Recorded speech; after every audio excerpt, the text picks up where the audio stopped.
Podium Audio presents Retaking the Shot, Book 2 of Off the Bench Duet. Written by Kimberly Knight and Rachel Lynn Adams. Performed by Liam DeCosimo and Tim Page. Chapter 1. Coop. "Come on, Ford, stay with me," I pleaded, my hands trembling as I held the phone up to my ear. 911, what's your emergency? A female dispatcher answered. "My friend, he's in trouble. He took sleeping pills and had some drinks. I just found him unconscious and he won't wake up." I set the phone on the cushion and pushed the speakerphone button. "I'm here to help. Can you confirm the address of your location, please?" I provided Ford's address as I continued to shake him gently, desperate for any response. "Please, you've got to send someone. He's not waking up." "Help is on the way. I need you to stay calm. Is he breathing?" I leaned down to check for the rise and fall of Ford's chest. "Yes, he's breathing, but he's not responding. Please hurry." "I want you to keep talking to him. Encourage him to wake up. I'm updating the paramedics on the situation." "Ford, come on, baby. Stay with me. Help's on the way." My throat felt tight and tears stung my eyes. This wasn't happening. "Good. Now I need you to tell me if he took any other substances and if he has a history of any medical conditions." "I don't know. I was on the phone with him when he told me. He just mentioned he had some drinks tonight and he was going to take some sleeping pills and just go to sleep. I don't know of any medical conditions." "All right, help should be there any minute. Continue to try to wake him up." "Ford, please," I begged. Finally, the distant wail of sirens pierced the air, growing louder as the ambulance approached. Ford groaned and I sucked in a quick breath. "That's it," I urged, but he didn't open his eyes. Moments later, the paramedics burst into the apartment, and I rose and moved out of the way as they rushed toward Ford on the couch. "What happened?" one of them asked. "He took sleeping pills and was drinking before that," I explained, my voice strained. "What kind of sleeping pills?" "I don't know, I wasn't here." They looked around as though looking for a bottle. "I'll go see what I can find," I told them. One paramedic nodded. "Okay, we'll get him to the hospital for further evaluation." The reality of the situation was hitting me hard, and I feared losing another friend like I had Jonah. Except Ford was more than just a friend. Always had been. I rushed to his bedroom, searching for the medication he said he was going to take. I didn't see anything there, but when I went into his bathroom, I found a bottle on the counter. I grabbed it and rushed back to the EMTs. "Is this it?" The one I had been mainly speaking with grabbed it. "Yes, this is for sleeping, thanks." As they prepared to move him onto a gurney, Ford's eyes opened and he looked straight at me. "Coop," he slurred. "I didn't expect you really to come." "Of course I did," I replied, a tear slipping down my cheek. There was no way I would leave you alone right now. I quickly wiped it away as I watched them put Ford onto the stretcher, then followed as they took him down to street level. He had passed out again, but I squeezed his hand as they loaded him into the ambulance. "Sorry, we can't let you ride with him. Safer if you meet us at the hospital." The thought of him being taken away and me not knowing if he was still alive caused a pit to form in my stomach. I wanted to be by his side, but I understood. I helplessly watched as they closed the doors and drove away, leaving me alone on the sidewalk. After running back up to his place, I grabbed my phone, as well as Ford's wallet and keys. Then I locked his apartment and called a rideshare. As I waited for the car, I replayed the moments in my mind from when I'd heard his tired voice in my head until I watched the ambulance drive away. A different, more personal kind of burden had replaced the weight of the game loss. Ford's well-being overshadowed everything, and I couldn't shake the worriedness I felt when thinking about what could have happened if I hadn't arrived in time. When the rideshare pulled up, I climbed in and confirmed that he needed to take me to the hospital. As we drove through the streets, my thoughts were consumed by fear for Ford's safety and regret for not reaching out sooner. The uncertainty of what awaited me at the hospital gnawed at me, amplifying the ache in my chest. What if I was too late? What if the doctors and nurses couldn't help him and he never woke up? My phone buzzed, and Hayden's name flashed on the screen. I hesitated for a moment before answering, fully aware of his feelings about Ford. However, he was my friend, so I answered the call. "Hey," I sighed. "Hey, everything okay?" he asked. "No." I shook my head. "I'm on my way to St. Andrews." He gasped. "Are you hurt?" "No." I lowered my voice and gazed out the side window. "I think Ford overdosed accidentally." Silence lingered on the other end of the line before Hayden spoke again. "Will he be okay?" "I don't know. He took some sleeping pills after he had been drinking. I found out after my game and rushed over," I explained. Hayden sighed. "Damn, Coop. I know we're not exactly on great terms with Ford, but if you need anything, let me know." I appreciated his offer of support, especially knowing how much he disliked Ford. "Thanks. I'm not sure what's going to happen, but I need to be there for him. I don't even know his parents or who to call." With no hesitation, Hayden replied, "I'm on my way. I'll help you any way I can." "You don't have to do that. I know, but I want to. Can I bring you anything?" "No. It will be nice to just have you there. See you soon." I ended the call, feeling a mixture of gratitude and apprehension. Hayden and his now fiancé, Tyler, had once made it clear how they felt about Ford, but even to this day I didn't think we knew the same person. Ford was nothing like what they accused him of being. As I got closer to the hospital, I thought about how the hockey world I lived in demanded secrecy because of the stigma around gay athletes. The hockey world had forced me into a life of carefully guarded truths, but as I thought about someone else I cared about possibly dying without being their true self, I questioned the cost of hiding. Jonah had gone to his grave hiding his sexuality, and I didn't want that to be me. The realization that tomorrow was unknown hit me like a ton of bricks. I thought about the missed opportunities with men I found attractive and never approached, and the happiness sacrificed for my career. It was eating away at me again. What would it be like to live openly and embrace who I truly was? Yet the hockey world loomed in my head once again. I was still the kid who wanted to be on the ice all the time. I was still the guy who loved the notoriety of being the high school and college star. I was still the guy who was grateful I got to live out my dream and play a game for a living. But the fear of judgment, discrimination, and the potential impact on my career bothered me. The hospital's glowing sign appeared a block down, interrupting my internal struggle. When the driver pulled up to the emergency department a minute later, I thanked him and rushed inside. After telling the person at the desk I was there for Ford Mahoney, I took a seat in the waiting area, and the minutes stretched out as I anxiously awaited any updates on his condition. As I scrolled the ESPN app to see that the Rangers had won, Hayden walked into the living room, scanning the area until his eyes found me in a corner away from everyone. His expression showed genuine concern as he approached. I stood, and we hugged. "Hey, heard anything?" he asked. "No."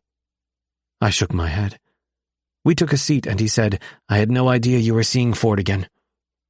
I ran a hand through my hair. "We aren't dating. I hadn't seen or spoken to him in 10 months, but he texted me tonight, letting me know he was at my game. And when I texted back about how I wished he could have seen me win, everything went south." I took a deep breath. "Something happened. It's not really my story to tell, but it shook him up pretty bad. He ended up taking some sleeping pills after he'd been drinking. I don't think he understood what the mixture could do, and I'm worried sick." Hayden placed a comforting hand on my shoulder.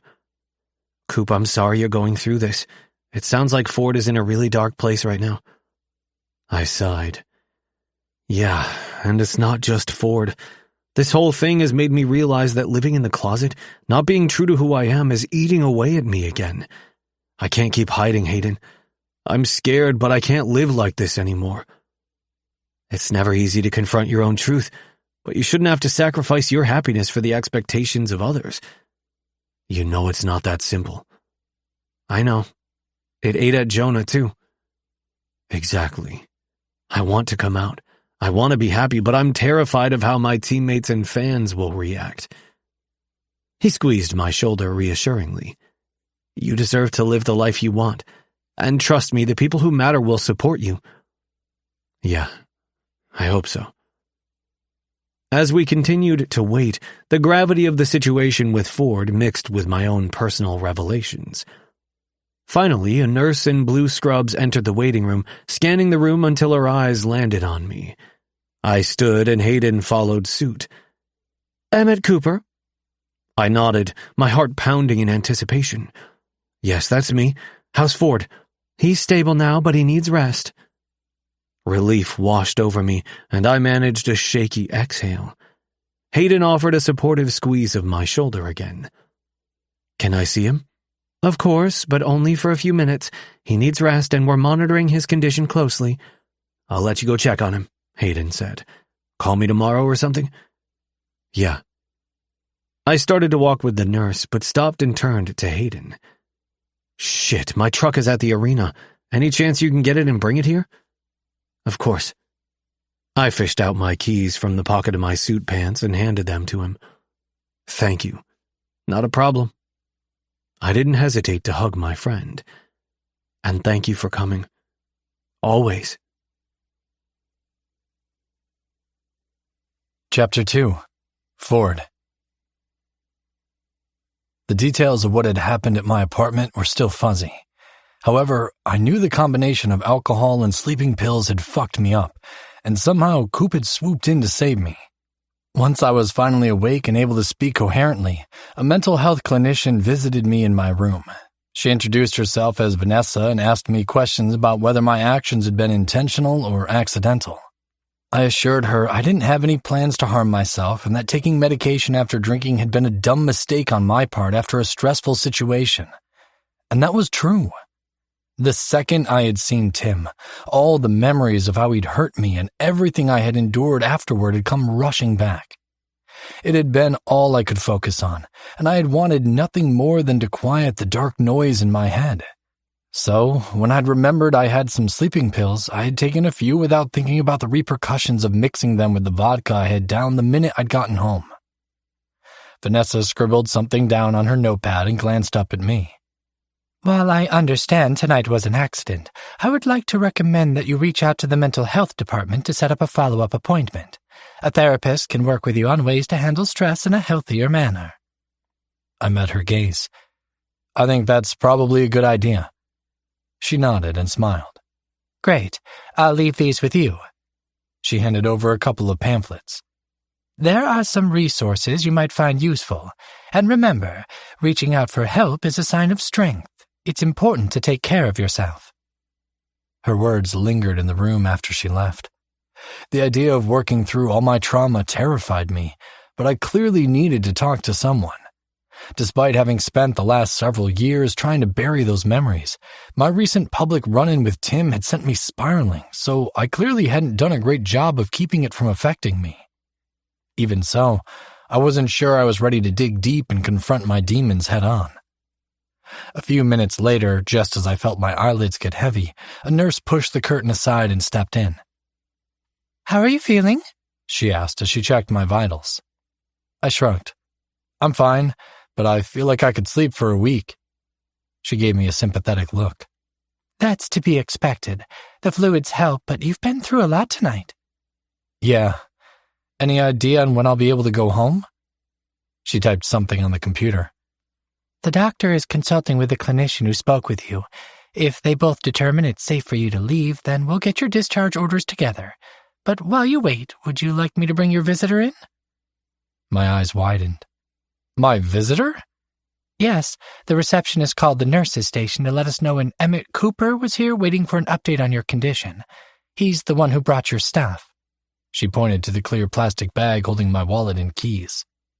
"But it's up to you if you want a visitor or not." Coop was a good guy, but we hadn't spoken in almost a year, and I wasn't sure I could even call us friends. The fact he'd come to the hospital and waited around shocked me. I was also mortified at the thought that he had seen me in such a vulnerable state. I hesitated another moment as I debated whether or not I wanted to see him.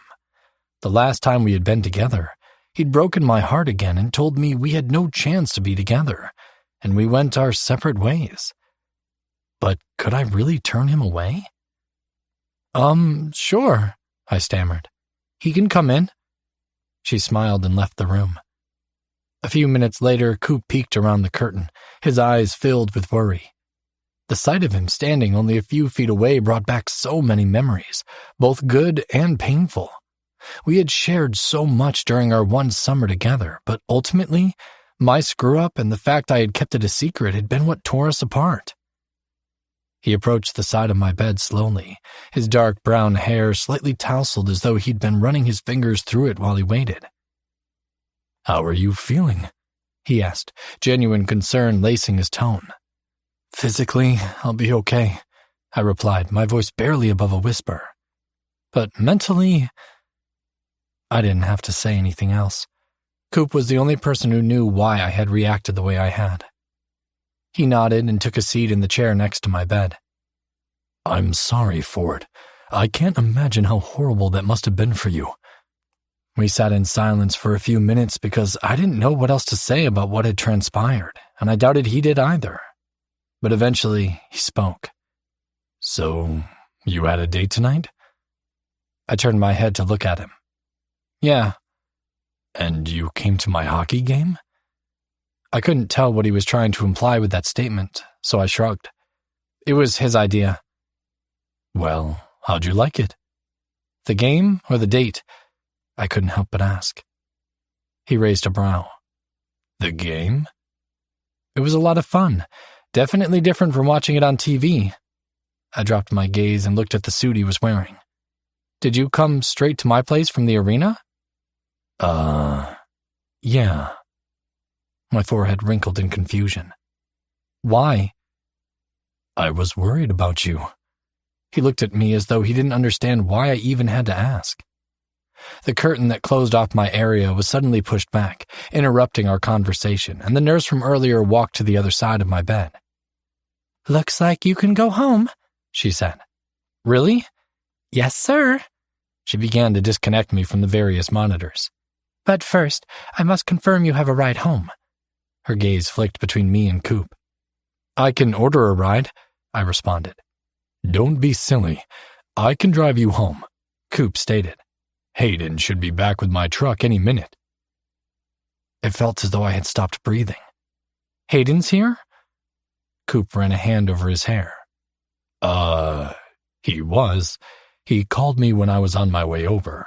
He stayed with me for a bit while I waited." "Are you serious?" I groaned. "He's my friend, and he could tell I was upset," he explained. "Did you tell him why I was here?" He shook his head.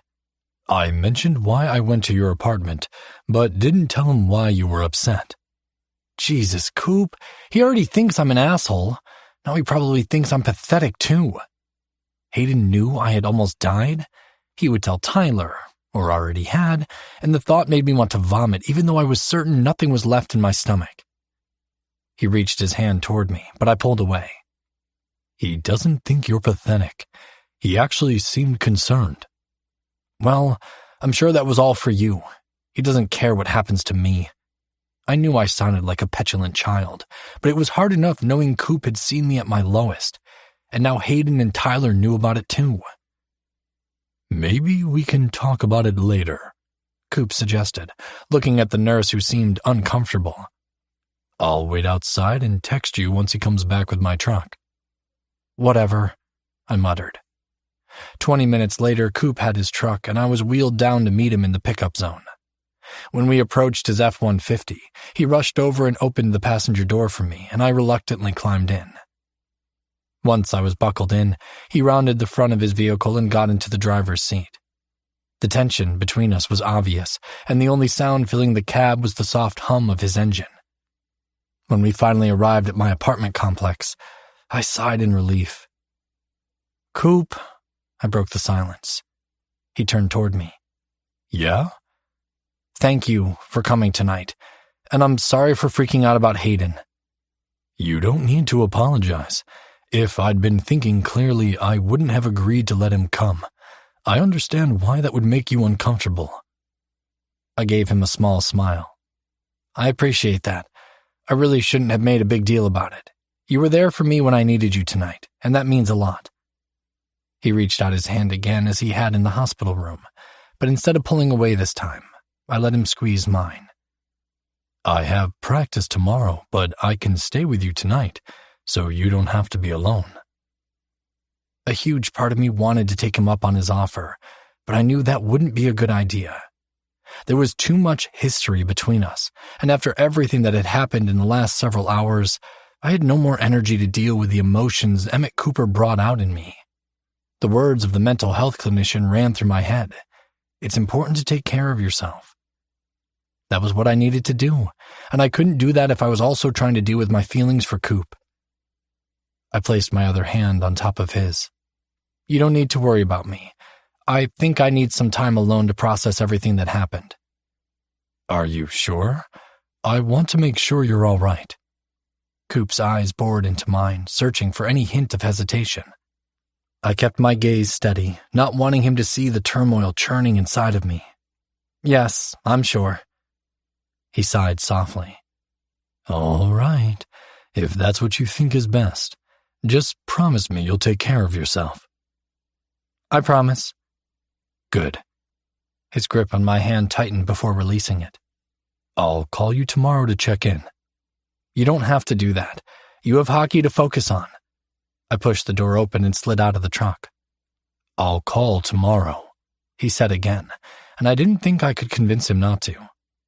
Okay, we'll talk tomorrow. I smiled and closed the door. He didn't drive away until I entered my building. As I climbed the stairs to the 3rd floor, I made a decision. It was time to confront the memories that haunted me and find a way to move forward. Chapter 3. Coop. I tossed and turned all night. It felt like every time I fell asleep, I'd immediately wake up thinking about Ford, worried he was unconscious again.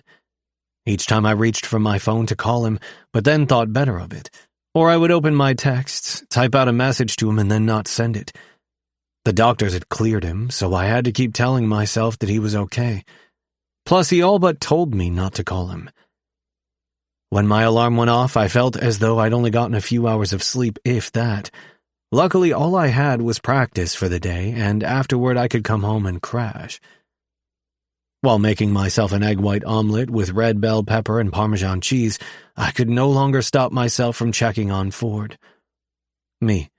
Good morning. How are you feeling? He didn't reply until I was halfway done eating my breakfast. Ford. Just tired.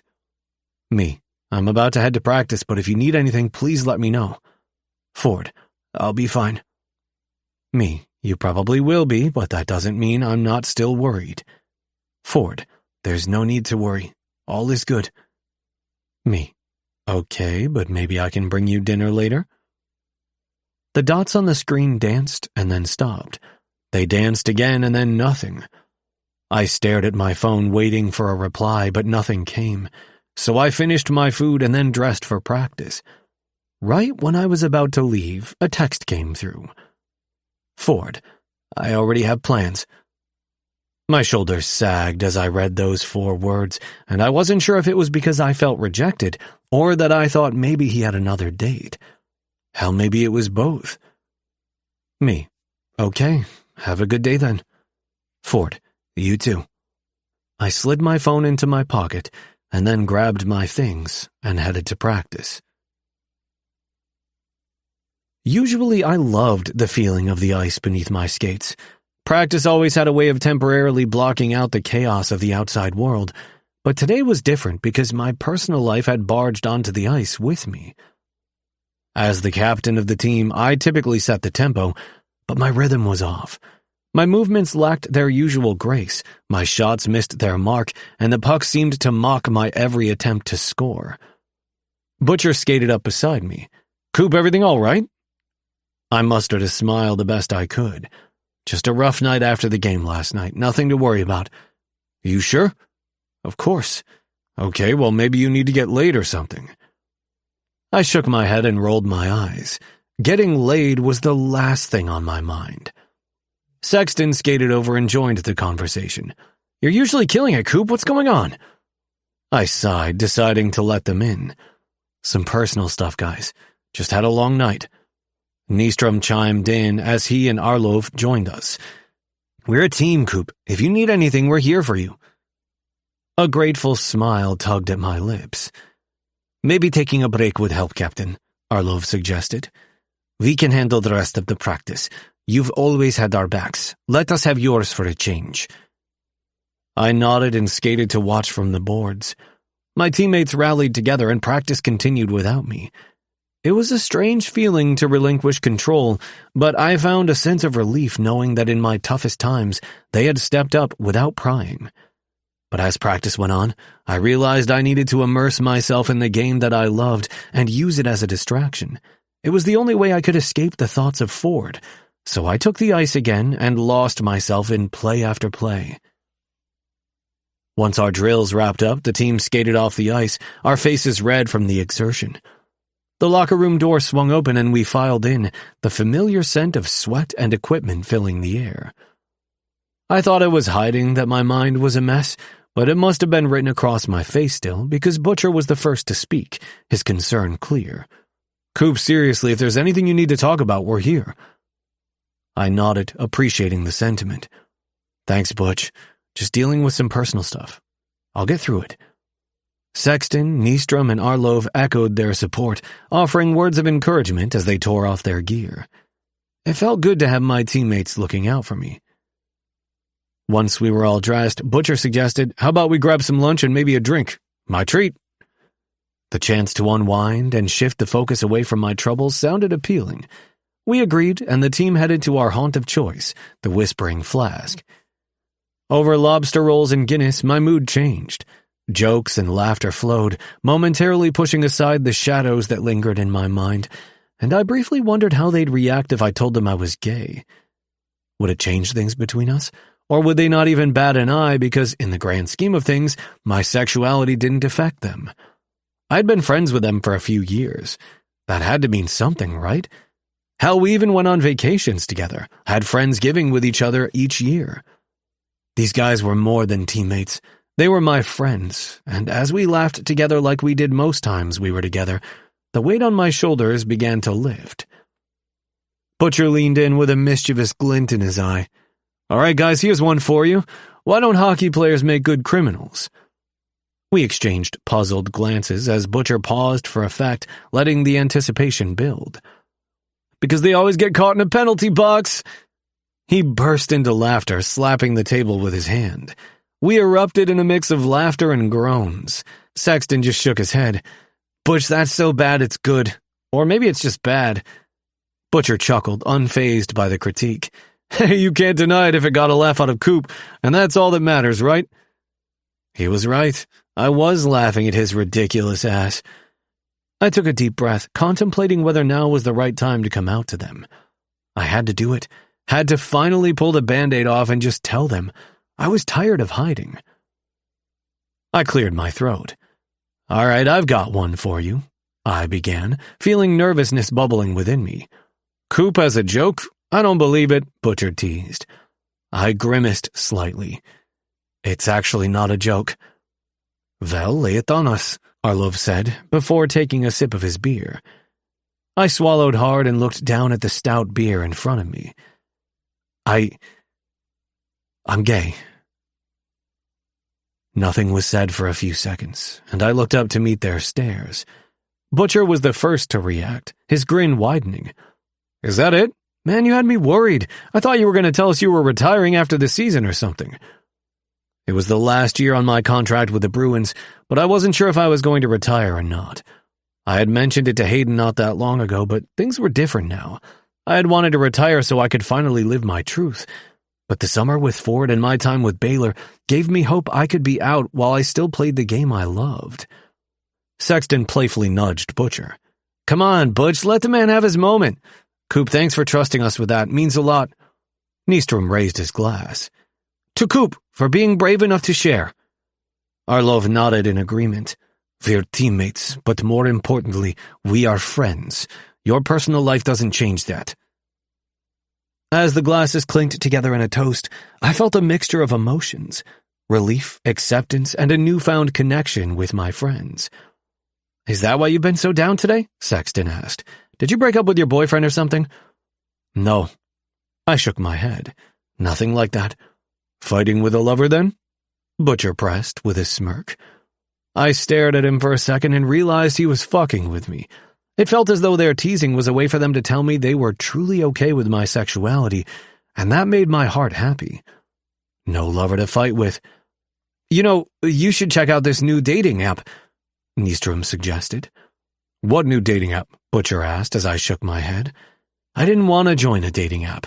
I would be recognized for sure. It's called The Click, Nystrom explained. What's so special about this one? Arlov inquired.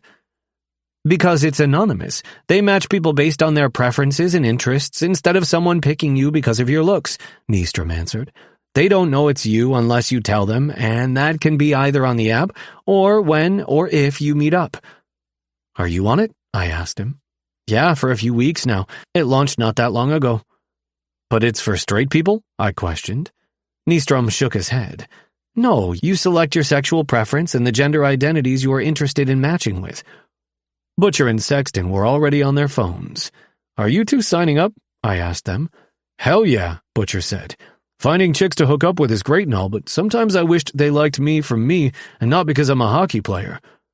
And here I thought they liked you because you still had all your teeth, I teased. Everyone looked up at me and then burst into laughter. Okay, that was funny as hell, Butcher laughed. Better than your shitty joke, Arlov razzed him.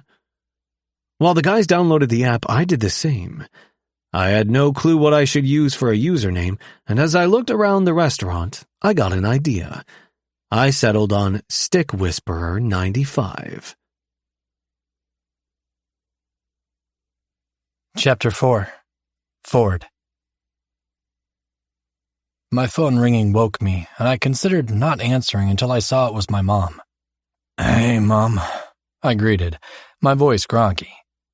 Ford Alexander Mahoney, why are you ignoring my calls? I've been trying to get a hold of you for the last few hours. Pulling the phone away from my ear, I swiped the screen, and sure enough, there were several missed calls and text notifications from earlier in the morning. When I had gotten home from the hospital the night before, I'd noticed the battery had died, so I had plugged it in and gone to bed. Sorry, it was a long night. What's up? I was calling to let you know your grandfather fell yesterday, and your dad is heading up to Vermont later today to check on him. I jolted out of bed. Is he okay? What happened? According to your grandmother, he was clearing some leaves from the rain gutter and fell off the ladder. He broke his leg, which is worrisome, but otherwise he's fine. We didn't even find out until late last night when they finally got home from the hospital. Your dad wasn't too happy they waited so long to let us know. My breath caught. But he's going to be okay? From what your grandma said, he will be. Damn, I'm glad it wasn't worse. Me too, sweetie. She paused. So, what about you? Everything all right? I knew what she was really asking. When I was living in London and getting drunk almost daily to ease the pain of my breakup with Coop, I'd ignored her phone calls then as well. Unfortunately, I couldn't reassure her I was fine because I most definitely wasn't okay. Ford? Her concerned tone pulled my attention back to the conversation. I guess it was a night for the Mahoney men to go to the hospital. I chuckled nervously, trying to play it off as though it was nothing for her to worry about. You were in the hospital? She gasped. Why? It's a long story. Listen, you can't just say you went to the hospital and then not give me any sort of explanation. I let out a heavy sigh. I know, but it's probably more of an in-person conversation. Your father and I can come. Didn't you say Dad is going to Vermont? I asked, knowing I should probably tell them what happened, but hoping I could put off seeing them for a couple of days. I should have known better. He is, but not until later. Okay, how about I go over to the house? I suggested, thinking that getting out of my apartment for a bit might help clear my head a little. Have you eaten? No. Okay, I'll put something together for breakfast, she said, and I could hear the relief in her voice that I'd given in to seeing her. Sounds good, Mom. I'll be there in about an hour. All right, sweetie. We'll see you soon. We disconnected the call. As I went to put my phone back on my nightstand so I could hop in the shower, I saw my mom wasn't the only one whose messages I'd missed. There was also one from Coop. Good morning. How are you feeling? One simple text from him took me back in time to when hearing from him made my heart skip a beat. I'd been so in love with him, and my entire world had revolved around him. As much as his concern touched something deep inside me, I knew I wouldn't be able to work on healing if I allowed myself to get caught up in him again. Instead of replying right away, I headed for the bathroom to take a shower. Standing under the hot water, I thought about how I wanted to respond to the text.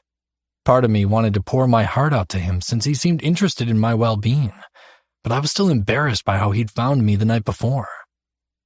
Stepping out of the shower, I dried off and walked back into my bedroom to grab my phone.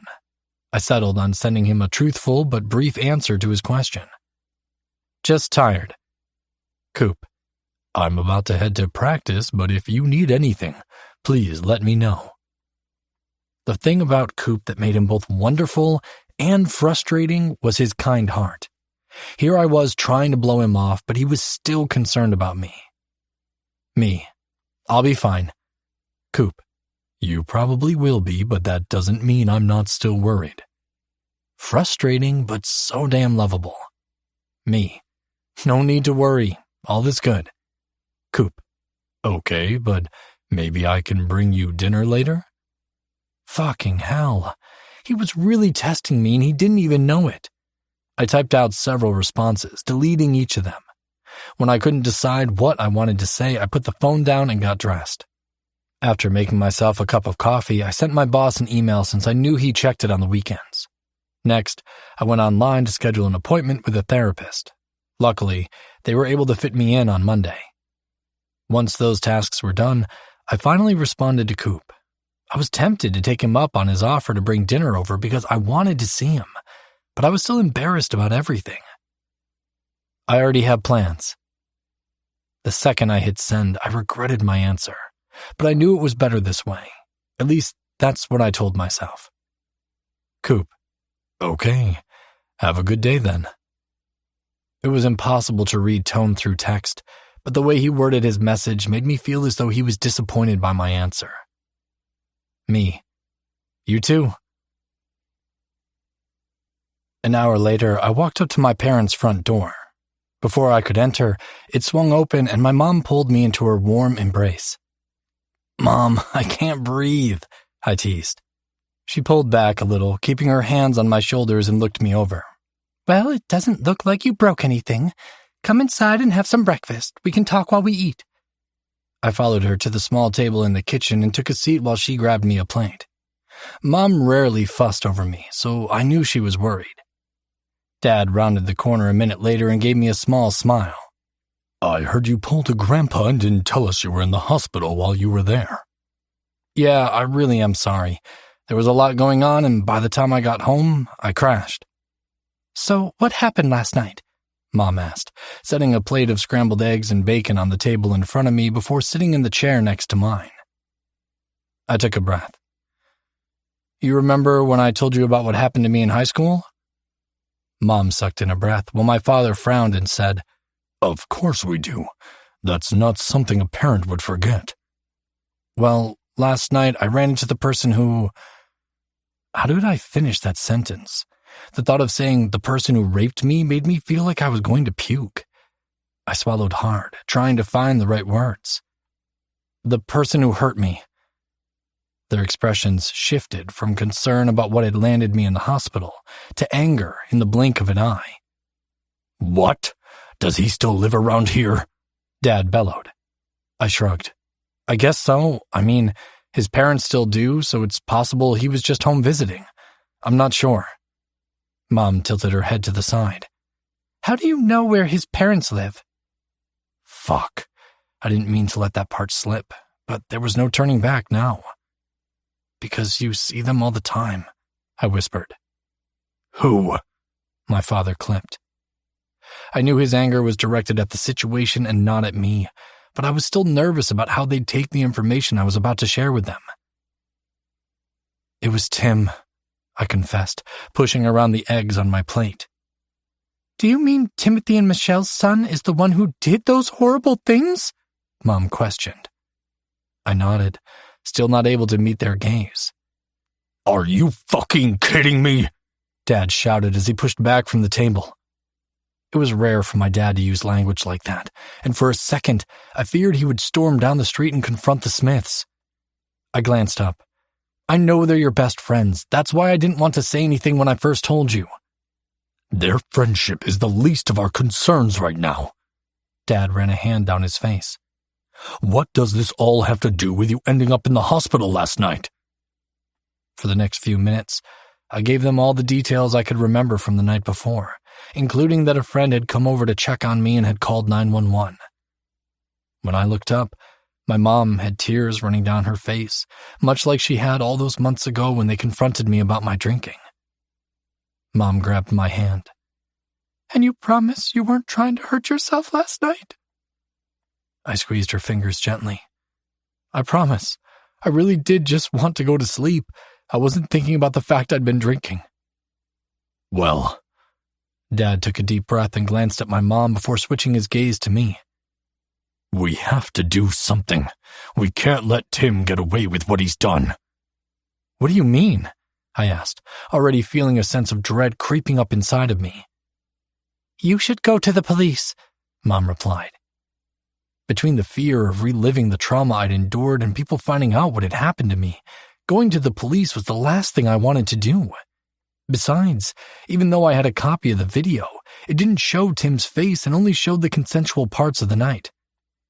I'm not sure I want to do that. I'd rather just forget it happened in the first place. My parents exchanged a look, and I knew they disagreed with my decision. Are you sure? Dad asked.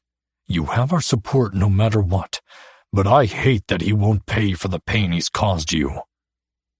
I looked down at my plate and moved around the now cold food. I appreciate that. Ford? My mom called my name quietly. I can only imagine how horrible seeing him again was, but I'm also worried that you immediately turned to drinking to numb the pain you were feeling. Her words caused tears to well up in my eyes. Ending up in the hospital the night before had freaked me out a bit, and I didn't want to go back to the dark place I had been in when my parents had come to visit me in London. I understand that wasn't the greatest choice, and I understand why you'd be concerned about that. When I woke up, they sent a mental health clinician in to speak with me, and she recommended I make an appointment with a therapist. Are you going to go? Mom asked. I nodded. Yeah, I have an appointment on Monday. Honestly, I've tried to handle the Tim stuff on my own for too long. It would probably be helpful to talk to someone so I can start to heal from everything. Dad wrapped an arm around my shoulders. I think that's a good idea, son. You deserve to live a life of happiness without this hanging over you. I closed my eyes and soaked up the love my parents continued to show me. With their support and professional help, maybe one day I'd feel as though I could truly leave my past behind me. Later that night, as I lay in bed, emotionally exhausted from the day, I remembered something I needed to do. I pulled up the Click app and went to my messages so I could send one to Jacob. He at least deserved an apology for leaving him without explanation. Fenway Flirt. Hey, Jacob. I wanted to apologize for running off last night. I had a good time on our date. Sorry it ended the way it did. I thought about asking him if we could have a redo, but I wasn't sure if I wanted to go out with him again. We'd had fun, and he was a nice enough guy, but I worried that seeing him would bring back memories of the encounter with Tim. It wasn't fair to Jacob, but it was an unfortunate reality of the situation. Several minutes passed without a response, even though the dot next to his username was green, indicating he was online. When I woke the following day, I still hadn't heard anything. Between that date ending the way it had and knowing I needed to focus on myself, I deleted the app. Chapter 5. Coop. The deafening cheers of the Carolina crowd and rock music vibrated through the arena as I glided onto the ice a few days later. We were on a 2-game road trip, and the first was against the Hurricanes. Despite how practice had gone, I felt good. Even though I hadn't seen Ford and hadn't spoken to him except for a few texts, I felt as though my head was finally back in hockey mode. My good mood was also because the burden of keeping my sexuality a secret from my teammates had been slightly lifted. While I'd only opened up to my close friends and not the entire team, having the support of those friends made me feel a lot better. I won the puck drop, and Butcher and Sexton flanked me as we moved into Carolina's zone. Nystrom and Arlov hung back at the blue line, and I passed the puck to Butcher. We sent it back and forth between us a few times, trying to make something happen. I tried dodging and weaving through the Hurricanes' defensive line to get open for a clear shot on the net, but they were on me right away. We kept sending the puck around, avoiding turning it over to Carolina, all while their goalie tracked our every move. With a swift deke, I maneuvered past a defenseman, creating a scoring opportunity. Butcher had the puck and he sent it my way. As it hit my stick, I unleashed a powerful wrist shot. The goalie reacted, but the puck sailed past him and straight into the net. My teammates quickly skated over to me, offering quick pats on the back and tapping our helmets together. It always felt good to score a goal, especially one within minutes of the game starting. With the momentum on our side, we headed back to our positions for the next face-off. The early goal fueled our determination to keep the pressure on, and as the game progressed, the intensity on the ice only heightened. Carolina was hungry for a comeback, and their fans were rallying behind them. Every play became a battlefield, with both teams fighting tooth and nail for control of the puck. I found myself in the thick of it when our line was on the ice, weaving through defenders, making quick passes and taking shots on goal. The chemistry between Butcher, Sexton, and me was undeniable, and we continued to create opportunities that kept the Hurricanes on their toes. When the second period rolled around, the Hurricanes managed to get a slick shot past our goalie. The game was now tied, and the intensity increased. The crowd's roars reverberated through the arena as both teams fought fiercely for the lead, but the score remained tied.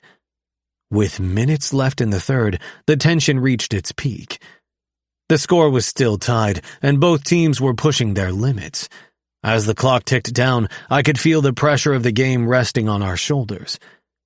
Just as a Hurricane sent the puck down the ice, Sexton intercepted it and made a break. We skated after him, but before we got into position, he unleashed a bullet of a shot. The puck flew past their goalie and into the back of the net. All of us came together with cheers that we pulled ahead by one with seconds left on the clock. We skated off the ice as another line took the face-off, and they held on for the victory. The final buzzer sounded, and our team celebrated on the ice before we made our way through the visitors' tunnel. When we walked into the locker room, I went straight for my locker, grabbing my phone and seeing if I had any missed texts or calls. I was hoping I'd have one from Ford telling me he watched the game or saw us win, but there was nothing from him. Instead, I had several notifications from the Click app, but I opened none of them. "All right, gentlemen." Coach walked into the room. "Good game tonight. We have an early flight, so curfew is enforced. Get some much-needed rest and see you all bright and early." I put my phone back, showered, dressed in my suit, and then headed to the bus. The bus rolled into the hotel parking lot as everyone was still buzzing with excitement from our win. Butcher caught my eye. "Grab a drink before we go up?" I shot him a curious look, eyebrows raised. It wasn't like him to want a drink while on the road, especially with curfew being ordered. "Sure, what's on your mind?" He hesitated, his gaze wandering across our teammates. I'll fill you in once we get inside." "All right," I agreed, sensing the gravity behind Butcher's request.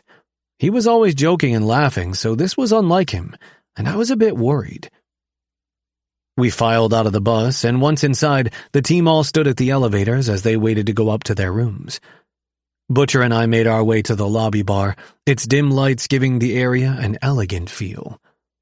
We ordered 2 beers and then sat at a secluded corner table.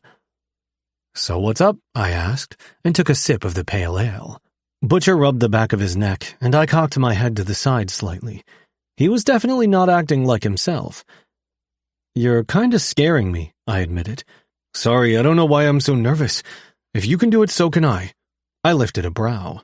"Do what?" "Okay."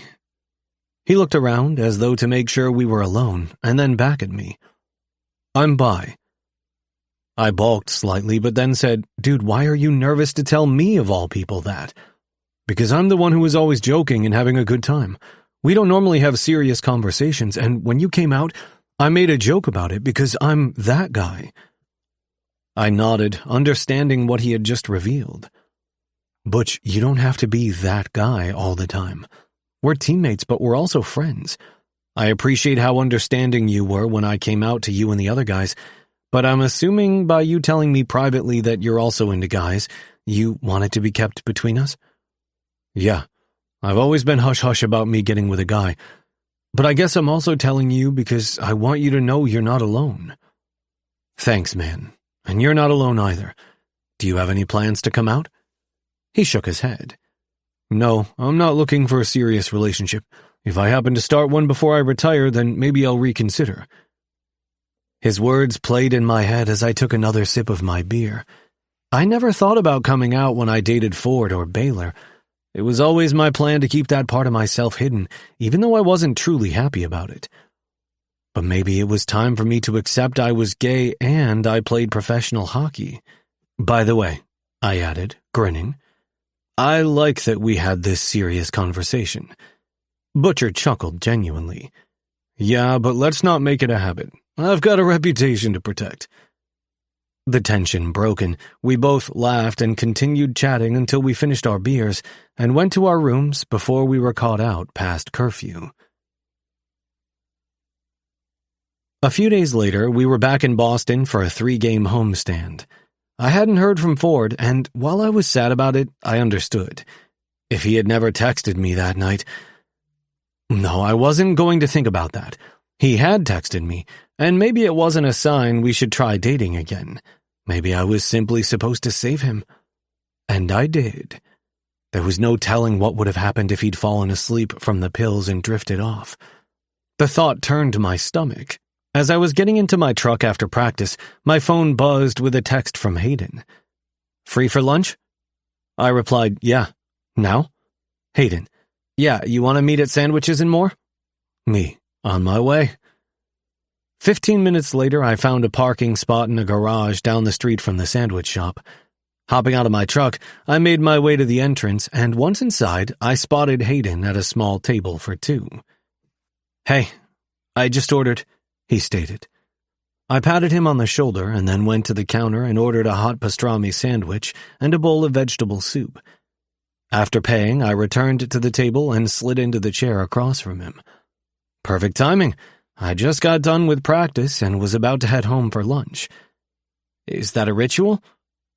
"No," I chuckled. "Why? Because you're on a hot streak and I don't want to mess with any superstitions you might have."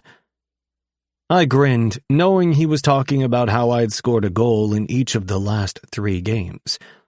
That's all skill. We both chuckled, and one of the sandwich makers dropped Hayden's sandwich off to him. Instead of taking a bite, Hayden said, "So, I wanted to ask you something." "Of course. What is it?" "I was wondering if you'd be my best man." A huge-ass smile spread across my face. "You don't even have to ask. I'd be honored." "Great." My lunch was set down in front of me, and then I asked my friend, "Do you have a date in mind?" He shook his head. "Not yet. With one of Tyler's dads working as a sports analyst for the Padres, my schedule for shooting for the Celtics, and yours with the Bruins, it's going to be tough picking a day that will work for all of us.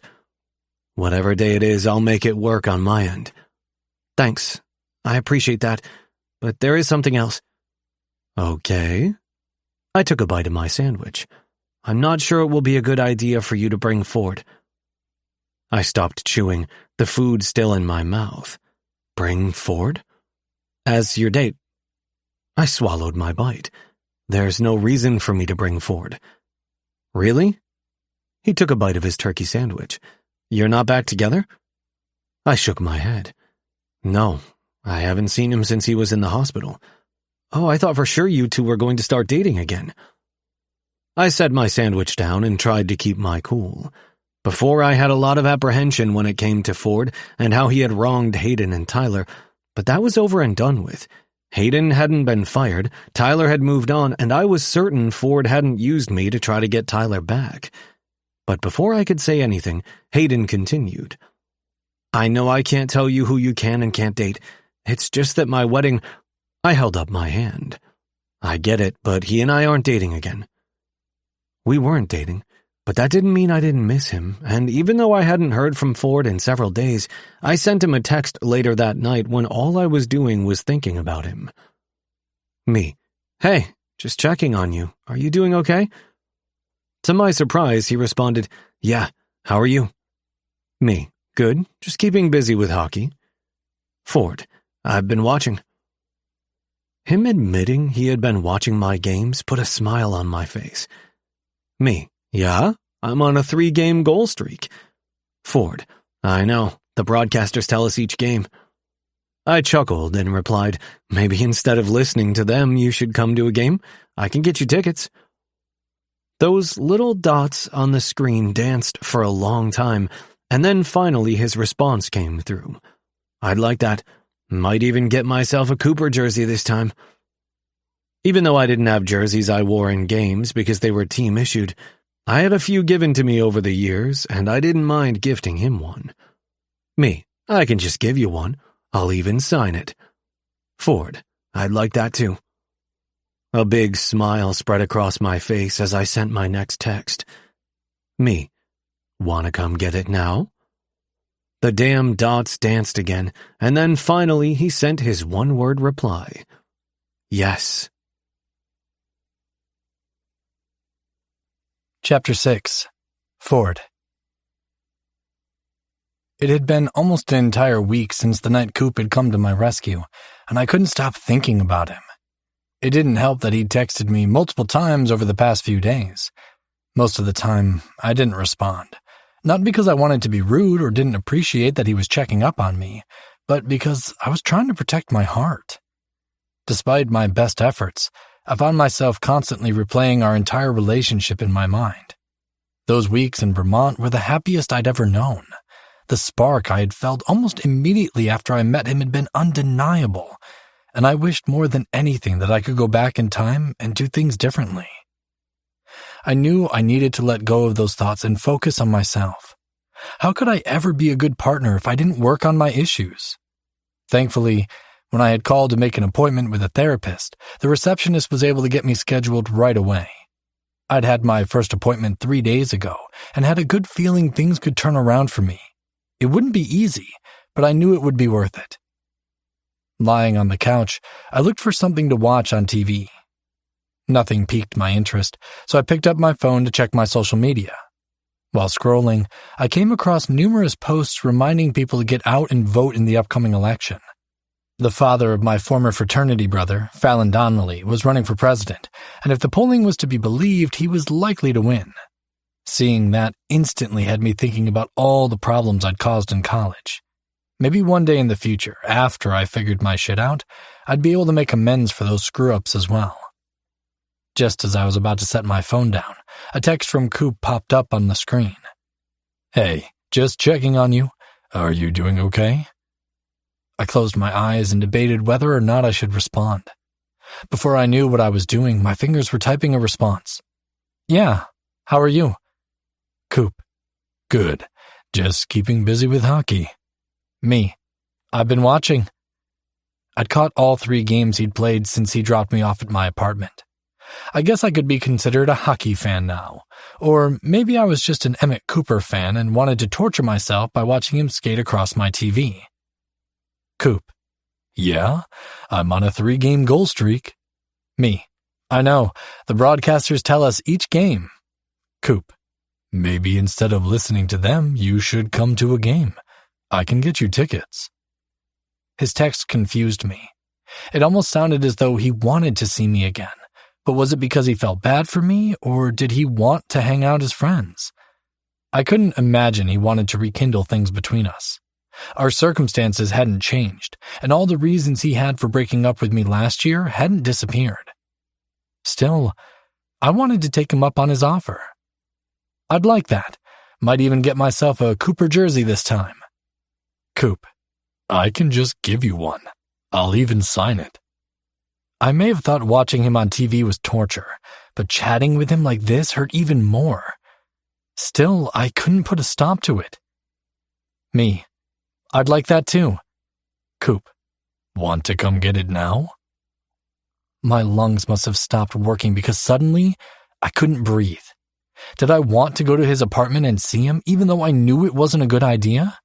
The answer was simple. Me. Yes. As I ordered a rideshare, my nerves twisted and turned in my stomach. Yes, I wanted to see Coop, but was going to Coop's apartment on the spur of the moment the right decision? Was it wise to subject myself to another round of heartache and longing? I knew deep down it wasn't a good idea, yet there was nothing else I'd rather do. With a shaky exhale, I grabbed my jacket and headed out into the crisp autumn night. The ride to Coop's high-rise only took 15 minutes, and I was grateful because I didn't need any extra time to freak out about what I was doing. The doorman greeted me with a smile as I stepped into the lobby. Once the attendant inside confirmed with Coop over the phone that I was an expected guest, I headed to the elevator and pressed the button. My heart pounded in my chest as I approached his floor until finally the doors slid open and I stepped out.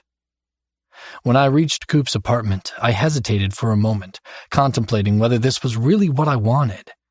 But I knew my desire to see him outweighed any reservations. Taking a deep breath, I knocked softly.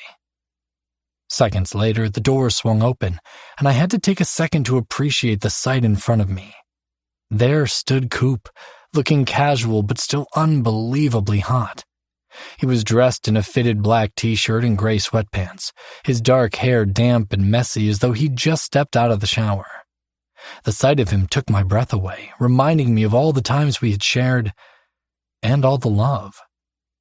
"Hey," he greeted, a grin spreading across his face. "I wasn't sure if you would actually show up." I mustered up a small smile. Honestly, I wasn't either. He took a step back and gestured for me to come inside. As I entered his apartment, the memories hit me hard. The late nights after work as we talked about our day, ordering Chinese and reading our fortunes as though they would come true, falling asleep in his arms. Those were the good memories before everything went to shit. It didn't take long for the bad ones to resurface and taint all the wonderful things that had come before. This was the place where Coop broke up with me, and it was also the place where I'd come back, hoping we could have another chance together, only to leave with my heart broken again. "Can I get you anything to drink?" he asked as we made our way to his living room. "Water would be great." I removed my jacket. He headed toward the kitchen, and I took a seat on the familiar leather couch. He returned a few seconds later with 2 water bottles and handed one to me before he sat at the other end. His gaze met mine as we both took a cautious sip of water. The awkwardness between us was unsettling, and I didn't think either of us was sure how to act around the other anymore. When the silence had stretched on long enough, he finally spoke. "Let me get the jersey for you." I watched as he went to the bedroom and returned with the black and gold jersey in his hands.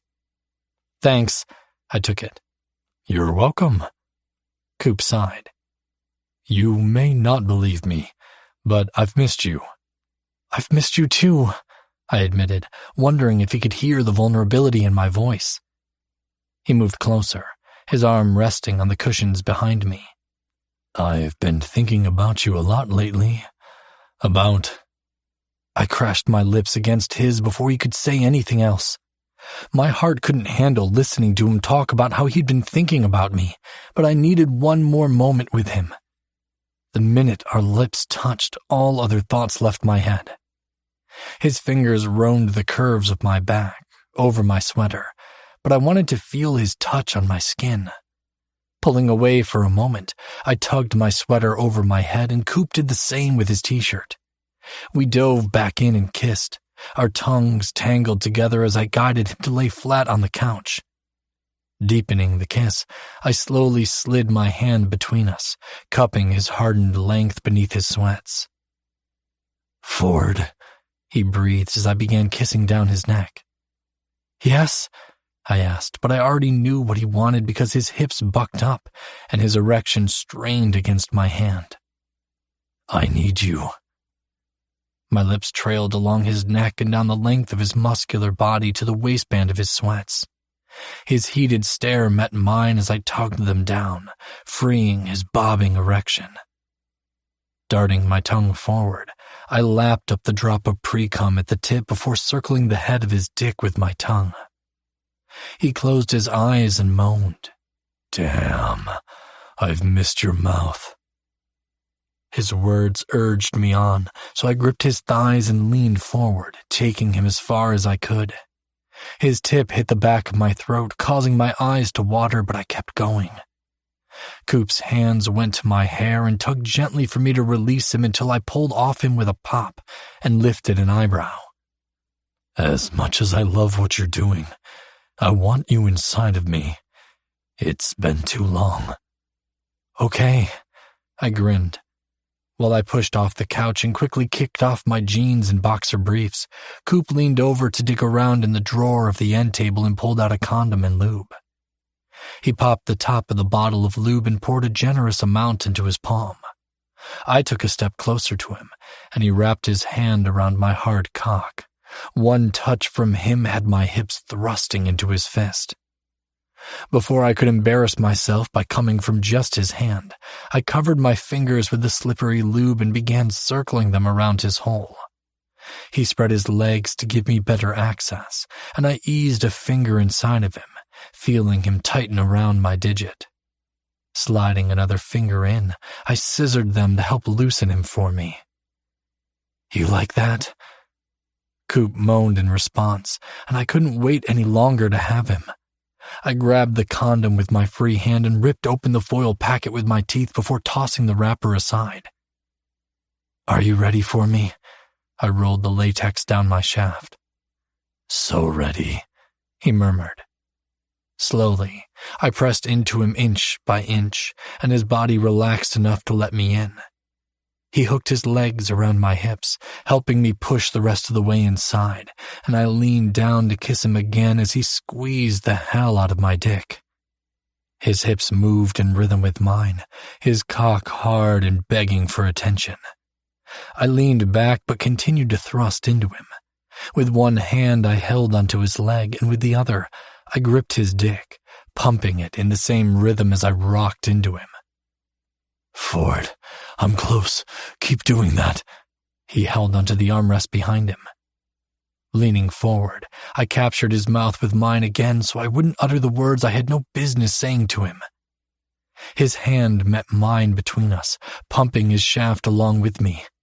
I let go of his dick and grabbed his legs as I thrust harder.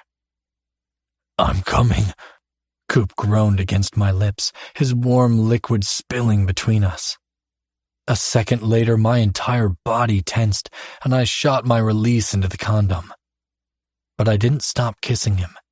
Knowing I was going to walk away, I wasn't ready to be done with him quite yet.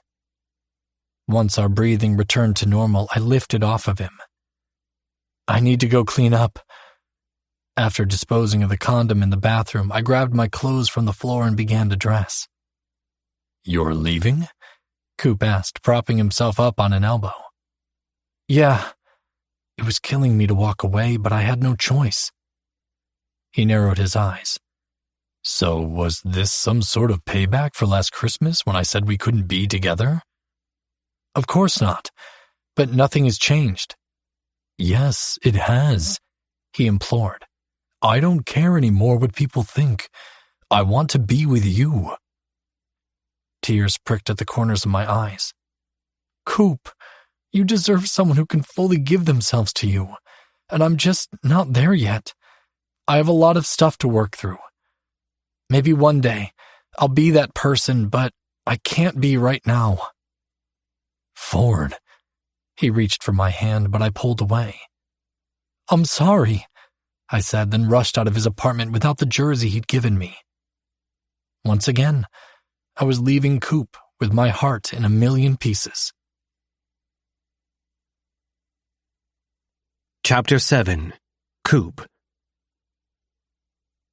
Ford was right. Nothing had changed. I was still in a position where I believed anyone besides my close friends finding out I was gay was detrimental to my life and my career.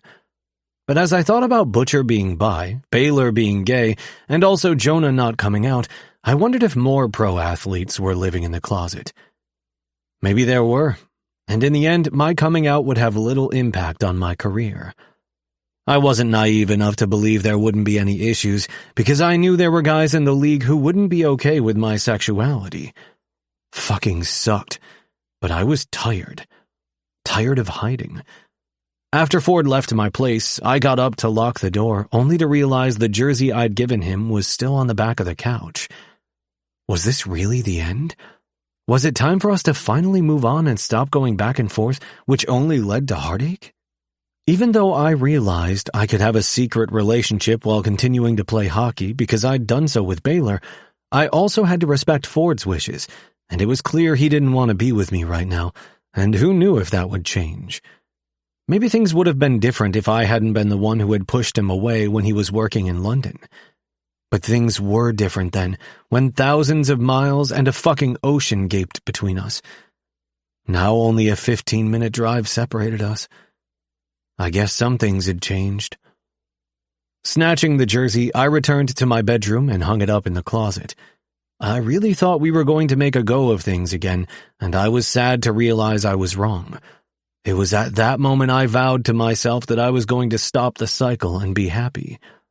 Maybe Ford and I would try again after he worked out his demons, but I wasn't going to sit around and wait for him. I'd done the Chrome thing once before, where I had gone to the nightclub and hooked up with a stranger, but I didn't want to find someone just for the night.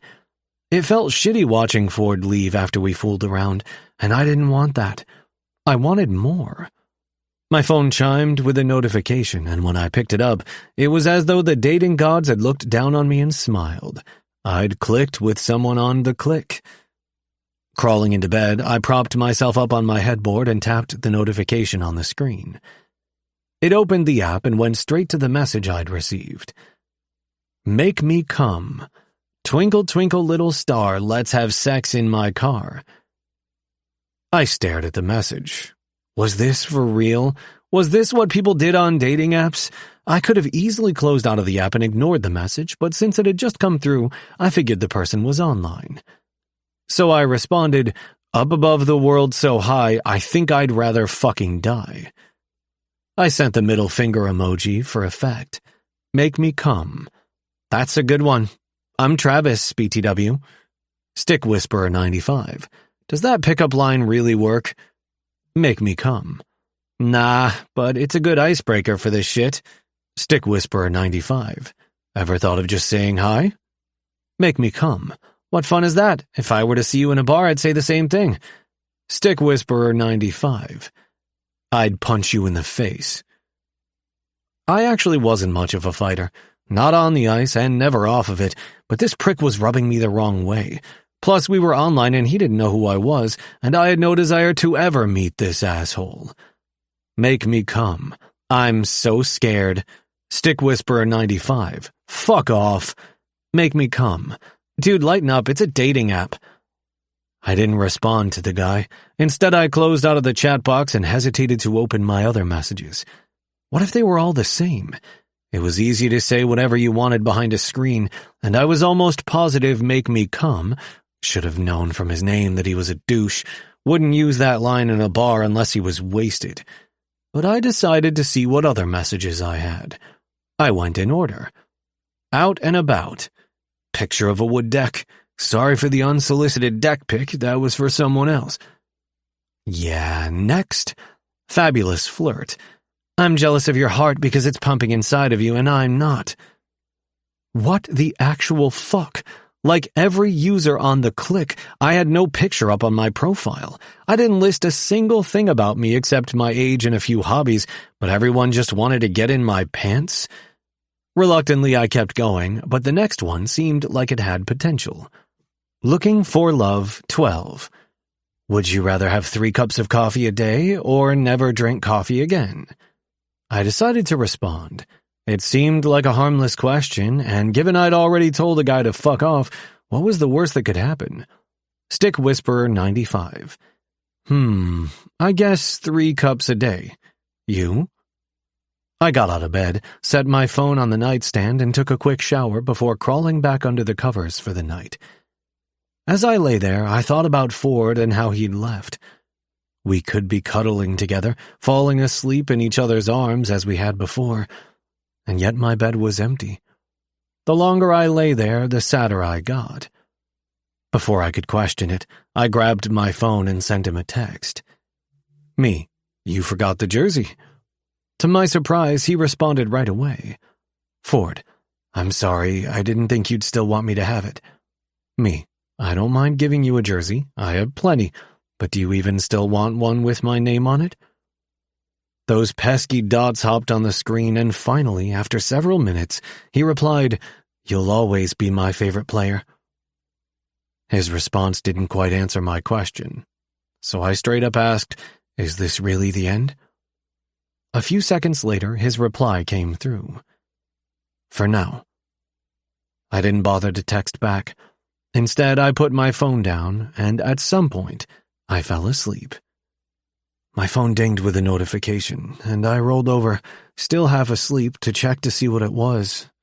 Just like before, when I couldn't stop thinking about Ford, I hadn't slept well. Glancing at the screen, I saw it was a reply from Looking for Love 12 on the Click app. I opened it and read what he said. "Looking for Love 12. 3 cups a day for sure. I already drink 2, so what's one more?" I rolled onto my back, and before I could say anything back, he sent another message. "Looking for Love 12. You're up early. Does that mean you're drinking coffee?" Stick Whisperer 95. Not yet. Still in bed. Looking for Love 12. Did I wake you with my message? Stick Whisperer 95. Yeah, but I needed to get up anyway. Looking for Love 12.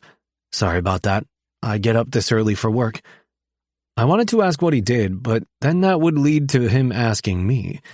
I hesitated for a moment, thinking it through, because even if I said I played hockey, he wouldn't know who I was. Maybe this was the step I needed to start to be comfortable, to come out to more than just my friends. So I asked the question. Stick Whisperer 95. What do you do? Looking for Love 12. I'm a trauma nurse at St. Peter's. You? For a split second, I thought about Ford and how he'd just been in the hospital and wondered if this guy had treated him. But Ford wasn't there for trauma, or what I thought a trauma nurse handled.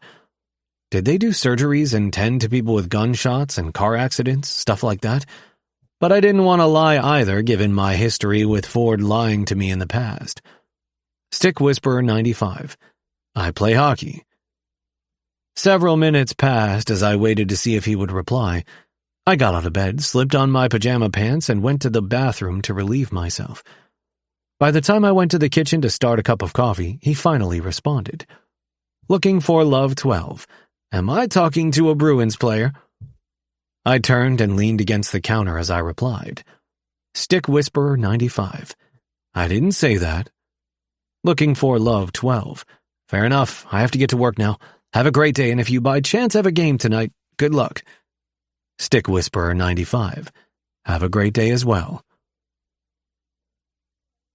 Walking into the locker room after the second period, we were down by 2 and I was pissed.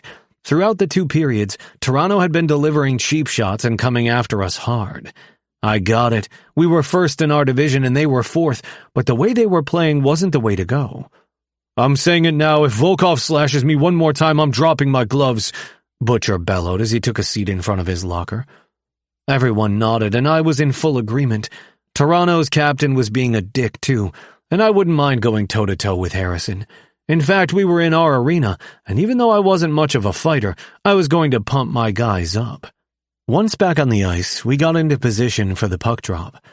My eyes locked with Harrison's, and I narrowed mine. Yeah, fucker, it's on. As soon as the ref dropped the puck, I hit it away and then released my stick. My gloves were next, and Harrison did the same. The crowd erupted as the two of us circled each other, adrenaline pumping through my veins. The referees stepped back, giving us the okay, and we took it. Harrison lunged at me and threw the first punch, but I dodged it, feeling the rush of wind as his fist sailed past my face. I countered with a quick jab to his ribs. We traded blows, each punch connecting against the other person. He was no pushover. He retaliated with a powerful uppercut that grazed my chin. The taste of blood filled my mouth, but I pressed on. I could hear my teammates from the bench as they shouted their encouragement, banging their sticks against the boards. As the fight reached its peak, I landed a solid hook that sent Harrison staggering.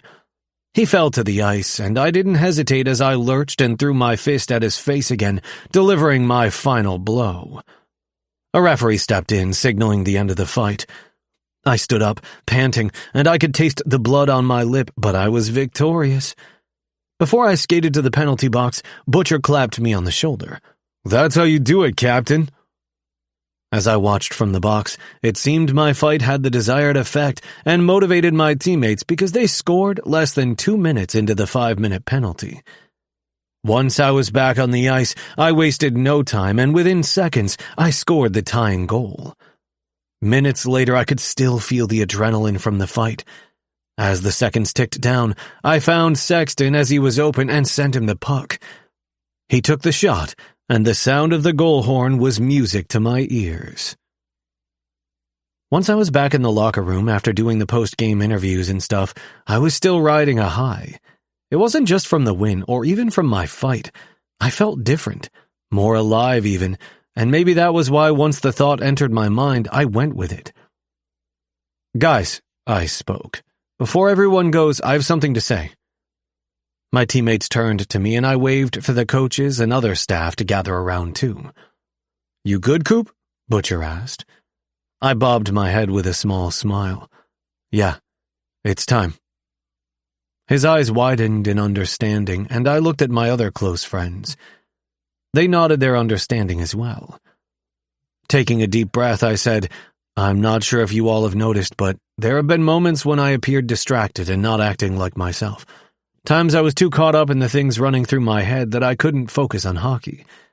Maybe some of you won't like what I'm about to say, and if you have a problem, you can come talk to me directly, but it doesn't change who I am on the ice." "What is it?" Goulet wondered. This was it. There was no turning back. If someone in the organization had a problem, that was on them. I was still Emmett Cooper. I took another long breath before saying, "I'm gay." Chapter 8. Ford. After I left Coop's place, a sudden urge to take some time for myself and clear my head hit me. My grandparents had been on my mind since Grandpa broke his leg, and I thought it would be a good idea to travel to Vermont and check on him, and also help my grandma out with anything around the house. Some could see the trip as me running away again like I had after college when I couldn't face the fallout from what I'd done to Tyler and Hayden, but it didn't feel the same to me. It was upsetting that things always seemed to be messed up between Coop and me, but for the first time, I wasn't trying to escape from how I was feeling. I just wanted to spend a couple of days in a peaceful environment where I could concentrate on the things my therapist wanted me to work on, a place where I could make some progress on my healing journey like I thought I had over that summer with Coop. I grabbed my phone and sent Grandma a text knowing she'd be up late watching The Tonight Show. "Are you up for having a house guest for a couple days?" It only took a few seconds for her to respond. Do you want to come visit? Me. I thought some time in Vermont might be good for me. Plus, I can check on Grandpa and help you with anything around the house. Grandma. We'd love to see you, but don't tell your grandfather you're checking on him. He swears he's fine and doesn't want anyone making a fuss over him. Me. Okay, I won't tell him anything. Can I come up tomorrow? Grandma. Of course, sweetie. There's always a room for you here. I smiled, reading her last message. I could always count on my family. No matter how crappy the rest of my life was, I knew my family loved me and were always there if I needed them. Me. Great. I'll see you around lunchtime. Grandma. I can't wait. Drive careful. Me. I will. Deciding I needed a shower before bed, I plugged my phone in and headed for the bathroom. As I made my way back to my room, a towel wrapped around my waist, I heard the ding of a text notification. When I picked up my phone, I was surprised to see Coop's name on the screen. After leaving his place the way I had, I'd assumed he wouldn't be reaching out anytime soon. Curious about what he had to say, I swiped the message to open it. Coop, you forgot the jersey. I didn't know what I'd been expecting, But that wasn't it. Me. I'm sorry. I didn't think you'd still want me to have it. Did he really think I would have taken it after he said he wanted to be with me and I walked out on him? Coop, I don't mind giving you a jersey. I have plenty, but do you even still want one with my name on it? Of course I wanted one of his jerseys. I'd almost bought one when I went to the game with Jacob, and the one from Coop would have meant more since it was his. But it would also hurt more to have a reminder of him every time I looked at it. Still, there was only one thing I could say. Me. You'll always be my favorite player. I thought that might be the end of the conversation, but his next question almost brought me to my knees. Coop, is this really the end? I had only one answer, and it broke my heart. In a perfect world, Coop and I would be together. I knew I loved him, and I believed there was a possibility he felt the same. But love didn't always overcome everything. Me. For now. The following day, I packed a bag and headed out for the 2-hour drive to Hartford. The trip passed quickly, and soon I was pulling into my grandparents' driveway. Before I had a chance to grab my bag from the back seat, Grandma came outside and rushed over to hug me. I'm so happy you're here. She squeezed me tight. Me too. I gave her a peck on the cheek. I hope you're hungry. I just finished whipping up a pot of clam chowder. My stomach rumbled at the mention of the soup that had won awards at several local fairs. I'm starving. I followed her into the house, where the aroma of homemade clam chowder filled the air. As we entered the living room, I spotted Grandpa reclined in his favorite chair with a cast on his leg from his hip to his toes. Ford! Grandpa exclaimed, setting aside his bowl of chowder. Good to see you. How's that leg holding up?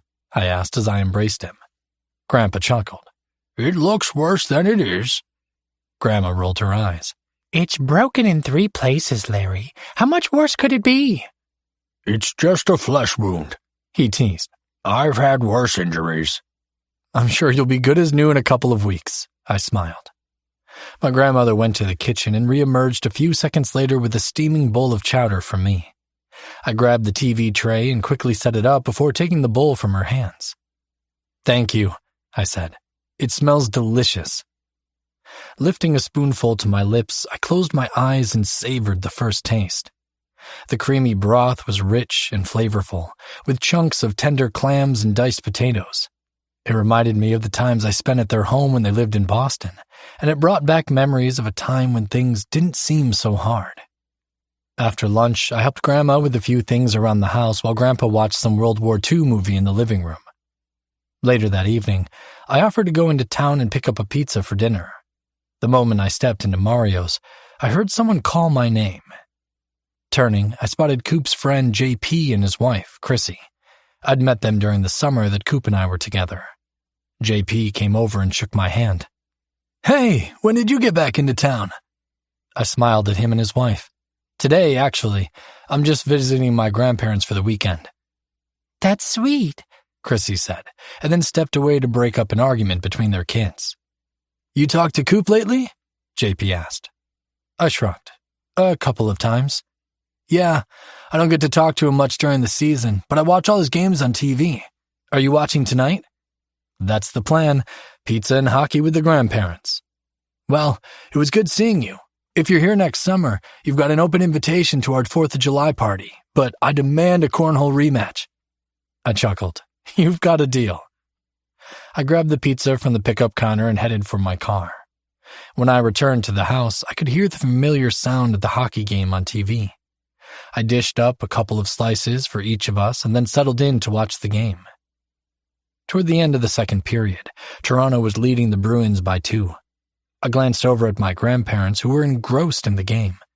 Grandpa, sitting in his recliner with his broken leg propped up on a pillow, was yelling at the TV as if the players could hear him. Grandma sat beside him, shaking her head and occasionally muttering under her breath. When did you two become such big hockey fans? I couldn't recall ever watching a game with them as a kid. A few months after we moved here, Grandpa replied. Turns out Emmett Cooper is a bit of a local hero. It's all anyone could talk about during the season, so we figured we might as well watch too. It seemed like no matter where I was or what I was doing, there was no escaping Coop. I wasn't even sure I wanted to anymore. It gave us something to talk about with our new friends, Grandma added.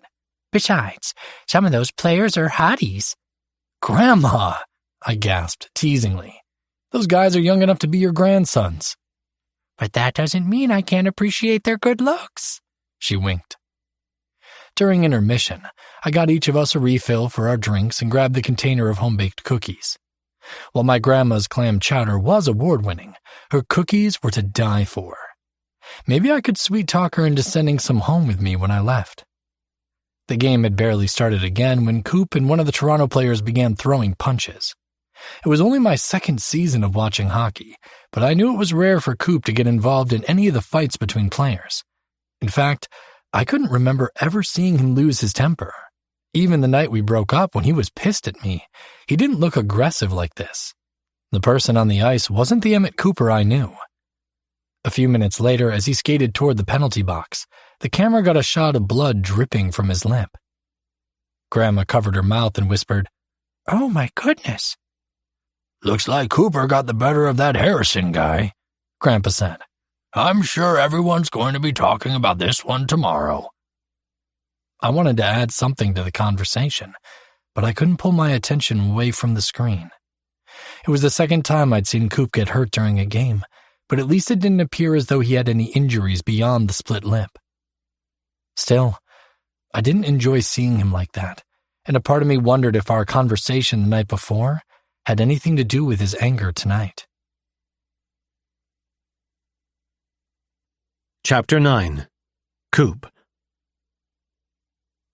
The autumn leaves crunched beneath my sneakers as I made my way through the peaceful cemetery. Jonah's grave was nestled in a quiet corner. I knelt to brush away the fallen leaves that covered the headstone. The words on the cold slab seemed to stare back at me, a silent testament to a friendship lost too soon. Jonah Walsh, beloved son, loyal friend, badass hockey player. I took a deep breath, trying to swallow the lump in my throat. "Hey, Jonah," I began, my voice cracking. "I came here to tell you something.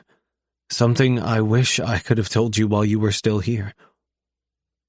The wind whispered through the trees as if carrying my words to him in heaven. I hesitated for a moment before continuing.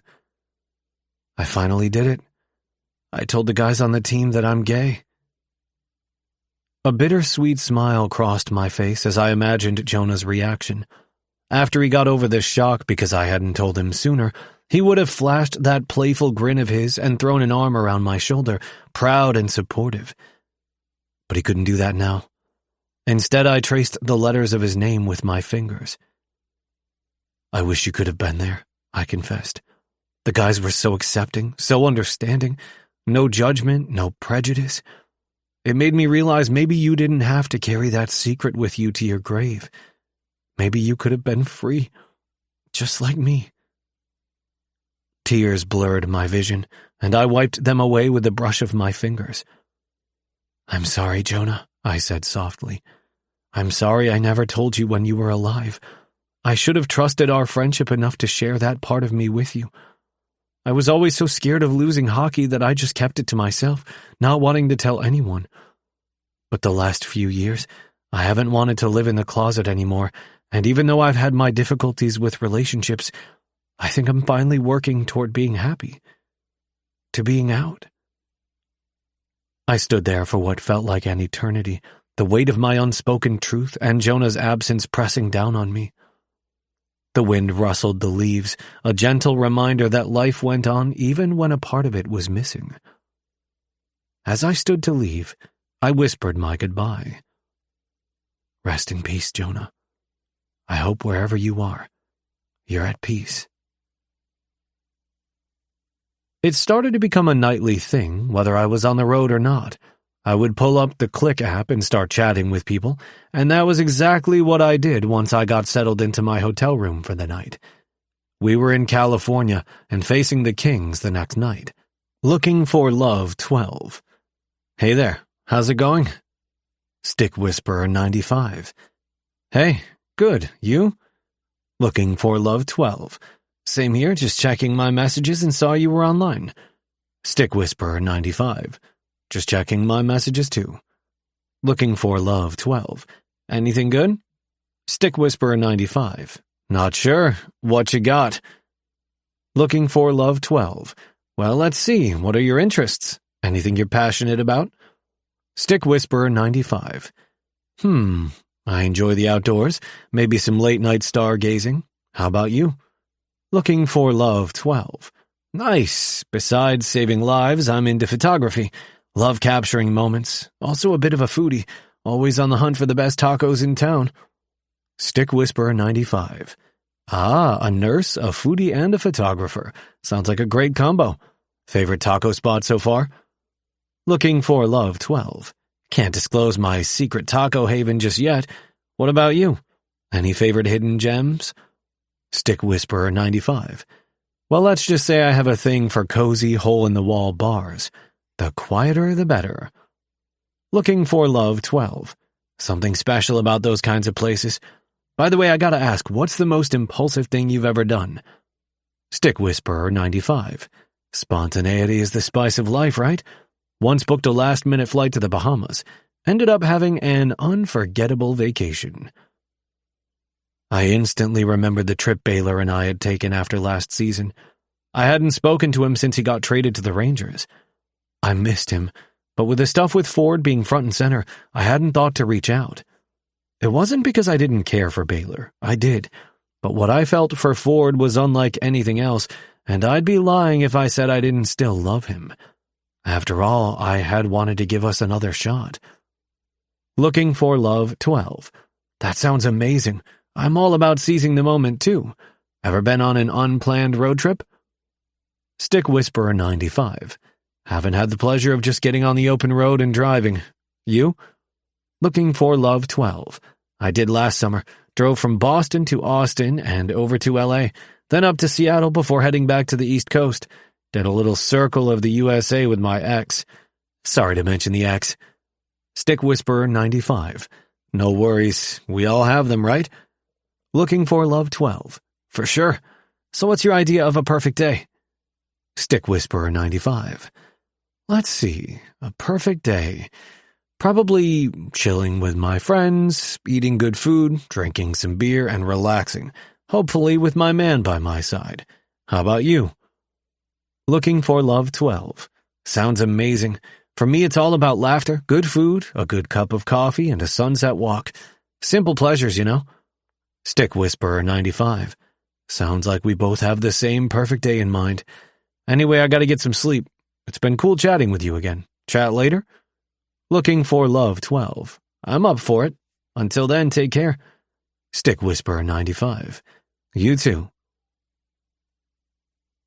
The following morning, I put on a Bruins sweatshirt and a pair of gray sweats and went down to breakfast to meet the guys. A lot of them were already waiting in line for the made-to-order omelets, so I joined at the end. Cardinal, one of the rookies, stood in front of me in line. Morning, Coop. Morning. Did you sleep well? I crashed hard. You? Yeah, I did too. Butcher got into line behind me and clapped me on the shoulder. Ready to kick ass tonight, Cap? Of course. I really had to admire my teammates. After I'd dropped the bomb that I was gay, not a single one had an issue with it, and everything had been business as usual in the locker room. It made me wonder if times were changing, and maybe I'd been worried for no reason. Sure, back in the day, there were no gay athletes who were out and proud, but now it seemed people were more open and understood that sexuality wasn't so clear-cut. Because people were more open with who they truly were, that also led to people being more accepting, or at least not making a big deal about it. It wasn't that my teammates didn't care, but more they had no problem with it because it didn't affect them. We were there to play hockey and win games. We moved up in the line, and Cardinal turned back to me again and asked, Do you have a minute to chat after we get our breakfast? Of course. Is everything okay? I wondered. It wasn't unusual for younger players to want to pick my brain. I loved that part of being the captain, and having played for most of my life. Think so. It was his turn to order his omelet, and then mine. Once we were done, I followed him to an empty table with only 2 chairs. We dug into our food, and after a few bites I asked, "So what's up?" He wiped his mouth and swallowed the food in his mouth. "First, I want to say how awesome it was for you to come out to everyone the other day. I admire you even more for that." My heart smiled. "Thanks, man. I appreciate that." Cardinal grinned. "No problem, Coop. I've been meaning to talk to you about something as well. It's just, I figured since you were open with us, I should be too." I raised an eyebrow, curious about what he was going to share. Cardinal took a deep breath. "I'm pansexual," he admitted, looking down at his omelet. I paused for a moment, processing his words. Then a warm smile spread across my face. "Thanks for trusting me with that, Card. It means a lot." He chuckled nervously. "Yeah, wasn't sure how you'd react, but after what you did, I thought why not? We're teammates and I respect you." "Absolutely," I replied, genuinely touched by his honesty. "Sexuality doesn't change anything between us. We're a team, on and off the ice." He visibly relaxed, relief washing over his face. "I'm glad you see it that way. It's not always easy, you know?" "It definitely takes courage. Just be you, and if anyone has a problem with it, they'll have to deal with me. And Butcher. And no one wanted to mess with Butcher." Cardinal grinned again. "Thanks, Coop."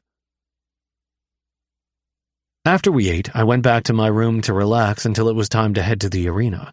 I opened the Click app and saw I had a message. "Looking for Love 12. Good morning. Hope you don't think I'm a stalker, but I saw the Bruins are in Cali and have a game tonight. If you're a player, hope you have a good game. Smiley face." I sat on the king-sized bed and thought about what my reply should be. When we'd originally chatted, he had assumed I was a player because of my username. I guess I could have chosen one that didn't have any ties to hockey, but hockey was my life, and it felt natural to have Stick Whisperer 95 as my username. If I confirmed I was a Bruin, there were many to choose from. He would only know it was me if eventually we met up. Stick Whisperer 95. If I am a player, thank you, wink face. By the time we had to head out, I still hadn't gotten a reply. We ended up losing in a shootout. Those were always soul-crushing, but we'd played our best, and we were still in first place. On the way back to the hotel, I opened up the Click and saw I didn't have a message from Looking for Love 12. I had to admit that I was a bit bummed. "How are you liking it?" I looked up to see Butcher across from me on the bus. He was pointing at my phone. "The Click? Yeah, meet anyone yet?" "No one in person." "What are you waiting for?" I gave him a you-know-why look. "If you don't get out there, you'll never know what it's like to date freely." His words stuck with me all the way to the hotel, while I got ready for bed and the next morning. He was right. I needed to just make the jump. What was the worst that could happen? I knew I would have to get the person to sign the non-disclosure agreement, so at least I had something protecting me until I was fully ready to come out. Plus, it wasn't as if I would be making out with a dude in public where people could see and snap pictures. Grabbing my phone, I took a deep breath and opened the dating app. I sent another message to Looking for Love. "Stick Whisperer 95. I have tomorrow afternoon free. Want to meet for coffee?" Chapter 10. Coop. Looking for Love sent me a message while we were in the air on the way back to Boston. "Looking for Love 12. I'd love to. It was my Friday today, so it works out perfectly. Where do you want to meet?" Stick Whisperer 95. How about you pick? You mentioned you enjoy a good cup of coffee. Any particular place? Looking for Love 12. There's this little cafe near where I live. Their mochas are delicious. Stick Whisperer 95. Sounds good. Drop me a pin. How about 3? Looking for Love 12. Awesome. How will I know it's you? Since he seemed to follow the Bruins, or at least hinted at knowing the players, I had no doubt he'd know as soon as he saw me. Stick Whisperer 95. I'm sure you'll figure it out, but just in case, how will I recognize you? Looking for Love 12. I'll wear a red scarf. Does that work? Stick Whisperer 95. Sure. I'll see you at 3. Once the plane landed, we got onto the bus that would take us to the arena where everyone had left their vehicles. "Yo, Coop," Butcher said from the seat across the aisle from me. "Want to grab a beer before you head home?" "Sorry, Butch, I got a date." It seemed like all my teammates mocked me playfully with their oohs. All right, fuck off. You all act like it's my first time. It was my first time meeting a stranger, but not my first time on a date. The thought of going on a date with someone brought Ford to mind, but I shook it off. "We're teasing, Cap, but good luck." Butcher squeezed my shoulder. "Thanks. Did you meet him on the click?" Nystrom asked as he turned in his seat to face me. "I did." "Do you need us to go with you to make sure you don't get kidnapped?" Sexton teased from behind me. Seemed everyone was standing and asking questions as we waited for the bus to start driving. "Do you think I'd let someone kidnap me?" I chuckled. "Dude could be bigger than you," Butcher stated. "You never know." I shook my head as I continued to laugh.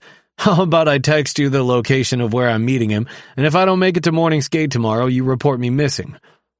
"The first 48 hours are crucial," Arlov declared. "That won't give us much time if we're already several hours behind." I stared at my friend and he lifted a shoulder. "What? I watch a lot of true crime." I rolled my eyes at how ridiculous everyone was acting. "I think I can handle myself, but I'll text the group chat when I'm done. If you don't hear from me in 2 hours, someone come check out the coffee shop." "Oh good, you're meeting in a public place," Arlov commended. "We're just fucking with you, Cap." Butcher grinned. "Have a good time, okay?" "Thanks." The bell above the door jingled softly, and the aroma of freshly ground coffee beans hit me as I stepped inside. Scanning the cafe, my eyes searched for a red scarf. A guy at a corner table with his head down who was engrossed in his phone was wearing a red scarf. As I approached, I couldn't help but notice the Bruins cap he wore, and I had to think he was doing it because he assumed I played for them. I cleared my throat, and he looked up from his phone. Our eyes met, and for a moment there was a flicker of recognition on his face. "I was right." A smile played on his lips. "Yeah," I smirked, "and you must be looking for love. The one and only." He chuckled and stood, extending a hand for a handshake. I shook it. "Wow, I didn't expect you to be Emmett Cooper." "Is that a problem?" "Absolutely not. I mean, I figured you played, but I didn't know you'd be you," he exclaimed, excitement in his voice. I let out a nervous laugh.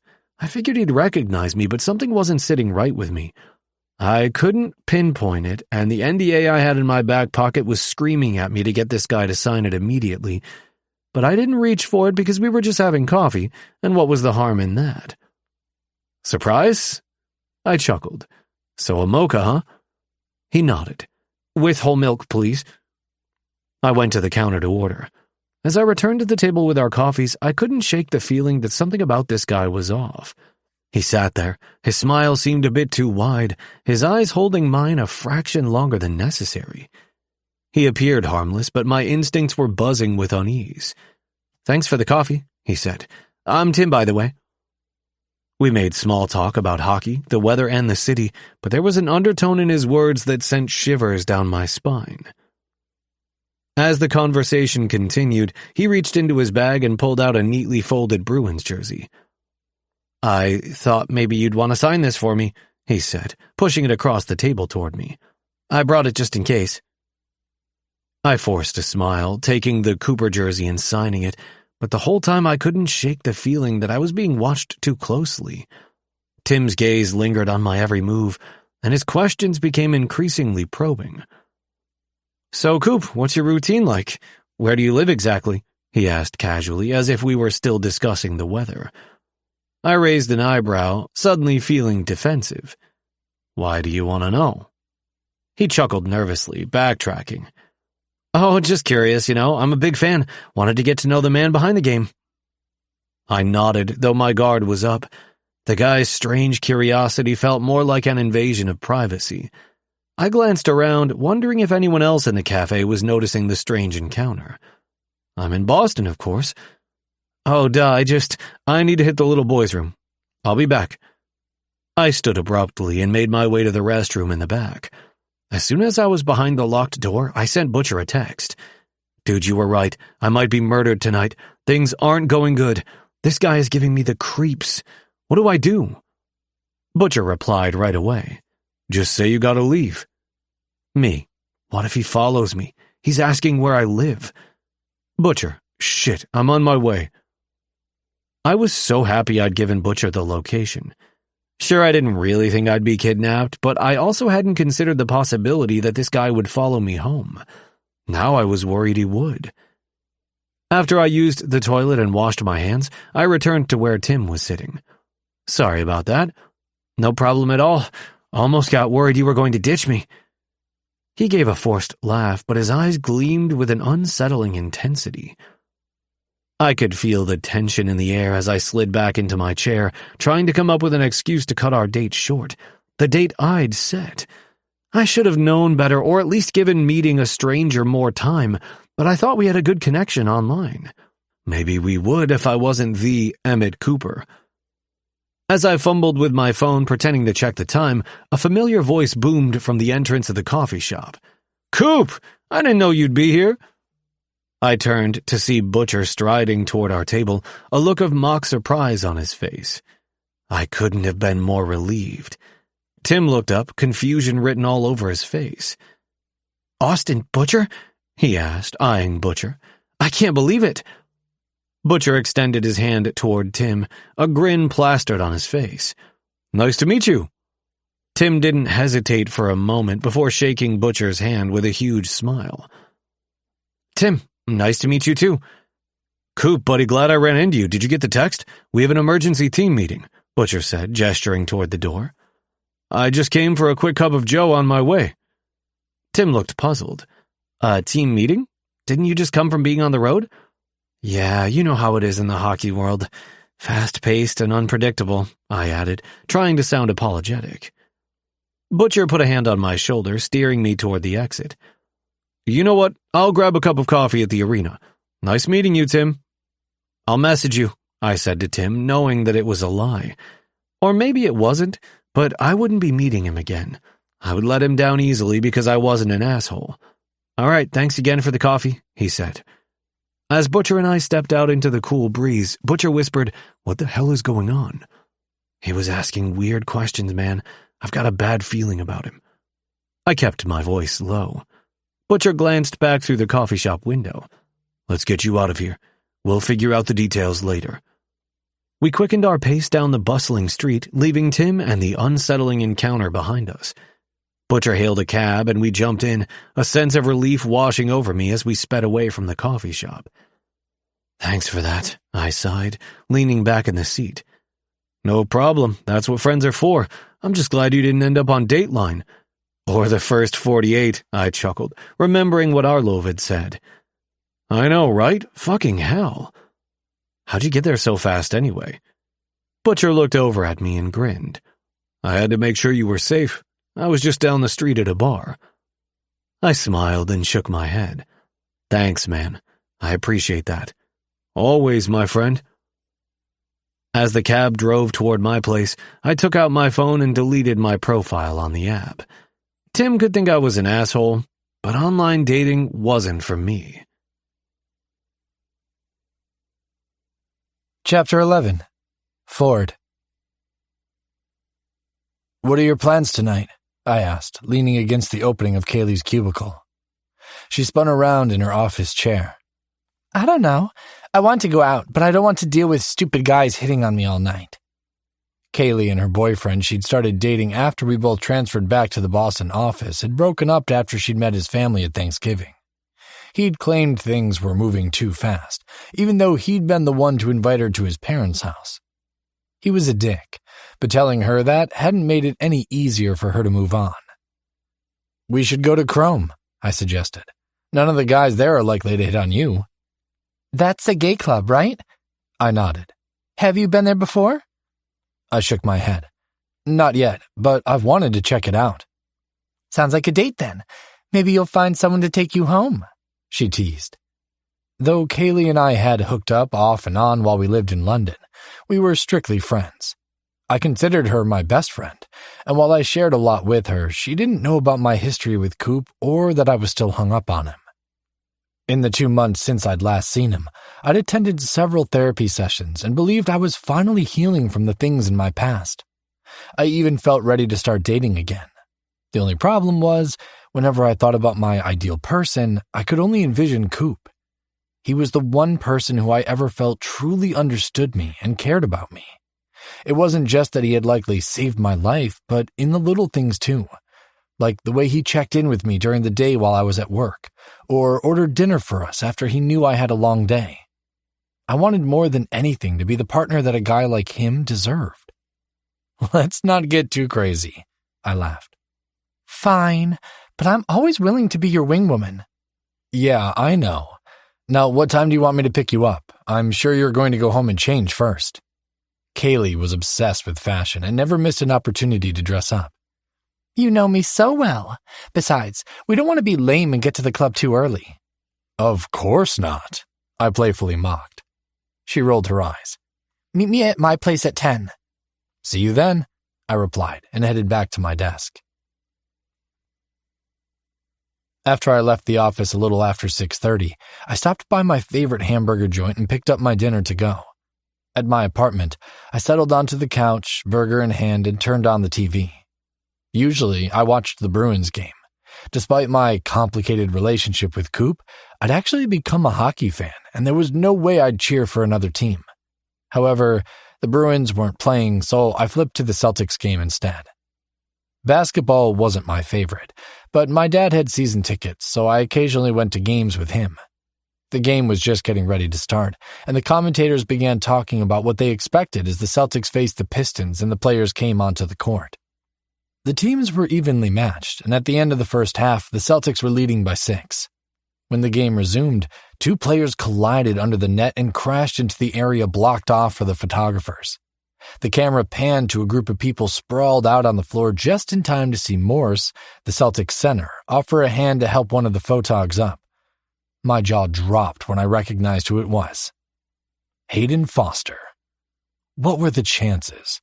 The one night I decided to watch a game, someone from my past, a stark reminder of a dark time in my life, just happened to pop up.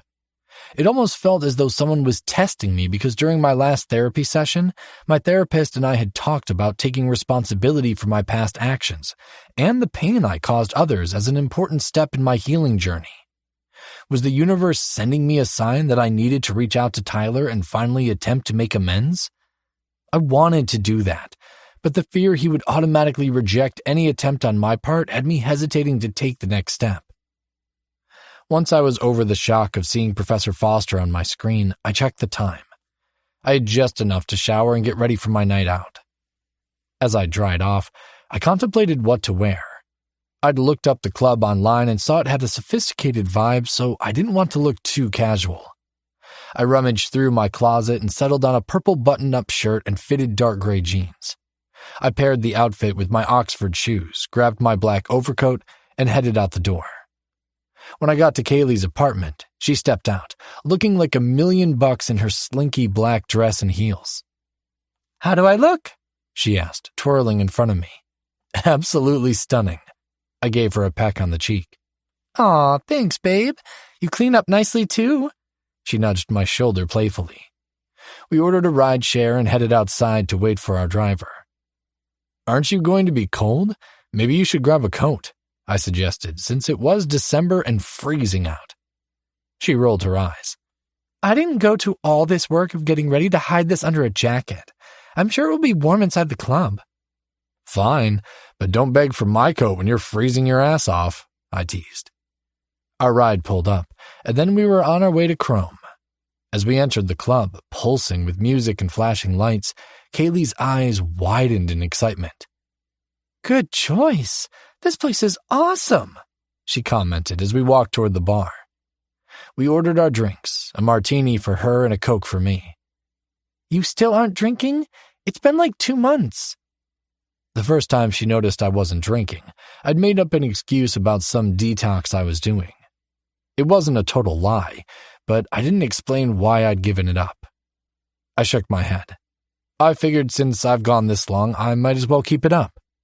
Well, you have more self-control than I do, she said as we headed for a small high-top table off to the side of the dance floor so we could people watch. After our second round, Kaylee leaned closer to me, lowering her voice to be heard above the music. So, any cute guys catch your eye yet? I chuckled. Not really. I don't think I'm in the mood for anything tonight. She raised an eyebrow at me. Oh, come on, live a little. I am living, I reassured her with a grin. I'm just not interested in a fling at the moment. Fine. If you're not going to try to hook up with anyone, then we should dance. That's I'll do. We had been dancing for a while when I glanced toward the bar and saw another blast from my past. Fallon Donnelly, my former friend and fraternity brother, stood with a group of guys I didn't know, as well as someone who appeared to be Secret Service. Fallon's dad had recently won the presidential race and would be sworn into office in about a month. It seemed Fallon already had bodyguards. What's wrong? Kaylee asked, turning to see what I was looking at. It's nothing. Just saw someone I recognized. You want to go say hi? I shook my head. Nah, he probably doesn't remember me. I doubted he'd forgotten the guy he'd kicked out of Sigma Epsilon, but I wasn't about to try to have a conversation in the middle of a club with a guy surrounded by Secret Service agents, and who probably still hated me for what I'd done to his best friend. I worried I was going to have to spend the rest of the night avoiding him, but he left soon after I noticed him, and I breathed a sigh of relief. I'm thirsty, Kaylee pointed toward the bar, and I followed her off the dance floor. As we walked toward the bar, I stopped in my tracks because sitting at the bar was Emmett Cooper. What the fuck was happening? Was the universe playing some sort of cruel joke where I was going to see every single person I had a complicated history with tonight? Before I could decide whether I wanted to hide or say hi, our eyes locked from across the bar, and he gave me a surprised smile. That left me no choice but to go over and talk to him, or I would look like an asshole. Kaylee stood on her toes to speak into my ear. I'm going to use the restroom. Can you order me a bottle of water when the bartender comes around? Will do. Once I was alone, I walked over to where Coop was seated. Hey. Hey. He took a sip of his beer. You know this is a gay bar, right? I tried to keep my tone playful, but I wasn't sure if it came across or not. He nodded. I do. Aren't you worried someone might see you? He shook his head. I've been here before and I just came out to my teammates. I figure it's only a matter of time until my being gay becomes public knowledge. I furrowed my brow. You came out to your teammates? I did. That's a surprise? He shrugged. What about you? What do you mean? At that moment, the bartender came over and I ordered another Coke for myself and water for Kaylee. When he turned around, Coop continued. You were just as firmly in the closet as I was, and yet here you are. But you knew I went on a date. I cringed, thinking about the night I'd met Jacob. Clearly, I wasn't in the closet then. The bartender placed the drinks I ordered in front of me, and I handed him some cash. Going out with someone doesn't mean anything, Coop stated. It could have been like when we dated and pretended we were just friends around other people.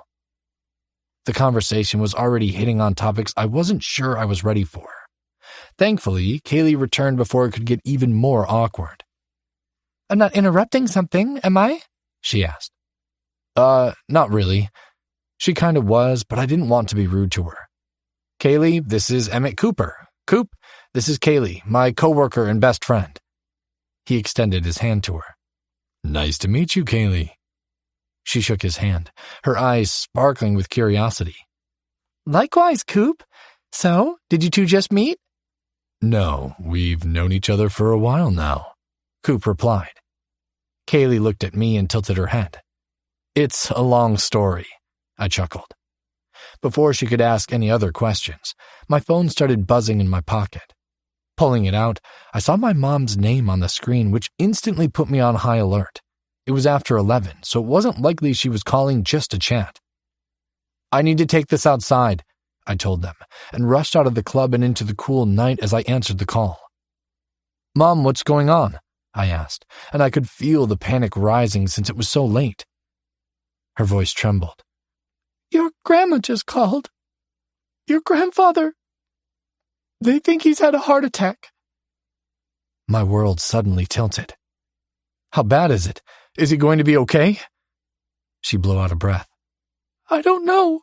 The ambulance just got to the hospital. Your father and I are already on the road headed that way. I'll be right behind you, I stated before heading back toward the door to tell Kaylee I had to leave. Drive careful, sweetie. We'll call you if we find out any more information. Okay, Mom. See you soon. I hung up the phone and took a deep breath, trying to process the news. The music pounded in my ears as I returned to the bar, searching for Kaylee. She was still chatting with Coop, but her eyes widened when she saw me. Is everything okay? She asked. No, that was my mom. She said my grandfather had a heart attack, I replied. I need to leave. Can you get a ride home? Kaylee nodded sympathetically. Of course. Don't worry about me. Just go. Coop looked at me with concern. Is there anything I can do to help? I shook my head. No, thanks. I appreciate it, though. Leaving them behind at the bar, I hurried outside, hoping I could catch a cab quickly. A second later, someone reached down and grabbed my arm. I spun around and saw Kaylee and Coop. I just ordered a car. We'll drop you off first, and then I'll make sure Kaylee gets home, Coop stated. Are you sure? He nodded. Of course. Let's get you home. I began to pace as we waited together for our ride. How far away is the car? Coop placed a hand on my shoulder as I walked past him. About 2 minutes. I stopped and took a deep breath.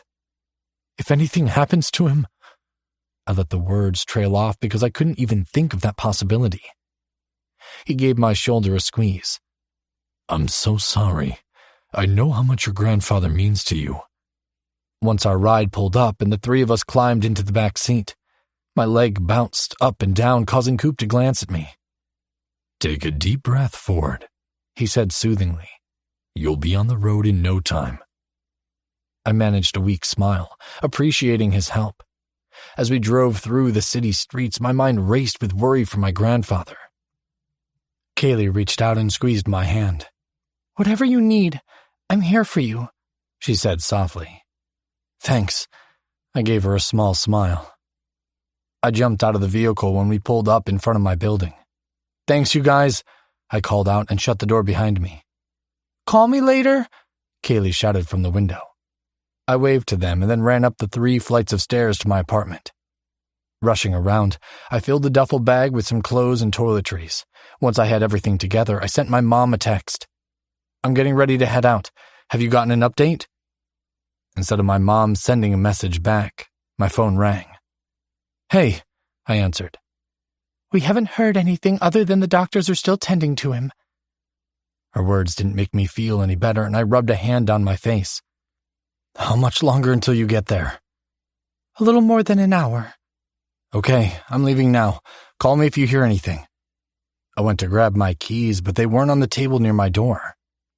I will. Drive careful, she directed.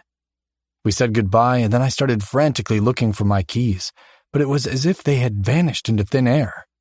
I'd used them to open my door when I got home, but I wasn't exactly thinking clearly when I walked through the door. Finally, I caught a glimmer of metal on my pillow.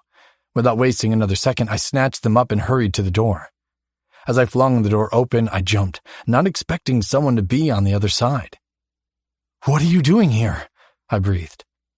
I'm going with you, Coop stated. Chapter 12. Coop. The cab of my truck was quiet as I drove us out of town. I hadn't expected to see Ford at Chrome, nor had I thought I would be driving us to Hartford in the middle of the night. I had no clothes, no toiletries, and I had morning skate and a game the next night. But this was Ford. The moment he had come back into the club from his phone call, I'd seen the pain on his face. When he'd uttered the words his grandfather had a heart attack, it had felt as though my own heart had stopped beating, and I knew I would do whatever I needed to do to help him. As he sat in the passenger seat, I stole a glance at him from the corner of my eye. The distance between us felt like 100 miles and not a few feet. It had been 2 months since I'd seen him, and I wasn't sure if it was my duty or not, but I felt I needed to help him again, just like I had the night he drank and took sleeping pills. Thanks for doing this, Ford said, finally breaking the silence several miles down the interstate. Of course. I can't imagine what you're thinking, and I feel better knowing I can get you there safely. I would have been fine. You probably would have, but I would have been worried the entire time. Plus, I didn't want you to drive after you'd been drinking. I didn't drink tonight. He crossed his arms over his chest. Oh, I haven't had any alcohol since that night. Really? Yeah. He didn't elaborate why, but I guessed it was because he'd messed up and drank and took the pills. I focused on the road, the yellow lines blurring as my thoughts wrestled with the unexpected twist of fate that brought us together again. After several minutes, I finally turned on the radio to drown out the silence. Everything felt awkward and weird and all wrong. Wrong because this was Ford. My Ford. The guy I had fallen in love with. The one I had shared a piece of myself with. But as we got closer to my hometown, the discomfort between us didn't seem to get better. I needed to change that. I cleared my throat. So I went on this date a few weeks ago and I almost got kidnapped. What? His head snapped in my direction. I chuckled nervously. Not kidnapped, but the guy was weird as fuck. Total stalker vibe. I had to call my buddy Butcher to come rescue me. Seriously? Yeah. I was scared the guy was going to follow me home and slit my throat. Where did you meet him? On a dating app. Which one? The Click.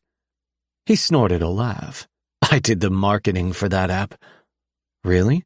Yeah, I even used it for a few weeks before. That night. But not since? I asked. He shook his head. No, been working on myself. And how's that going? Good. Tonight was the first night I'd been out in a long time. Oddly enough, I saw every person I have a difficult history with, too. How so? First, I saw Professor Foster on the TV during the Celtics game. Then at the club, not only did I run into you, but I also saw my old fraternity president. It was strange. I'm glad I ran into you, though, I admitted. Me too, he said after a few beats. Everything in me wanted to reach across the console, lace our fingers together, and just hold his hand as I drove. But I didn't. You really came out to your team? He asked. I nodded. Yeah. It was time. How did everyone take it? Surprisingly well. One of my teammates confessed to me he's bi, and another told me he was pansexual. It feels good finally to be open with those around me and to know I'm not alone. What about the NHL? I don't know. I thought for a moment. It's not like I don't want everyone to know, but I just haven't had a reason to feel as though I needed to tell the world. I'm not hiding anymore, but my post-game stuff is about hockey, and I don't want the focus to be on my sexuality. Once I tell the NHL and the media, it might be all they want to talk about. Maybe just for one game, but I bet your openness would help a lot of people. I let his words sink in, and I had to agree with him. If I hadn't come out to my team, then I wouldn't know about Butcher and Cardinal.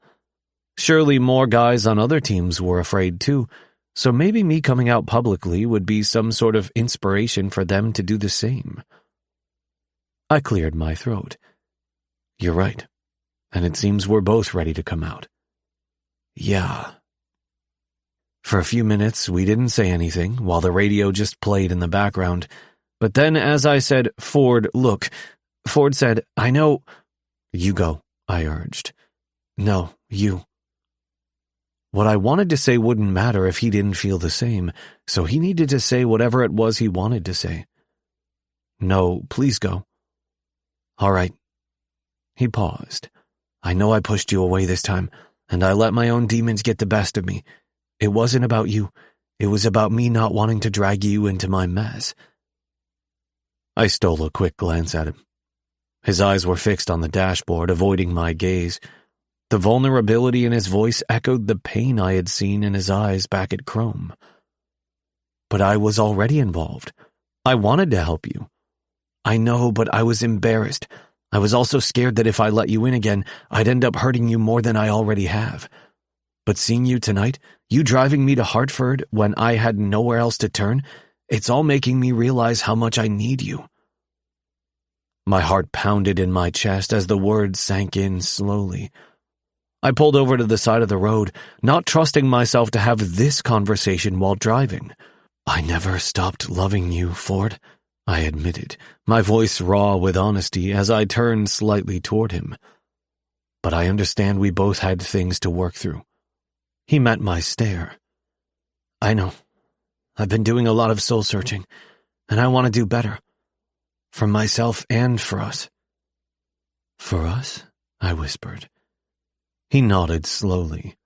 "Maybe we can start over. Take it slow. Figure things out together." A small smile tugged at the corners of my lips. "I'd like that. I've missed us." He reached across the console, his hand finding mine. "Me too. More than you can imagine." I leaned further in and cupped his cheek with my free hand.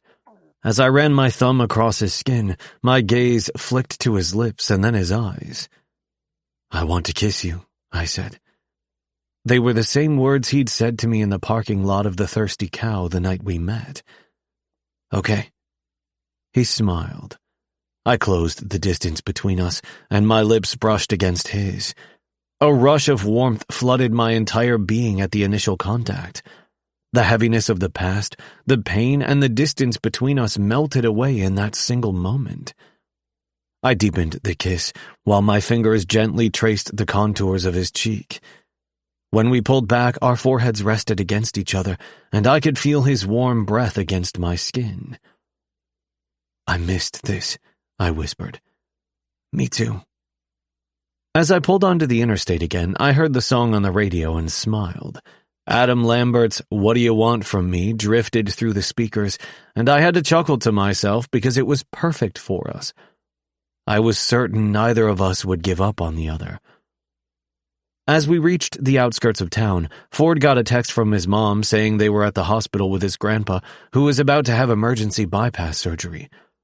I drove straight to the hospital and pulled my truck up to the main entrance. "Do you want me to go in with you?" I asked.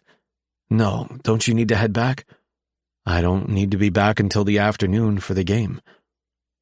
After I'd dropped Kaylee off at her place, I'd texted Butcher that I had a family emergency and was heading to Hartford. I told him to let Coach know that I'd miss morning skate, but would be there for the game. "Okay, but I still think it's best if I go in alone." "I understand. Maybe we can meet for brunch or something before I head back?" "Maybe. I need to figure out what's going on with my grandpa." "Okay. Just let me know." "I will." He leaned in and we kissed briefly. Damn, I'd really missed his lips. "Text me whatever time," I said as he grabbed his duffel from the back seat and then opened the door. "Okay." I watched him walk inside the building before I headed toward my parents' house. The porch light was on as I pulled up and then cut the engine. I had texted them too that I was on my way because of Ford and his grandpa.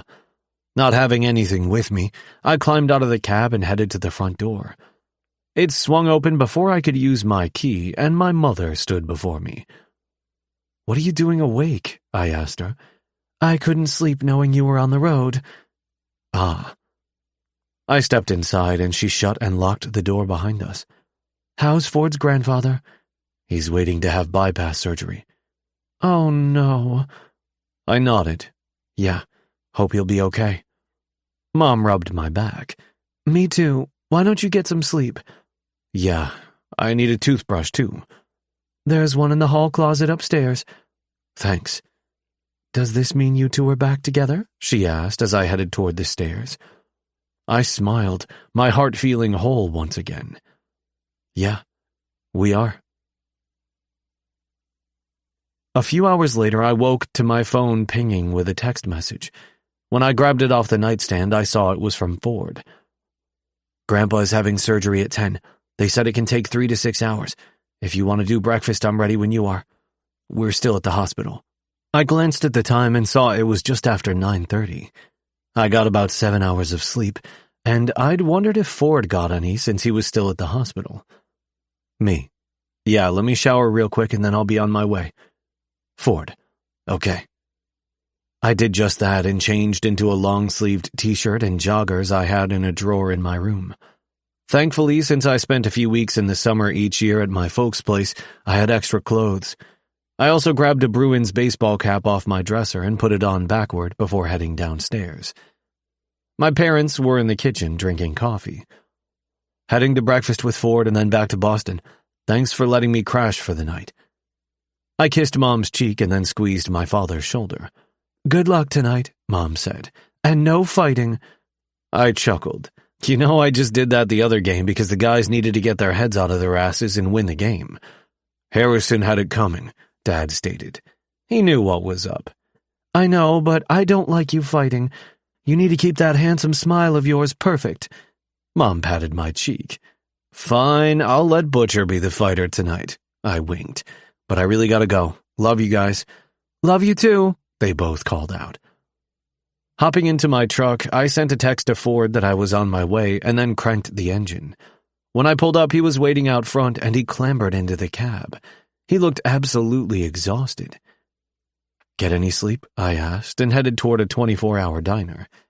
He shook his head. Not really. I'm sorry. I squeezed his knee. I'll sleep once I know he's going to be okay. Wish I could stay, but I need to head back after breakfast. That's okay. I told them I wasn't going to be long.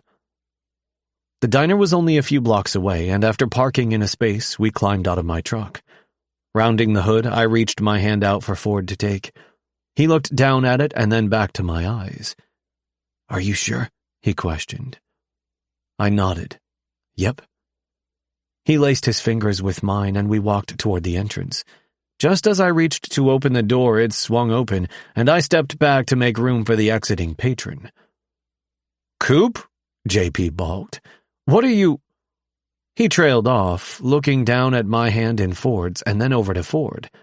Hey, man, I greeted with a surprised smile. Ford tried to pull his hand free, but I held it tighter and then gave it a little squeeze to tell him it was okay. You're in town? Don't you have a game tonight? JP asked. Yeah, family emergency, but I'm heading back after we eat. Are your parents okay? They're fine. Ford's grandpa is in the hospital. I'm sorry to hear that, JP said to Ford. Thank you.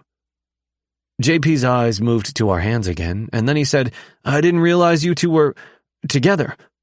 Yep, we are, I affirmed and gave Ford's hand another reassuring squeeze. Ford shot JP a tired smile. JP raised an eyebrow, clearly still processing the information. Well, that's unexpected, but hey, good for you guys. I nodded, grateful for his understanding. Thanks, JP. Guess we need to catch up next time you're in town, my friend said. Absolutely. JP walked past us, and then we entered the restaurant. That seemed to go well, Ford stated. Yeah, I think so. I'll call him on the way home to make sure. JP had been my best friend for almost my entire life. Over the last few years, we hadn't been as close, considering I had moved to Boston, but I had to hope that no matter what, everything would be okay between us. Chapter 13. Ford. My grandfather made it through surgery and would be in the hospital for a week while he recovered.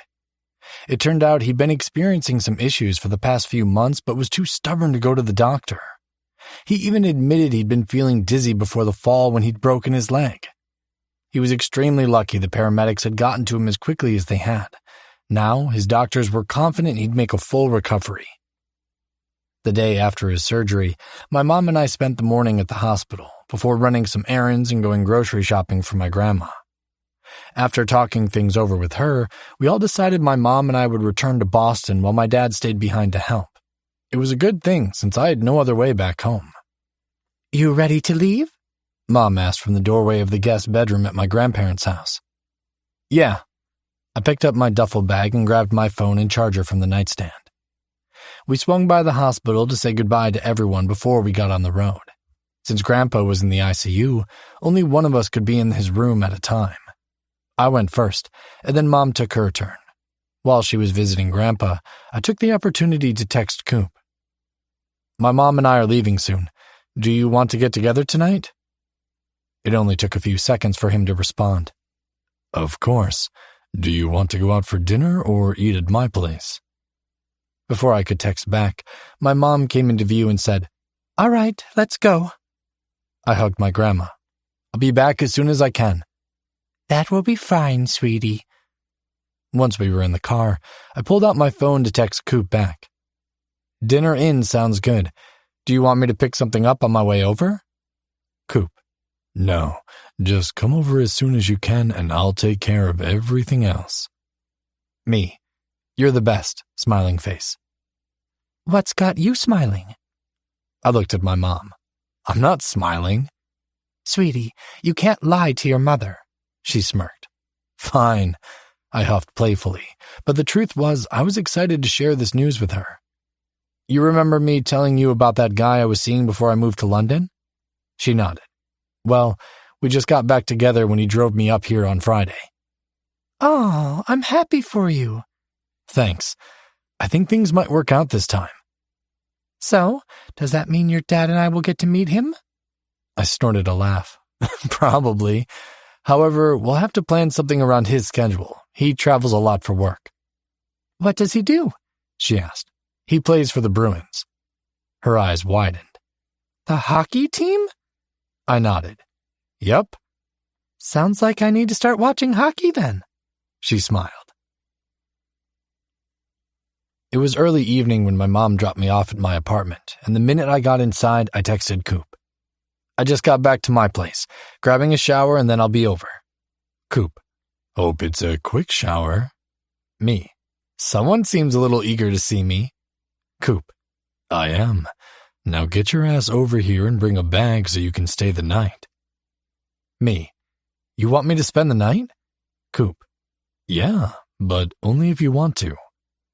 Of course I wanted to. I wanted to spend as much time with him as possible since I knew we'd go days without seeing each other because of his schedule. Me.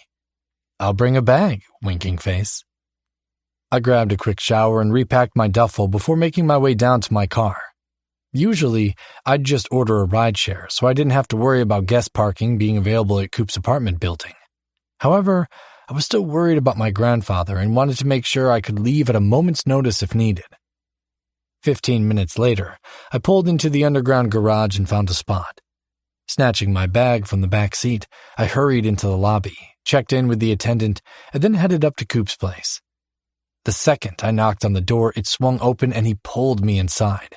His lips pressed against mine in a slow, passionate kiss that stole my breath. I've been waiting to do that all day, he breathed when he pulled away. Oh yeah? I smiled.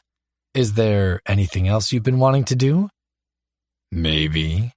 He waggled his eyebrows. But I thought we could eat dinner first. As much as the idea of doing other stuff sounds fun, I'm so glad you want to eat first. I'm starving. Well, let's feed you then. I followed Coop to the kitchen, where Chinese food containers were set out on the island. The delivery guy dropped this off right before you got here, he said. My stomach growled as he opened the white boxes, and we both piled our plates high with orange chicken, broccoli beef, chow mein, and fried rice. This looks delicious. You really are the best boyfriend. As soon as the word boyfriend left my lips, I worried what Coop's reaction would be. We'd agreed to take things slow, so I didn't know if he was ready to put a label on what we were to each other. What's wrong? He asked, grabbing 2 bottles of water from the fridge. It's just, I took one of the bottles from him. We're supposed to be taking things slow, and I'm over here calling you my boyfriend. His eyes sparkled. I like you calling me your boyfriend. You do? He wrapped his free hand around the back of my neck and pulled me in close. Yeah, I do. I tilted my head up and kissed him. Then I'll keep doing it. He smiled. Good. Now let's go watch a movie.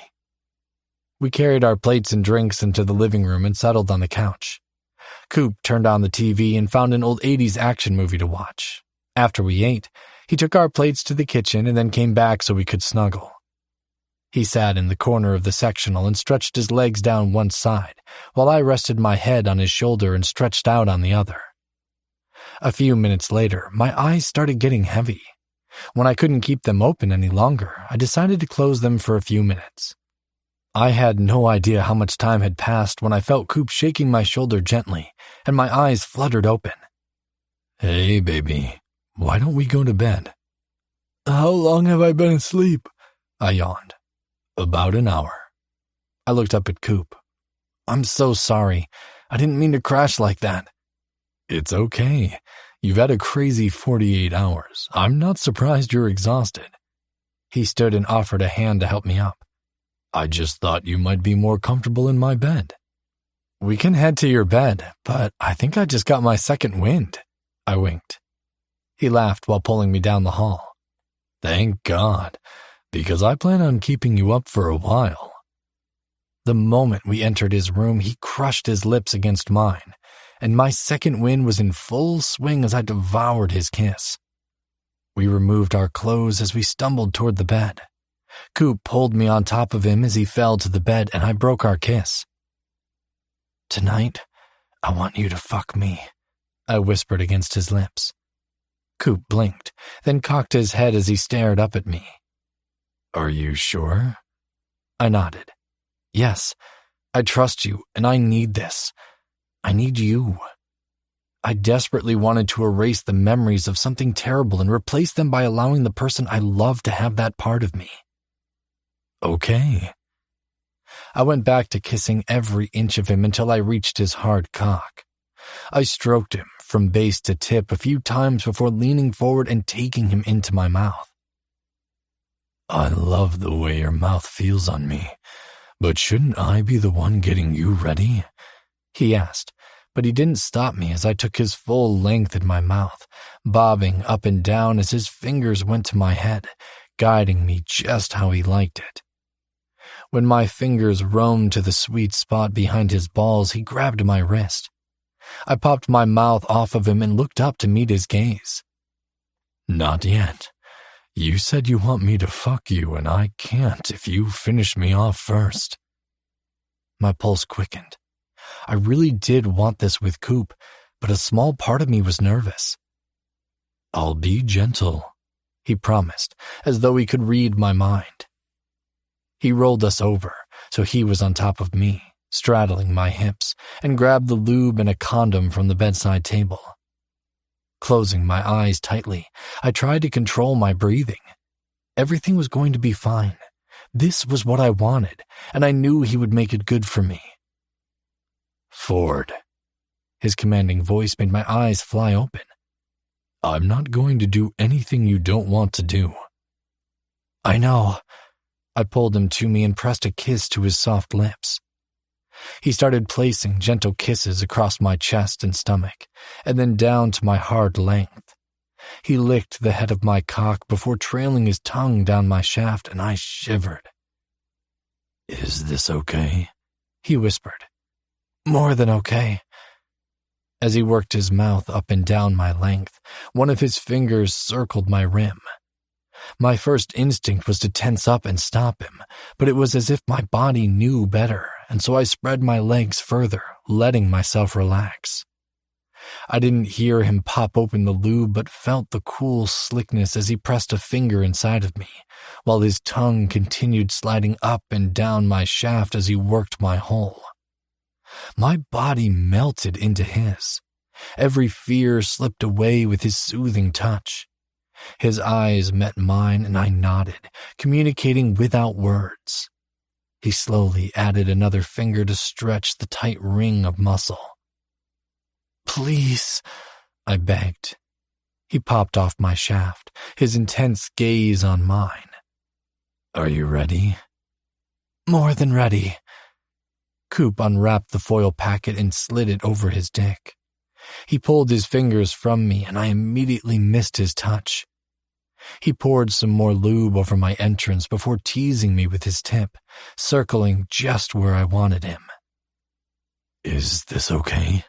He asked again, his free hand holding onto my thigh. Yes. His eyes never left mine as he inched inside. I breathed hard, keeping my gaze on him as he entered me. I pushed against him, wanting to feel more of him. "Someone's greedy."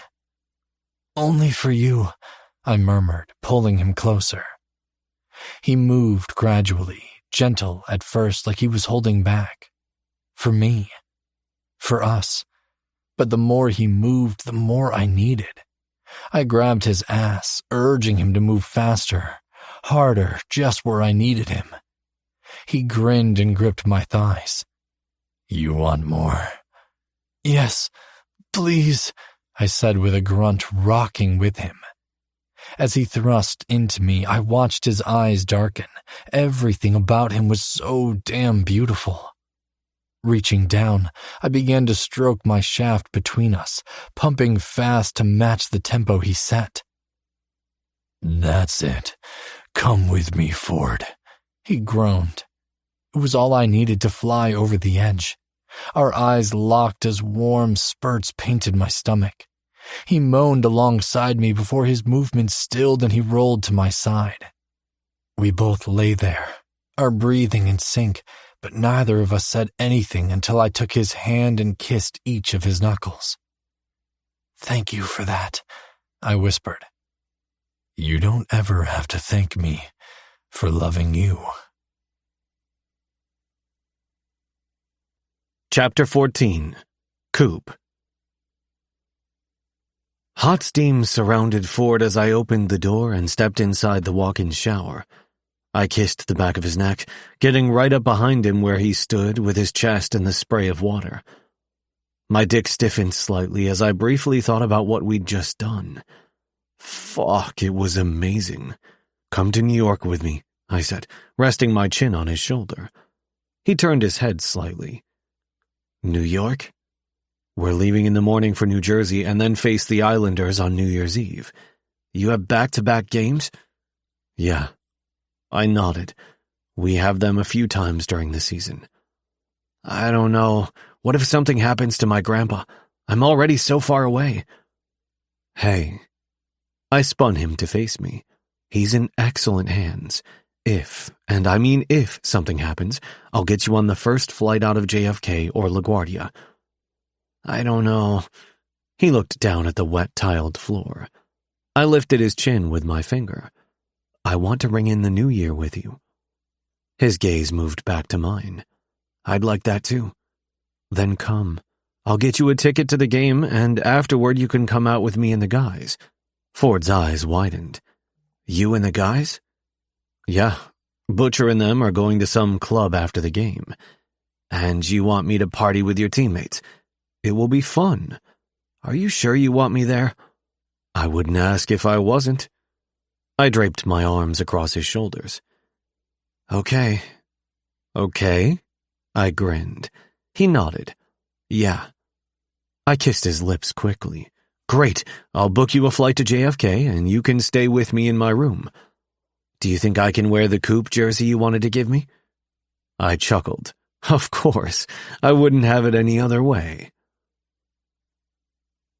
2 days later, the team and I were on our way to the Islanders Arena from the Garden City Hotel. We'd beat Jersey and now needed one more win to have a successful road trip. Once on the bus, I pulled out my phone and texted Ford, who was landing at any minute at JFK. "I left a key for you at the front desk, and your ticket will be at will call. Can't wait to kiss you at midnight." As I stepped off the bus, the crisp air hit me and I shivered. We hurried into the visitors' locker room, and as we got ready for our mid-afternoon game, everyone was amped for not only the game, but also going to the club to ring in the new year. So we didn't have to find rides to the club with everyone else in New York City. We'd ordered a stretch Hummer limo to take us from our hotel. We'd also secured a VIP section of the nightclub. With a deep breath, I slipped into my gear, and then once it was time, we walked through the tunnel and out onto the ice. The crowd noise and loud music blended into a dull hum as I circled the rink, my eyes scanning the first row seats, searching for my guy. And there he was, in a sea of blue and orange, wearing my black and gold jersey with pride, a grin lighting up his handsome face. I couldn't help but smile in return, a surge of affection flooding my chest. I skated over to him during a break in the warm-up and gave him a subtle wink. Having him there, witnessing the game, drove my determination to play harder than I normally did. It was almost time for the puck drop, so with one last glance at Ford, I took a deep breath and refocused on the game ahead. I skated away from the glass, ready to give my all on the ice, fueled by the one person who mattered most. Traffic was a nightmare as the bus took us back to the hotel. If we'd had a night game, I was certain we would have had to ring in the new year on the bus, but luckily once we won, we all hustled to get out of there quickly. I sent a text to Ford. "On our way. Are you back at the hotel?" He replied a few seconds later. "Yep." Me. "Did you eat?" Ford. "I had a hot dog at the game." Me. "Can you order me a burger from room service? We all skipped the post-game food so we could head out. I'm starving. Order something for yourself too if you want." Ford. "Okay, no problem." Me. "Thanks, baby." The bus finally pulled up to the hotel and I practically sprinted off, eager to see him. The lobby was packed with people, but unexpectedly my eyes found Ford's as he waited near the front desk. He smiled as I approached, and without a word I pulled him into me. "Why are you down here in the lobby?" "Couldn't wait to see you." "I couldn't wait to see you either," I mumbled against his ear, my breath causing him to shiver. I didn't care who saw because none of it mattered. All it did was the man before me. "We have about 30 minutes until the burger should arrive." I grinned. "All right, I know exactly what we can do while we wait." "Coop!" I heard Butcher shout. I turned to see him striding toward us. "Who do we have here?" "Butcher, this is my boyfriend Ford. Ford, my pain-in-the-ass friend, Butcher."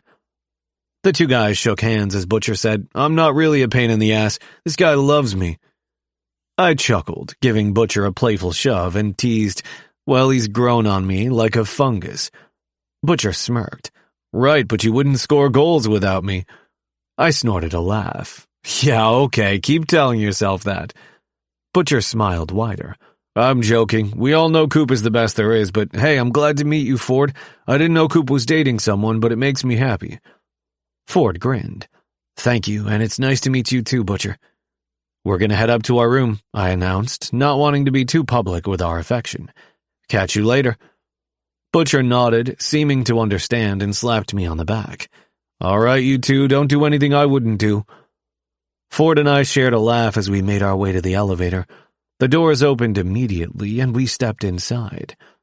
The moment they closed, I turned to him, a naughty glint in my eyes. "Now about that thing we can do while waiting for the burgers," I said, wrapping my arms around his neck. He raised an eyebrow, a playful smirk forming on his lips. "Oh, do tell." The elevator dinged, signaling our arrival on our floor. "You'll see." As we made our way to our room, laughter and whispers echoed through the hallway as everyone was already celebrating the end of the year. Unlocking the door, Ford and I entered, shutting out the noise from the outside world. A soft glow from the bedside lamps provided the only light in the room. We were a fumbling mess as our lips attacked each other, and we started to strip ourselves of our clothes. We tumbled to the bed, and I couldn't get to Ford's hardened length quick enough. As soon as I did, I skated my lips across the head and then lapped up the pre-cum waiting for me. "Someone is eager?" "Yeah, is that a problem?"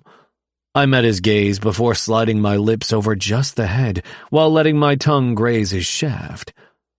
"Not at all, holy fuck." His hips moved forward, urging me to engulf him fully. He didn't need to say anything more. His hands slid into my hair as I bobbed my head along with his thrusts. What I couldn't get in my mouth, I wrapped my fingers around, jerking him off as I continued working him into a frenzy that had him bucking against my face. But I didn't want him to come in my mouth. Even though I loved the salty taste of him, I needed to feel him inside of me.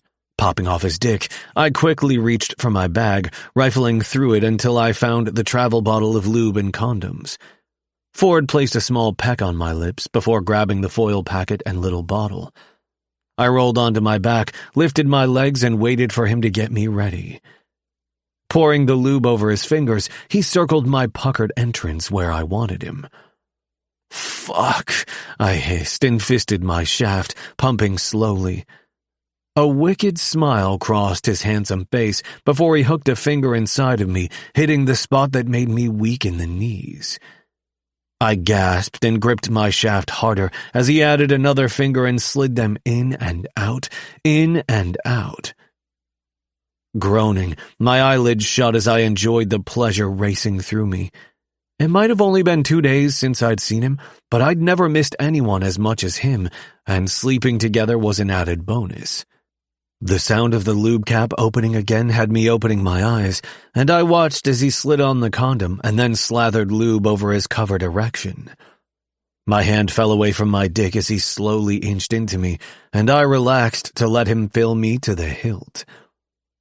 Leaning forward, I pulled his lips down to mine, devouring his mouth while I met his thrust with my hips. "You feel so good," I moaned. "You do too." He picked up his pace. Groaning into his mouth, I knew I wasn't going to last long, but I wanted him to come with me.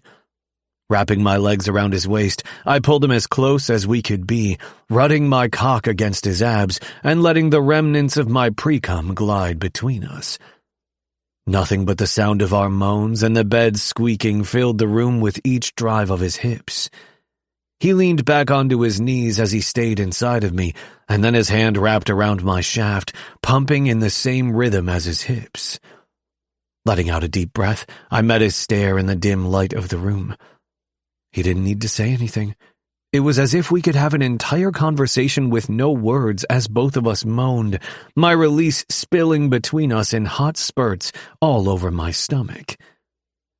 He stilled after me, getting in one last pump before collapsing next to me on the bed. I pushed back his hair before kissing his forehead. "That was amazing." "You're amazing," he panted, placing a light kiss on my lips. The stretch Hummer awaited us as we stepped outside from the lobby. Both Ford and I were dressed in long-sleeved button-up shirts and jeans. We walked up to where the guys were waiting outside the limo. "Guys, meet Ford," I announced, my arm draped over his shoulder. "Ford, this is Nystrom, Arlov, Sexton, Brunner, Elias, Freiberg, Chasson, and Cardinal, and you know Butcher already. Guys, this is my boyfriend Ford." "Hey everyone," Ford greeted with a small wave. Sexton extended a hand, a playful shimmer in his eye. "Welcome to the circus, Ford. Butcher doesn't bite that hard." Ford chuckled, shaking his hand. "I'm not worried. Used to party with my fraternity. I think I'll manage." Arlov chimed in, saying, "As long as you can handle our captain here, you're good in our books." "Oh, I can." Ford winked at me. We all got into the limo and Ford settled in beside me. I couldn't help but feel a sense of completeness. This was my team, my world, and now Ford was being welcomed into it. As the Hummer pulled away from the curb, I leaned over to him, whispering in his ear, "Get ready for a wild ride, baby. These guys may be a handful, but they're family." Once we rolled to a stop outside the club, we all piled out. The bouncer, a burly guy with an intense glare, nodded at us after Butcher spoke to him, and we breezed past the line. Entering the club, the thumping bass immediately surrounded us. The dance floor was a sea of moving bodies, and the DJ's beats resonated through the venue so loud I could barely hear anything else. I guided Ford through the crowd, weaving through the people toward our reserved VIP section. Buckets with champagne sat in the middle of a few tables in the section, and Butcher grabbed one and popped the cork. "Who's ready to party?" he hollered. Knowing Ford wasn't drinking anymore, I grabbed 2 bottles of water and handed him one, while the guys filled flutes with champagne and ordered more drinks. The VIP section offered a perfect vantage point overlooking the dance floor, and I leaned toward Ford and asked in his ear, "Wanna dance?" "Hell yeah." I grabbed his hand and led him onto the dance floor. We danced our asses off, and as the night continued, the club became a blur of laughter and celebration. The DJ pumped up the volume, and our group let loose, some finding strangers to dance with and going off to dark corners to do whatever it was they did. At midnight, the club erupted in cheers and confetti, and I pulled Ford close, kissing him with everything I had. "Happy New Year, baby. I'm so happy to be starting it with you. Chapter 15. Ford. Over the next few weeks, Coop and I settled into a routine where we spent as much time together as possible, despite his hectic hockey schedule. Even when he wasn't in town, we talked every chance we got. Even after an emotionally draining therapy session like the one I had just finished, I was still looking forward to getting home and hanging out with my man. He was in town and only had practice earlier in the day, so he was going to pick up dinner for us and meet me at my apartment. I texted him that I was on my way and then read the message my mom sent while I'd had my phone off during therapy. Hi, sweetie. I was wondering if you and Emmett wanted to come out for dinner this week. She'd been asking to meet my boyfriend every time we chatted. Unfortunately, with her and my dad traveling back and forth from Hartford to check on my grandfather and Coop's games, we hadn't been able to find a date that worked yet. I was actually going to ask him if he wanted to go to Hartford with me on Sunday. Then he could meet all of you. Besides, Grandpa said he was getting bored and I thought he might like to meet one of his favorite hockey players. Mom. That's a great idea. Let me know as soon as you know if it's going to work. Will do. I climbed into my car and made the short drive to my apartment. As soon as I walked inside, I dropped my laptop bag by the door and headed to my bedroom to change out of my work clothes. Not 5 minutes later, there was a knock at my door. I swung it open and smiled when I saw Coop holding a pizza box on the other side. Hey, baby. I leaned in to kiss him and then moved to the side so he could enter. Good call with the pizza. I was just thinking that sounded good. Well, I hope you're hungry because I got wings and breadsticks too. He held up a plastic bag in his other hand. You can't go wrong with those. We moved to the kitchen, and I pulled down a couple of plates and handed one to him. How was therapy tonight? He asked, grabbing 2 pieces of sausage and olive pizza and a few hot wings. Since I was no longer embarrassed by what had happened, and I was actually proud of the work I'd been doing, I happily shared what my sessions entailed. It was fine. We actually talked about Tyler and Hayden. I got a couple bottles of water. Really? Yeah. I grabbed my food while I spoke. I think it's time I finally reach out and at least try to apologize for my actions. With us back together, I don't want you to feel like you're stuck in the middle. You don't have to worry about me. We walked into the living room. I can handle things with Hayden. We sat next to each other on my couch. I know you can, but talking to them isn't just about what happened when I found out he was dating Tyler. I also need to address the things that went down between Tyler and me before that. Did she give you any advice on how you should go about doing that? I took a bite of pizza and swallowed before answering. Yeah, she thinks I should ask to meet in person and just speak from the heart. Is that what you're going to do? I think so, but I took a deep breath. If they agree to meet up, will you go with me? Of course. He twisted his plastic bottle open and took a sip of water. But there's something I need to tell you first. Okay? My mind started to race with ideas of what he possibly needed to say, because those words never preceded anything good. Hayden called me yesterday. He and Tyler are getting married in 6 weeks. What? My eyes widened. They're getting married? I had no idea. Yeah, he muttered. So maybe talking to them right now isn't the best idea. It didn't matter that Tyler was engaged because I was over him. You think I should wait until after the wedding? Coop picked at his pizza and shrugged. Maybe. Why? It's just when Hayden told me he was engaged, he asked me to be his best man. That wasn't a surprise. Okay. At the time, he thought we were back together. My brows furrowed. When was this? About a week after... He grimaced. You were in the hospital. Why did he think we were back together? Coop laid his hand over mine and squeezed it. He saw how worried I was about you. I think he realized then that I still had feelings for you and thought we were on track to start dating again. He was probably relieved when you told him that wasn't the case, I joked, even though it was likely true. I don't know. He shrugged. Anyway, before I could explain the situation, he said it would be best if you didn't go as my date. Did he think you'd actually take me? I didn't think any of us would think that was a good idea. He shook his head. I don't know. He must have thought there was a chance if he brought it up. Even if things were chill between all of us, I think it would be weird for everyone if I were there since I dated one of the grooms. Coop nodded. Exactly, but I worry they might think you have ulterior motives if you reach out before the wedding. Oh, yeah. We don't want them to think I'm apologizing in an attempt to score an invite to their big day. Yeah. He rubbed my leg. But just know whenever you do decide to talk to them, I'll be right by your side. I gave him a quick peck, and we resumed eating our pizza. Our conversation turned to much more lighthearted topics, like Butcher's antics during practice. I didn't care what anyone said. That guy was freaking hilarious. When we climbed into bed later that night, I remembered I had one more thing I needed to ask him. You want to go to Hartford on Sunday? To meet your family? Yeah, I beamed. I would love to. You're sure your grandfather is up to having visitors? Coop asked from the passenger seat as I drove toward Vermont. I read last night that too much excitement can raise a person's blood pressure. Are you trying to get out of meeting my family? I teased, even though his concern wasn't completely unwarranted. I'd actually read the same thing about blood pressure, so I had called my grandpa and gave him a heads up that not only was I bringing my boyfriend to visit, but that my boyfriend was his favorite player on the Bruins.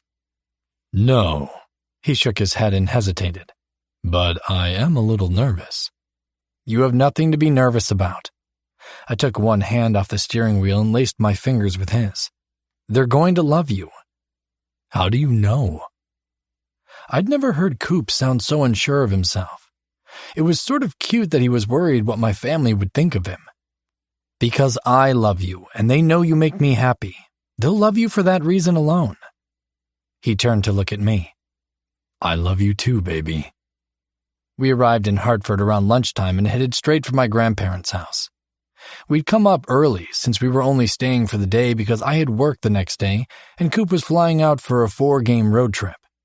It would be the longest we'd spent apart since getting back together. We pulled up in front of the house and I turned off the engine.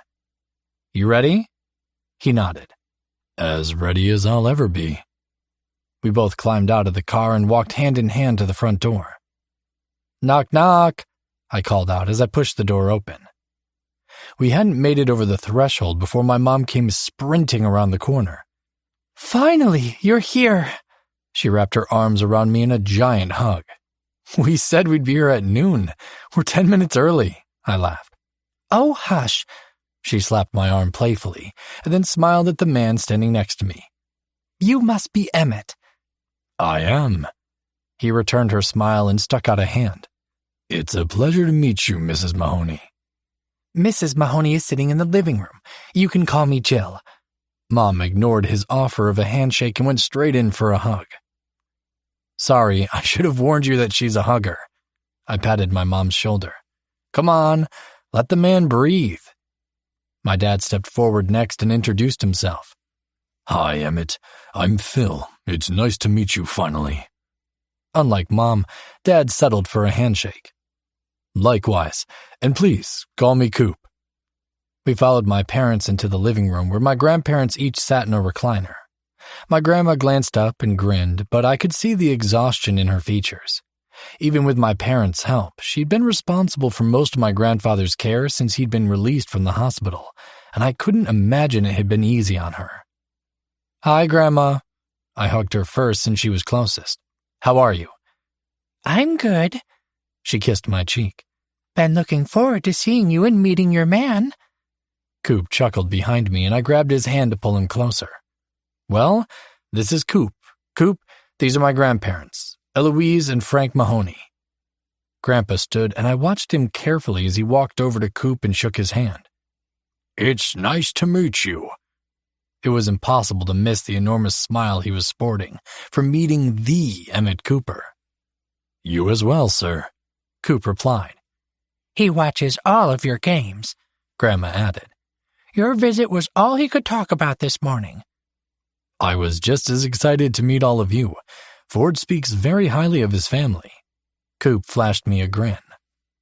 Once everyone had a chance to gush over my man, I took a seat on the couch and asked Grandpa, "So, how have you been feeling?" Bored, he huffed. The doctors said you need your rest. Grandma rolled her eyes. She'd likely heard him complain several times already. Well, that's what happens when you go and have a heart attack, I winked. He glared, but there was a hint of humor behind those eyes. I feel fine, just ready to get back to normal. Grandpa had never been one to sit around and do nothing, so I could only imagine how eager he was to get the all clear from the cardiologist. The six of us chatted for a bit, and then Mom announced it was time for lunch. As we sat around the table, Grandpa jumped right into hockey talk. You guys are having a great season so far. Everyone around town says this might be the Bruins' year. Coop almost looked embarrassed at the compliment. Well, we don't want to jinx anything, but the team is definitely working well together. That's because they have the best captain in the league, I beamed. I think you're a little biased. Coop squeezed my leg under the table. He may be, my father said. But I've caught some games lately, and it seems as though that title is well earned. Thank you, sir. So, are you going to visit your parents while you're in town? Grandma asked. Coop shook his head. Not this time. We're heading straight back to Boston when we leave. He has an early flight tomorrow, so I promised I'd get him home early, I added. Eventually, the others got up to move back into the living room, but Grandma reached for my arm. Stay and talk to me for a minute. I remained in my seat. Sure. Is everything okay? She looked at me, her eyes shimmering with unshed tears. I'm just so happy for you. You are? Absolutely. I can't think of someone more deserving of love and happiness than you, and it looks like you have both in spades. My chest got tight, and I could feel my own tears forming in my eyes. I do. He's pretty amazing, and I'm a lucky guy. Grandma cupped my face with both her hands. You're pretty amazing, too. Please, never forget that. Thank you, I whispered. That means a lot to me. Good. Now go rescue your boyfriend. I'm sure your parents and grandfather are taking advantage of you being in here with me and giving him the third degree about his intentions with you. Pushing away from the table, I stood. You're right. We spent the next few hours with my family, and then it was time for us to leave. Thank you so much for having me here. Coop hugged my grandmother. Of course, she replied. You're welcome any time, Grandpa added and shook his hand. Don't forget to let me know when you get the okay to travel, and I'll get you tickets to a game, Coop added. My parents walked us to my car, where we hugged and said our goodbyes. As I pulled onto the road, I couldn't help but think the day had been a success. Chapter 16. Coop. I hurried around the kitchen, preparing a romantic dinner for Ford. The scent of steak and herbs drifted through the air, and jazz music played in the background. It was our first Valentine's Day together, and I couldn't wait for him to arrive. In fact, it was my first Valentine's with anyone, and I couldn't be happier than I was knowing I would be spending it with my boyfriend. As the door opened, he walked in, a tired smile on his face. He shrugged off his coat, looking around the apartment with a raised eyebrow. Hey, baby, the place looks amazing, and something smells delicious. I wiped my hands on a dish towel and walked toward him, greeting him with a sweet kiss on the lips. My heart did a little dance at the sight of him. I'm making you dinner. Have a seat. I gestured to the dining room table I had never used. You've really outdone yourself. Since when did you become a chef? He chuckled and took a seat at the candlelit table I had set. I grinned. Oh, you know, I picked up a few things here and there. His brow furrowed. I've known you for a long time, and I've never seen you cook before. I had no idea. When did you learn? The question hung in the air for a moment because I wasn't sure if I wanted to bring up Baylor. Not because anything bad had happened between him and me, but because it was weird to talk about my ex on a romantic holiday. I took a deep breath before answering, Baylor, my ex, taught me. Ford blinked. Your ex? I grabbed the bottle of sparkling apple cider and started to open it.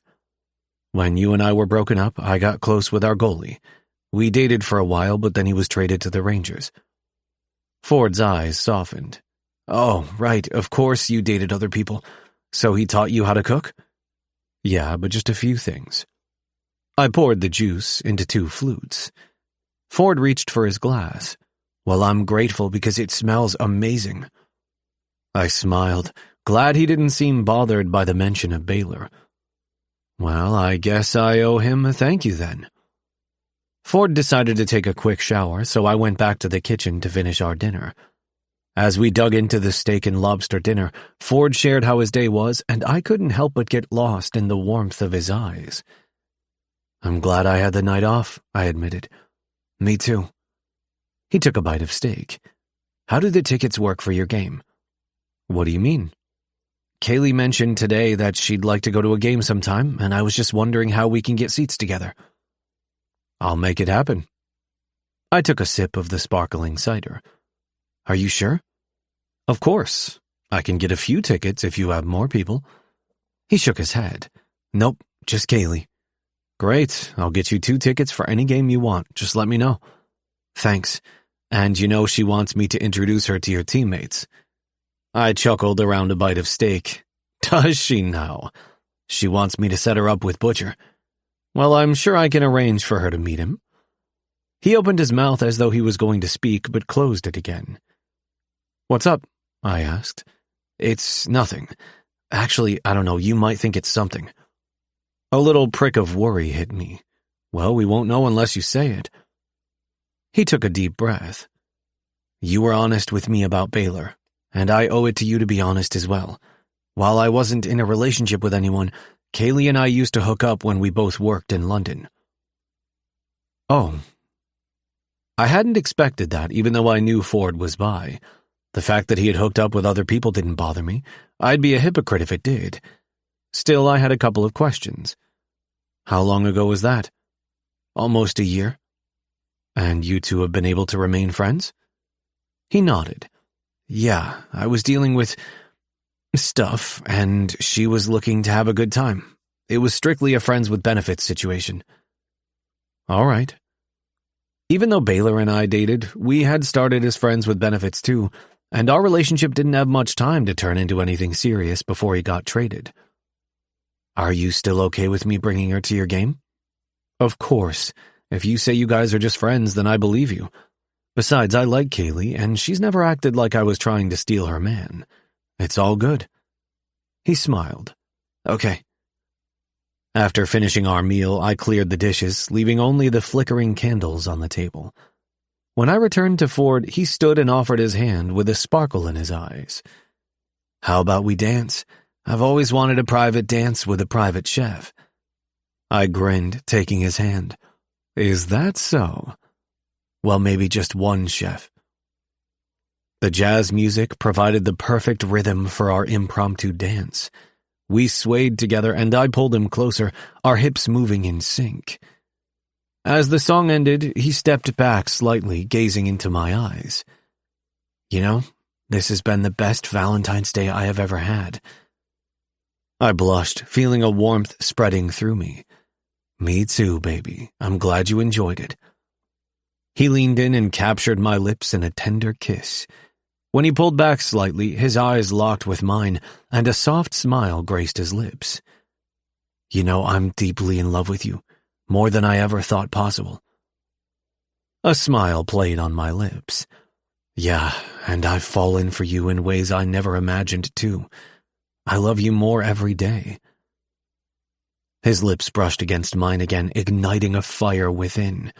Our kiss deepened, and we started to undress each other. Unlike previous times together, we weren't in a rush to get our clothes off.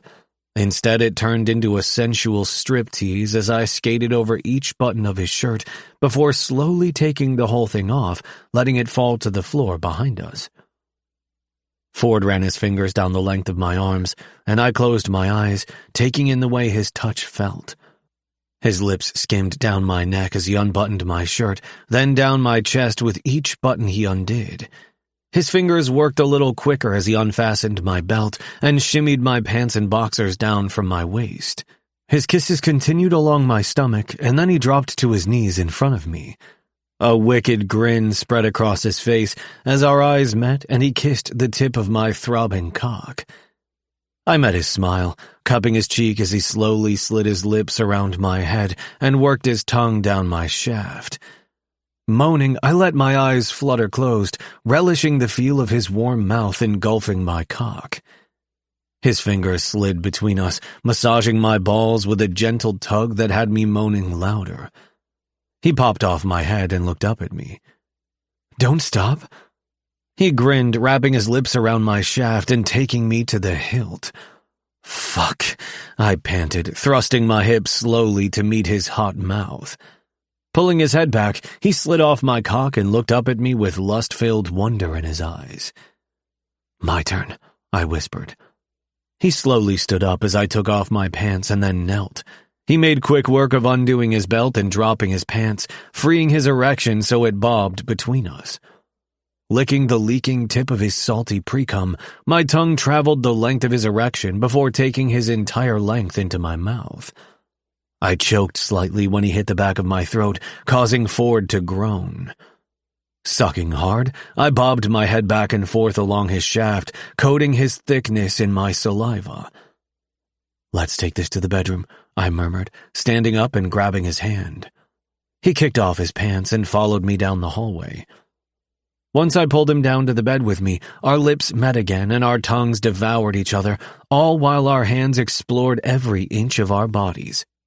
I could barely let go of him to open the bedside table drawer and grab the lube. Only breaking our kiss momentarily, I popped the cap off the bottle and slathered some on his dick between us before giving it a little extra squeeze. "No condom?" he asked as I rolled onto my back. "I want to feel you. All of you. Do you want to feel me?" "Yeah, but are you sure?" "I am if you are." "Fuck," he murmured, sliding the head of his slick cock to my hole. "I want nothing more." Our eyes locked as I bent my legs and he slid into me slowly, taking his sweet time until he was fully inside of me. He leaned forward and captured my lips with his, tasting and devouring every moan as he pumped into me. Just as I was getting close to coming, he trailed kisses down my neck and then gently slid out of me before rolling to his side. "You didn't finish," I managed to breathe out. He grinned and flipped onto his stomach. "Yeah, because I want you to feel me too." He handed me the bottle of lube. He didn't need to ask twice. I took the bottle, uncapped it, and coated my fingers first. Straddling his legs, I hovered just over his puckered hole, then slowly hooked a finger inside of him. He twitched. "Fuck yes." I grinned as I added in another finger, twirling them both as I pumped them inside his ass. When he was ready, I slathered my length with the lube, then slowly inched inside of him. He immediately gasped at the contact, and we both sat still as I kissed up his bare shoulders until he relaxed. I moved slowly against him, loving the feel of taking him bare and not wanting to rush it. Gripping his hips, I pulled him to all fours as I stayed inside of him from behind. Reaching for his length, I pumped his shaft in the same slow rhythm as my hips. "Please make me come," he begged, picking up the pace by pushing his ass into me.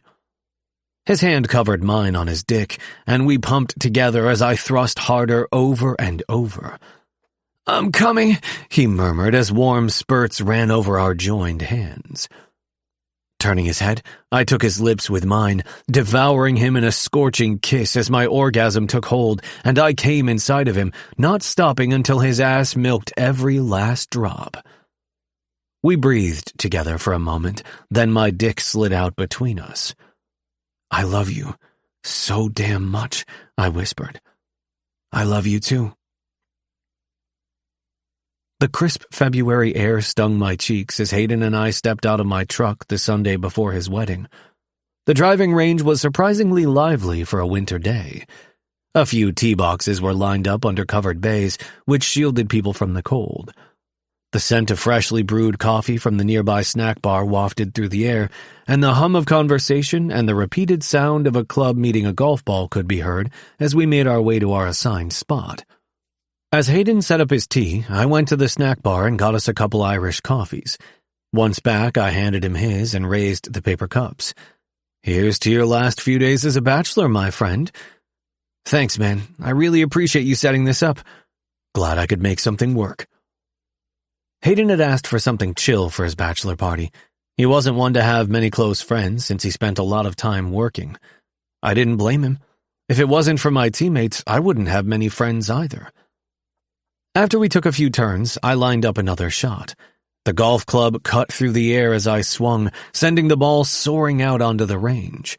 But when I turned to Hayden, I knew the afternoon was ending and I still needed to tell him about Ford. "Hayden," I began and then cleared my throat. "There's something I need to tell you." He looked at me and raised an eyebrow. "Okay?" I took a final gulp of my beer. "So, Ford and I are back together." Hayden stared at me for a few beats. "I knew it was only a matter of time before he broke you down." I shook my head, frustration bubbling within me. "You don't know him like I do. He's not like that. He genuinely cares about me." Hayden's eyes bore into mine, skepticism etched across his face. "I just don't want to see you get hurt, man, and that's all Ford does." "Look," I sighed. "I know he did that a couple years back, but you have to agree people can change." "Absolutely, but has Ford?" "He has," I stated. "And you're sure? He hurt you before." "He never initially tried to hurt me," I insisted. Hayden sighed, finally relenting. "Just be careful, Coop. I don't want to say I told you so later." As I nodded, the weight of Hayden's warning settled in the pit of my stomach. "I appreciate your concern, but this time things are different. Trust me." "All right, but if you're telling me this so he can come to my wedding—" "No." I shook my head. "That's not it at all. But I hope that maybe one day you'll give him a chance to show you who he has become, and not just see him as that lost kid anymore." "Lost?" Hayden snorted. "How is he lost? Ford has a lot he's had to work through, and if you can find it in you to be open-minded, then maybe you'll understand that he fucked up, and he regrets it." "I know all about fuck-ups and regrets. If you're happy, then great. Maybe after your honeymoon, we can all have dinner together," I suggested. "Ford wants to talk to both of you." Hayden nodded slowly. "I'll have to talk to Tyler." Chapter 17. Ford. Kaylee and I went through the security line and had the usher scan our tickets before we walked into the arena. We'd headed over after work, so we only had about 15 minutes until the game started. "Want to get something to eat?" I asked as we walked past the concession stand. "Sure. What are you thinking?" "I usually get nachos." "Sounds good to me." While we waited in line, I sent Coop a text. "Get out there and kick some ass tonight. Love you." It had become a little tradition for me to send him a message before every game. The first time I did it, he scored twice that game, and again after the game. And because hockey players are some of the most superstitious people, he told me I needed to text him every time he played. He didn't always have time to respond, but I knew he appreciated that I sent one anyway. With our hands full, Kaylee and I made our way down to our seats. As we slid into our row, the arena lights went down, the gold spotlights flashed across the stands as the team's intro music began to play. I could feel the roar of the crowd vibrating through my body as I watched Coop and his teammates step onto the ice. "Holy shit! This is crazy!" Kaylee shouted. "The closer the Bruins get to clinching their playoff spot, the more intense the crowds have gotten," I explained, since I'd attended almost every home game since we'd been back together. The guys skated in a circle, and I couldn't keep my eyes off my boyfriend. Seeing him in his uniform was always a turn-on. "There's Butcher!" Kaylee tugged at my jersey and pointed toward him. "He's so hot." I laughed. If she was that excited seeing him on the ice, she was going to freak out when he joined us after the game. Of course, I hadn't told her that was the plan. I thought it would be more fun to surprise her. At least, it would be for me. After the national anthem, the teams got into position for the puck drop, which Coop immediately gained control of. Since I spent most nights with him, I knew how grueling the game was. Sometimes, he fell asleep the second his head hit the pillow. Yet, watching him, he made what he did on the ice look easy. 3 minutes into the first period, Coop made a break toward the goal. He passed the puck to Sexton, who evaded one of Colorado's defenders, and then he passed it back to Coop. With one hard swing of the stick, Coop sent the puck sailing past the goalie and into the net. The crowd jumped to their feet, the goal horn blaring, and immediately everyone began chanting MVP over and over as Coop skated around the back of the net with his arms raised. "Your man is looking good out there," Kaylee grinned. She wasn't wrong. Seeing Coop in his element, doing what he loved, was incredible to witness. It was as though he was on top of the world when he was on the ice. After that first goal, the momentum stayed on the Bruins' side, and they ended up winning 3-0. Kaylee and I followed the thousands of other fans out of the arena and headed towards Flanagan's. The bar was crowded, just as it always was after a game, but I spotted the open table in the back. I waved at the manager, Steve, who I'd met a few times, and led Kaylee over to it. "Is it okay for us to sit here?" she wondered. I nodded. Yeah, this is where the team hangs out after the game, so the bar keeps a couple of tables open for them. Her eyes widened. "The team is coming here?" Yep, I smirked. You cool with that? She pushed back from the table. "I need 5 minutes. I laughed as she rushed off with her handbag toward the restrooms. While waiting for her to return, my phone chimed with an incoming text. Coop. Hey, baby. Are you at Flanagan's? Ford. Yeah, we're at one of the team's table. Coop. Okay. The guys and I should be out of here soon. 10 minutes later, Kaylee returned, looking like she had undergone a small makeover in the restroom. 5 minutes, my ass. Did you put on more makeup? She glared at me as she took a seat. "I can't believe you didn't tell me we were going to hang out with the team." I thought you wanted to meet Butcher. "I do, but you need to give a girl a heads up." Fine. Let me buy you a drink to make up for it. She smiled. "I'll take a martini. Extra dirty." Of course. Wouldn't expect you to order anything else. Steve was helping behind the bar and came over right away. Hey, Ford, what can I get you? I'll take an extra dirty martini and a Coke. You got it. As he was preparing our drinks, the entire place erupted in cheers. I turned to see Coop, followed by the usual suspects, entering the bar. Coop smiled when he spotted me, and I jerked my head toward the table where Kaylee sat alone, a silent plea for him to get over there before his teammates scared her off. Or maybe she'd scare them off. Either was possible. He nodded and then clapped Butcher on the shoulder and led him over to my friend. Steve slid the drinks to me, and I paid, then made my way back to the table.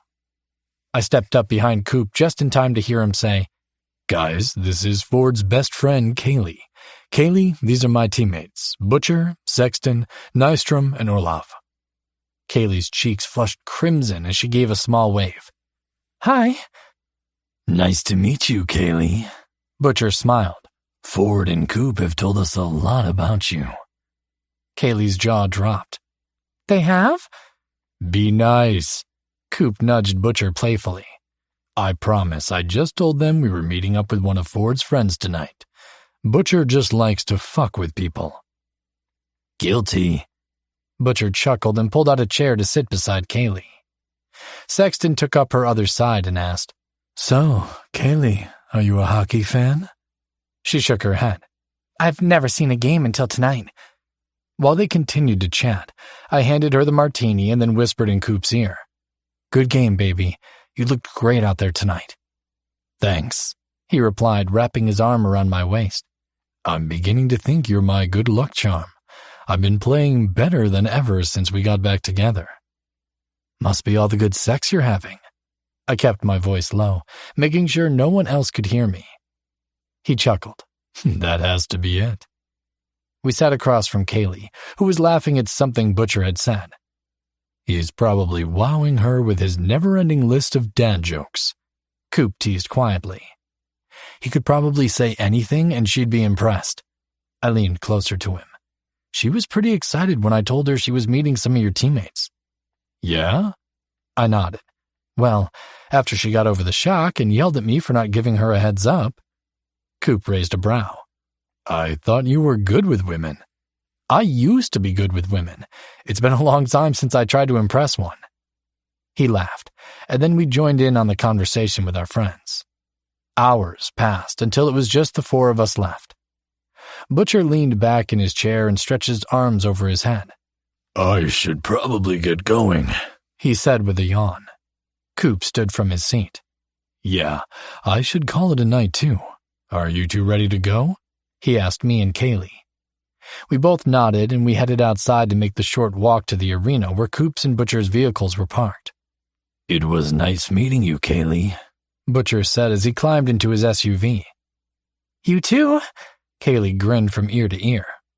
Later, guys, he called out and closed his door. Did you guys drive here? Coop asked when we got to his truck. I shook my head. Nah, we took a rideshare from the office. Both our cars are still there. All right. Well, hop in and I'll drive you over there. Since it was late, it only took a few minutes to get to our building. Thanks for the ride, Coop. Kaylee squeezed his shoulder as she slipped out of the back seat. No problem, he replied and then turned to me. You coming over tonight? Do you want me to? He gave me a look that said I was being an idiot. Fine, I rolled my eyes playfully. Good thing I already packed a bag. He laughed, and I closed the door and then took off. Walking Kaylee to her car, I said, I hope you had a good time tonight. She nodded. I did. Who knew hockey was so much fun to watch? I didn't until I started dating Coop. Well, anytime you want some company at a game, I'm your girl. Sounds good. I hugged her. I'll see you tomorrow, bright and early. Ugh, don't remind me, she groaned as she got into her car. I wasn't parked too far away, so I climbed into my car and waited to leave until she pulled out of her spot. Following her out of the parking garage, we headed in separate directions. She went toward her apartment, and I headed toward the man waiting for me. So, your boyfriend is one of the best men at your ex's wedding? Kaylee shoved a handful of popcorn into her mouth. Yep, he's the best man for the guy marrying my ex. Coop had left for Tyler and Hayden's wedding earlier in the day, and because I didn't want to sit at home all evening by myself, I invited Kaylee over for a movie night. And you were okay with him going without you? I took a sip of my soda. It's not like I wanted to go. Talk about awkward. Sure, she nodded. But Coop just got home from a road trip, and he'll be leaving again next week. You seem to know a lot about the Bruins' schedule. Why is that? I questioned playfully. She looked down at the bowl on her lap. I've caught a couple of games on TV. Any specific player you've been watching? All of them. She shrugged, and her cheeks took on a pink hue. How the hell do you handle being surrounded by all those guys? They're all super hot. I shrugged. Well, I'm dating the hottest one, so I don't really notice the others. Lucky you, she chuckled. But seriously, you're not upset he went to the wedding without you? Nah, maybe one day the four of us will be able to hang out and chat, or at least be civil with each other. But trying to work that shit out before their wedding wasn't the right time. That's what you want? I think so. I'm positive that at this point, Coop would pick me over his friendship, but I never want him to feel like he has to choose between us. His friendship with Hayden is important to him. Therefore, it's important to me. Aw, look at you being all mature and stuff. Took me long enough, I mumbled. Now, let's watch that movie. 2.5 hours later, the movie ended, and Kaylee was just getting ready to leave when Coop used the key I'd recently given him to open the door. Honey, I'm home, he called out. And that's my cue to leave. Kaylee smiled and hugged me. Coop walked into the living room, and when he saw Kaylee, he asked, Am I interrupting movie night? Nope. She gave him a side hug. We just finished. He's all yours. I like the sound of that. Coop waggled his eyebrows at me. Kaylee rolled her eyes. Okay, you two. Let me get out of here before you start with all that. I walked her to the door. Thanks for keeping me company tonight. Anytime. Now go get your man. I closed the door behind her and hurried back to the living room. Coop had already taken off his tuxedo jacket, and his bow tie was hanging around his neck. I was hoping to be the one to undress you, I said as I stalked toward him. He looked down. Seems like there's still a lot for you to remove. Meeting his gaze, I worked quickly, my fingers unbuttoning his shirt before completely stripping him of the garment, his hungry eyes never leaving mine. Once I had his undershirt off, I ran my fingers down his abs, relishing the way he sucked in a breath as I skirted over the hard ridges of muscle down to the waistband of his slacks. I undid his belt, pulling it slowly from each loop. "Are you trying to torture me?" he groaned.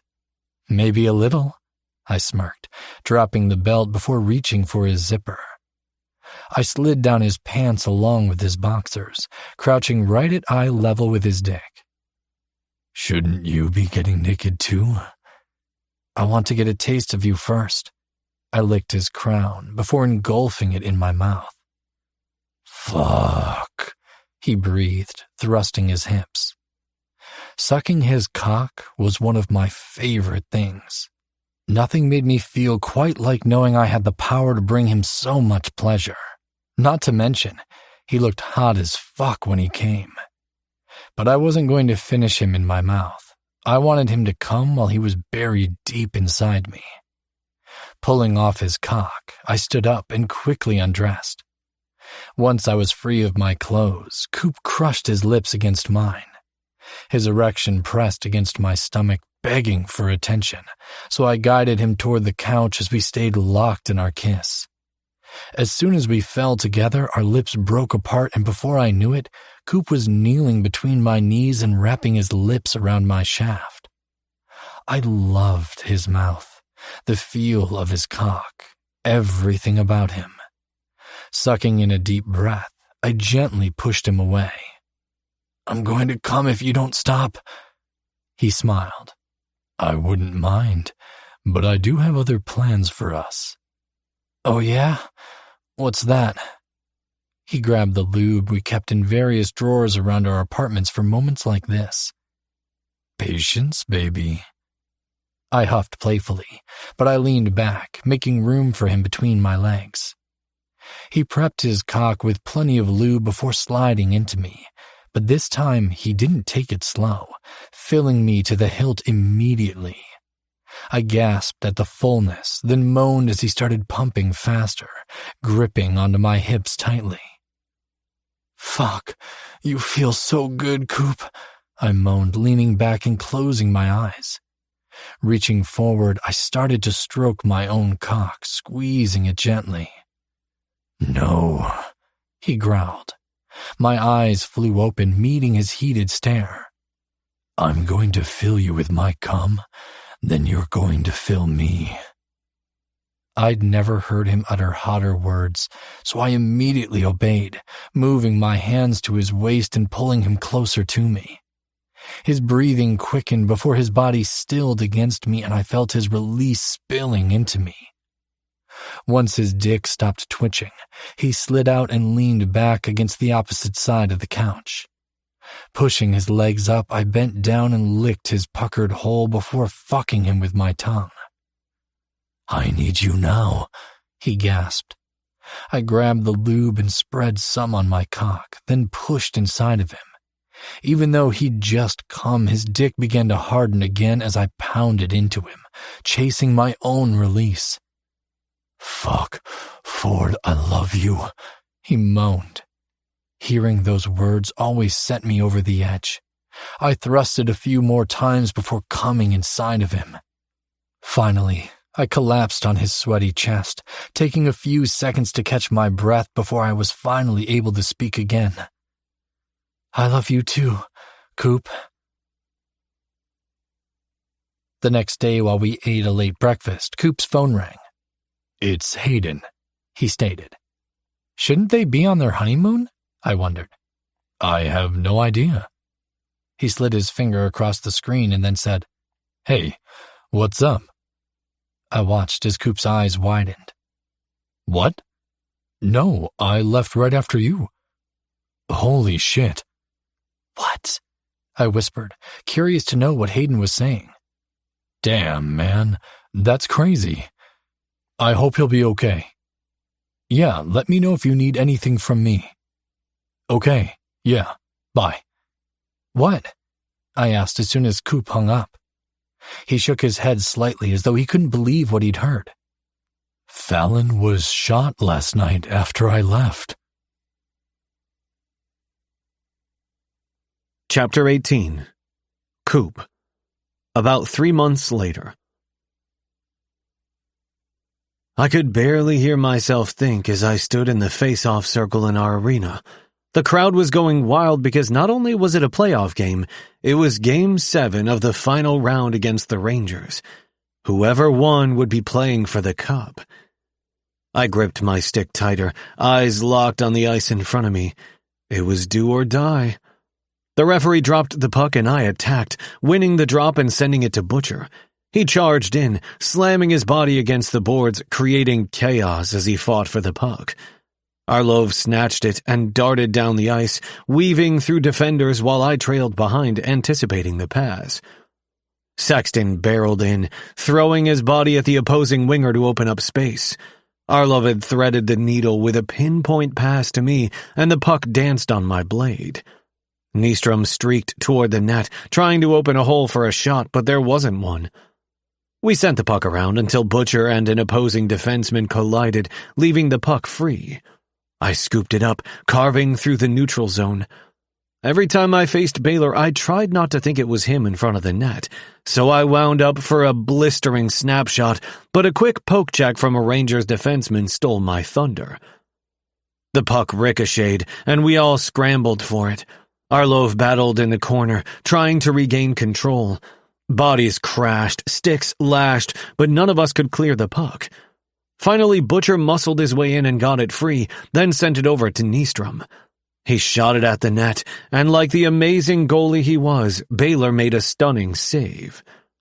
The first period turned into the second, and we were still tied at 0 when the second period buzzer sounded. Every shift had been a battle, and the pressure of winning lingered in the locker room as we caught our breath and refueled. As the third period began, the puck dropped, and the scramble for possession ensued. I managed to get my stick on it, flicking it toward the boards where Sexton was ready for the quick breakout. We burst into their zone, but the Rangers quickly gained possession. Once I crossed the blue line, I positioned myself in front of the net, ready to capitalize on any rebounds or deflections. The Rangers' defense tried to box me out, but I fought for every inch of space. The battle in front of the net mirrored the war in our defensive zone, bodies colliding as we fought for the puck. I got a piece of it and sent it over to Arlov. With a rush of speed, he drove the puck deep into the Rangers' territory. I followed, supporting the play and looking for an opening.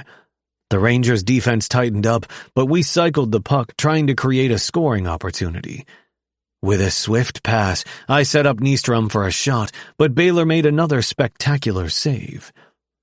As the minutes ticked down and shift changes were made, we all fought hard. When my line was back on the ice, we managed a turnover in the neutral zone. Arlov zipped past defenders, setting up a 2-on-1 with Sexton. The puck danced between them as they closed in on Baylor. Sexton unleashed a rocket of a shot, but Baylor stopped it, robbing us of the lead once again. Back and forth we went, end-to-end action that had the crowd on their feet. I blocked a shot from the point, then darted up the ice, creating a breakaway. Baylor was all that stood between me and finally scoring on him. I faked left, then went right, releasing a lightning-quick wrist shot. The puck soared toward the top corner, but Baylor's glove hand flashed, snatching it out of the air. I shook my head as I skated past the net, shooting him a grin. "Nice save, but you're not getting rid of me that easily," I called out, playfully tapping my stick against the ice. "You'll have to try harder than that if you want to get one past me," he replied. I couldn't see behind his mask, but I knew he was teasing me just as much as I was teasing him. "Oh, don't worry, I've got plenty more tricks up my sleeve," I retorted, flashing him a wink before skating to the face-off circle. The Rangers won the face-off and hurried down the ice. Butcher raced after them, throwing his body in front of a shot, sacrificing himself for the team. The puck ricocheted off his shin pads, and I sprinted to collect it. With Nystrom on my wing, we surged into their zone. He battled in the crease, trying to distract Baylor. I let loose a low, hard shot. The puck bounced off Baylor's pads, but Nystrom was quick, burying it in the back of the net. The arena burst into cheers as we took the lead, but we knew it wasn't over. The Rangers fought back with a vengeance. Baylor stonewalled us, making saves that seemed impossible. The final minutes were a blur of checks and blocked shots. As the clock wound down to the last minute, the Rangers pulled Baylor for an extra attacker. A chaotic scramble in front of our net developed, bodies sprawling, sticks flailing. Butcher emerged with the puck and cleared it down the ice. The buzzer sounded, and we erupted in cheers. We had done it! We were advancing to the Cup Finals! The crowd roared as we celebrated on the ice, and then I glanced to see where Ford and Kaylee's seats were. Their faces held nothing but excitement, and I couldn't wait to hug my man. Glancing over my shoulder, I turned to see Baylor skating toward the visitors' tunnel. Since we had a history together, I quickly skated over to him. "Hey, good game." He nodded. "Thanks, man. It was a hell of a series." "Yeah, it was. You guys fought hard." He chuckled. "So did you. I'll see you around, all right?" "Yeah, for sure," I said, extending my hand for a quick shake. Once he skated off, I returned to my team and then headed for the locker room where the celebration continued. The guys and I ordered a few ride shares after we were done with all the celebrating in the locker room and post-game interviews and such. Like most times when we wanted to commemorate a big win, we were headed to Flanagan's. I couldn't wait. Not only because I was on a high from the win, but also because Ford was meeting us there. The car I was in with Butcher and Sexton came to a stop in front of the Irish pub. We got out, the cars with the rest of the guys stopping behind us. We all still had adrenaline flowing through us, and we couldn't stop smiling as we walked to the entrance. As I opened the worn wooden door, the smell of freshly poured Guinness, the clinking of glasses, and the lively conversations mixed.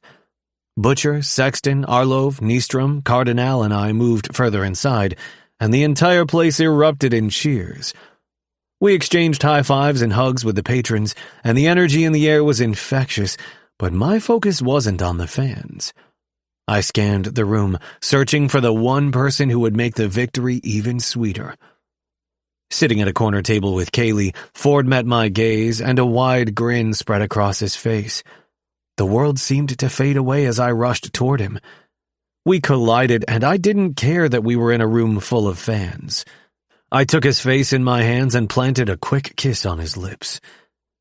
The bar fell silent, almost like someone had scratched the needle across a vinyl record and brought the music to an abrupt halt. I could feel everyone's eyes on me, but it didn't bother me. A moment later, Butcher shouted, "Drinks are on me!" The silence exploded into a thunderous roar of approval. "Great game tonight," Kaylee praised. "Thank you."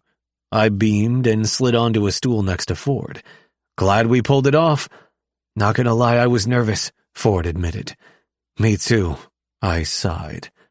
Butcher walked over with a pitcher of beer, 3 pint glasses, and a Coke. "Beer, anyone?" "Of course," Kaylee smiled brightly. Butcher took the glass of Coke that was stacked in the pint glasses and handed it to Ford before pouring Kaylee her beer. I wasn't sure how Butcher felt about Ford's friend, but I was almost positive she wanted Butch, and not just for free beer. "You played a good game too," Ford told Butcher. "Thanks, bro. Couldn't have pulled out the win without your man, though."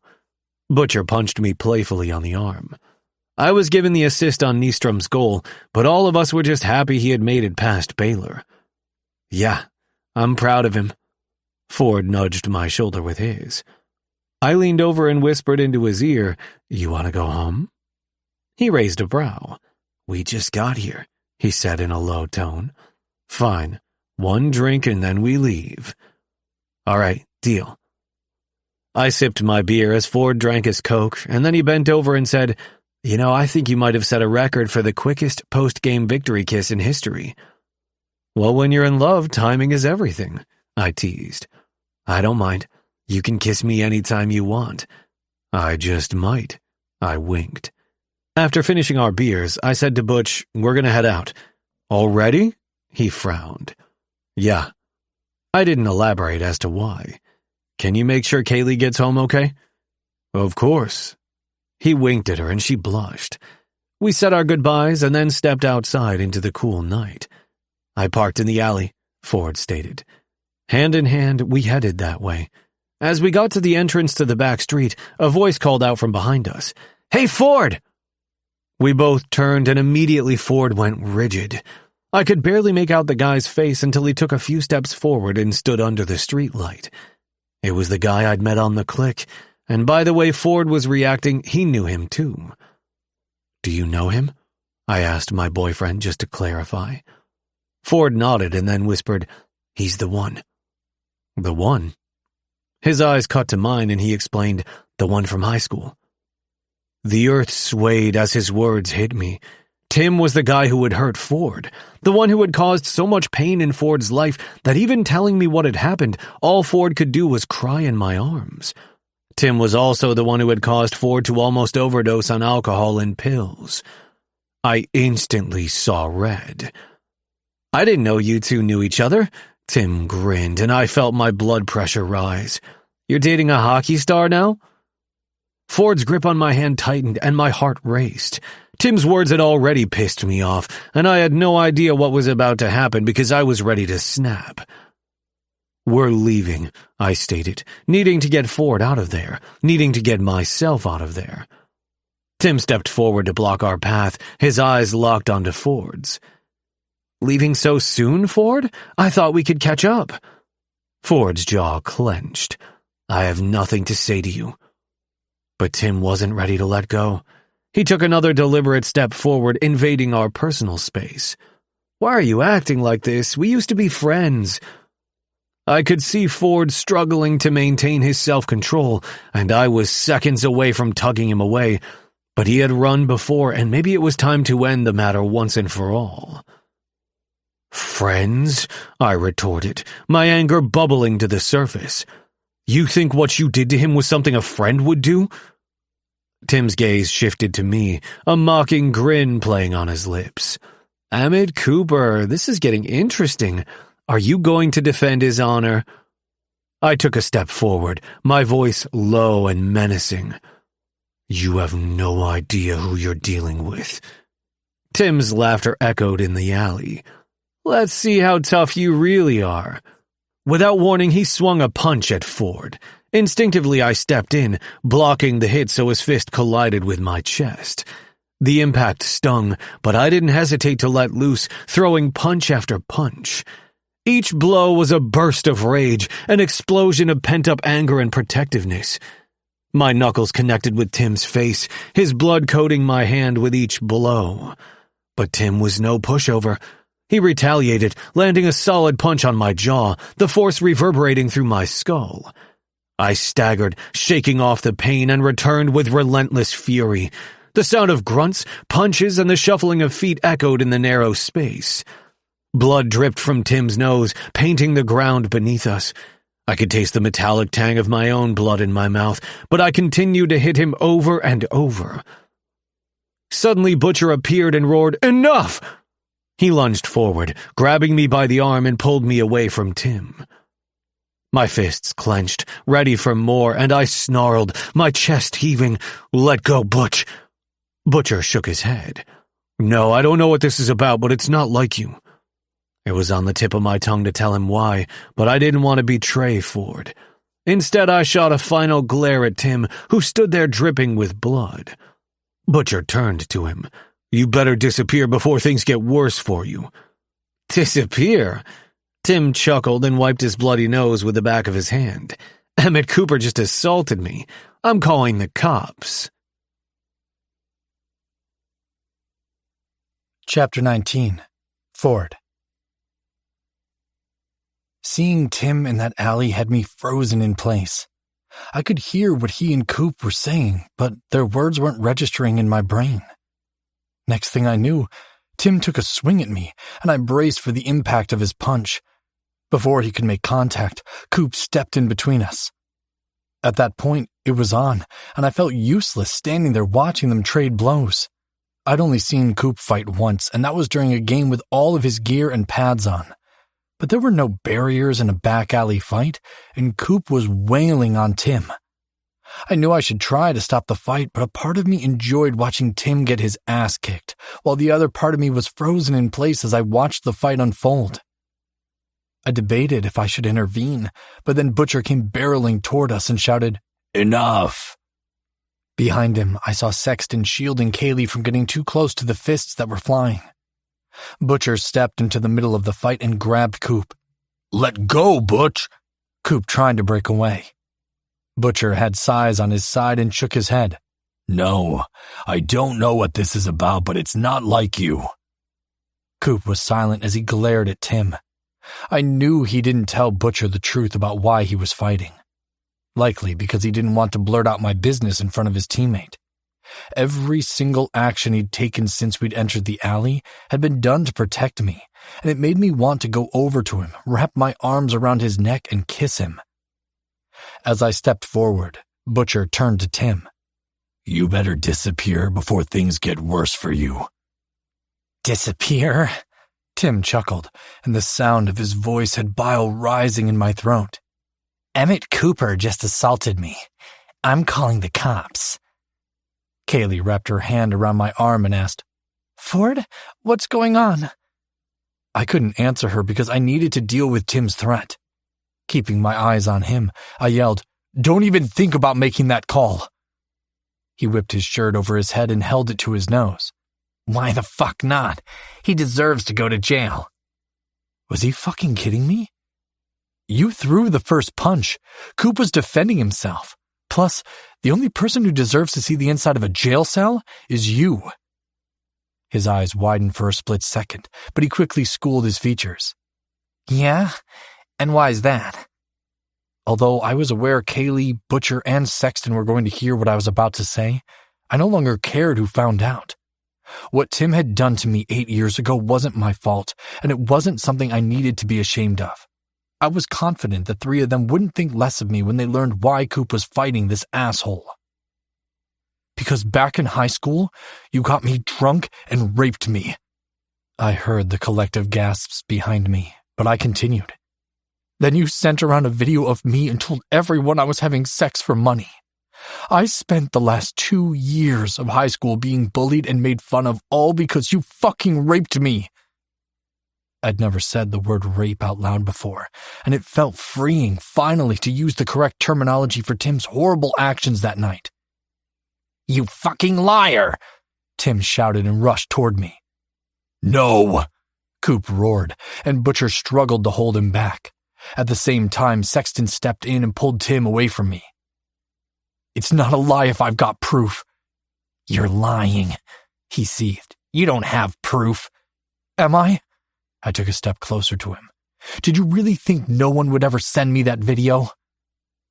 He stared at me, his face bright red with anger. "I saw the video of you. The guy you were with didn't show his face." "Yeah," I nodded. "Too bad you forgot about that birthmark on your hip. I'm pretty sure the cops can use that to ID you." "No, that's impossible." Tim began pacing and pulling at his hair. "I recorded you giving me a blowjob. I didn't record the rest of it. There's no way you have any proof." "You're right. I didn't, until just now." I held up my phone to show him I was recording our conversation. "You motherfucker!" "Tim, what the hell, man? We've been looking for you everywhere." A guy walked toward us. "What the fuck happened to your face?" "You should probably go join your friend," I suggested. "I think we're done here." He glared at me one last time, then spun around and headed toward the guy who'd been looking for him and said, "Nothing. Let's just go." "But your shirt is covered in blood." "I said nothing happened. Drop it." Tim limped away and his friend followed. "Holy shit." Coop wrapped his arms around me. "Are you okay?" My hands fisted the back of his shirt. I just want to go home." "Of course." He pulled back and laced his bloody fingers with mine. I wasn't sure if it was Coop's or Tim's blood, but it didn't matter in that moment. Ford? Kaylee said, and I saw tears streaming down her face. Call me later, okay? I gave her a sad smile. I will. You too good to drive? Butcher asked Coop. Yeah, he nodded. How'd you guys end up out here anyway? Butcher shrugged. The bar was getting too crowded, and the fans were going a little crazy, so we decided to bail. We were looking for an easy spot for a rideshare to pick us up when I heard you yelling as we passed the alley. Coop nodded. Not that I needed the help, but thanks for having my back. Butcher smiled. Always. We decided to leave Coop's truck at the arena for the night, knowing it would be okay with the 24-hour security. The short ride back to his place was made in silence. We both needed a few minutes to collect our thoughts about everything that had happened with Tim. After parking in a visitor's spot, we rode the elevator up to his floor and I rested my head on Coop's shoulder. Thank you. He placed a tender kiss on the top of my head. You don't have to thank me. Yes, I do. You risked a lot tonight to protect me. There's nothing I wouldn't do for you. I hope you know that. The elevator stopped on his floor and we stepped out. I do, but it doesn't make me any less grateful. We entered his apartment, and I pulled him toward his ensuite bathroom after dropping my overnight bag on his bed. I think you should stop bringing your stuff back and forth every night. Okay. My heart felt as though it had dropped out of my chest. I hadn't expected him to say those words. Let's get that cut on your face cleaned up and then I'll head home. That's not what I mean. He began washing his hands while I grabbed the first aid kit in the cabinet. I want you to keep your stuff here. All your stuff. I want you here. Are you asking me to move in? He winced slightly as he tried to give me a warm smile. Yes. My instinct was to accept his offer, but first I needed to ask him something. Are you just doing this because of what happened tonight? Because I promise you, I'm okay. I'm not going to go home and throw back a bottle of vodka and pills. He dried his hands and then pulled me closer. I'm not going to lie. Seeing Tim go after you scared me. I tried to turn away as embarrassment crept over me.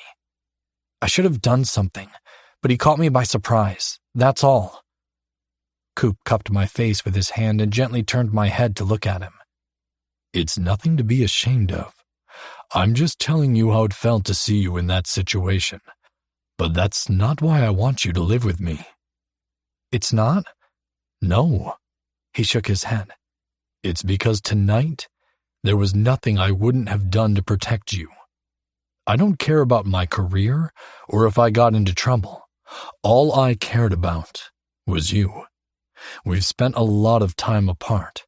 Some of it was needed so we could grow and heal, but we don't need space to do that anymore. I want to spend every moment with you. I want to sleep with you in my arms, knowing you'll be the first person I see when I wake up.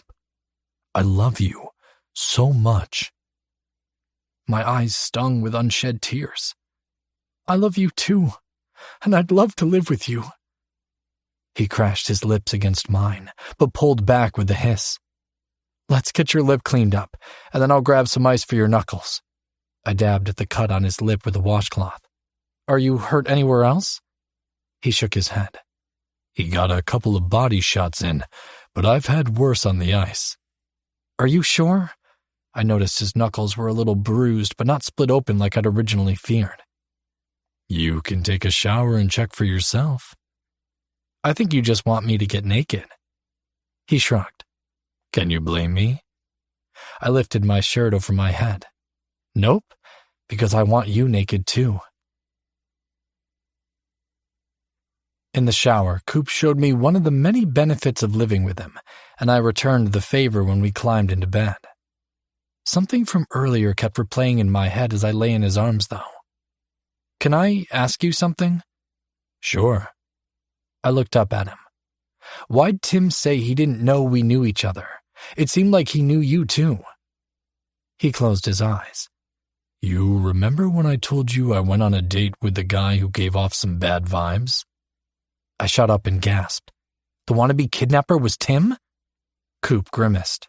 I couldn't believe it when I saw him tonight. It made me sick knowing I'd gone out with him. There was no way for you to know it was him.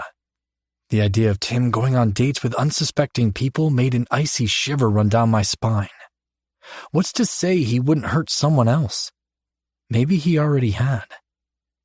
I think I'm going to file a report against him for sexual assault. I think that's a good idea. He needs to pay for what he did to you, and beating the shit out of him wasn't enough. But are you sure you want to do that? I'm sure. Going to therapy has helped me heal, but if I can keep him from hurting someone else, then I want to do it. Plus, I have actual evidence now. That was brilliant, baby. How'd you even think to record him? The minute he said he was going to call the police, I sort of freaked out. At first, I just wanted him to admit he swung first, but then he said you deserve to go to jail, and I knew it was my chance to confront him with the truth finally. I'm proud of you, Coop said, grabbing my hand. I doubt it was easy for you to say all that in front of the guys and Kaylee, but seeing you stand up for yourself was awesome. Can you do it again? Do what? Watch me stand up for myself? His brow furrowed. What do you mean? Will you go with me to file the report? I know you have practice. I'll do whatever you need me to do. Everything else can wait. The next morning, I called the police station closest to Coop's apartment and explained I wanted to come in and file a report for a sexual assault that had happened almost 8 years ago. I was connected to a detective who was part of the sexual assault response team, and he made an appointment for me to come by the station to meet with him. I'm nervous, I admitted as Coop drove us to my appointment. He rested his hand on my thigh. You've got this, baby. Yeah, but what if the recording from last night isn't enough? Every fear I had before about no one believing me about the rape came rushing back. You can't worry about that part. You're doing what you believe is best in this situation, and that's all you can do. You sound like my therapist, I teased. Is that a bad thing? Not at all. She's helped me so much over these past few months. Are you going to call her after you file the report? I texted her this morning after I called the station. She offered to clear some space in her schedule this afternoon if I needed to talk, but I told her I was okay for now. I'll reach out if I need to.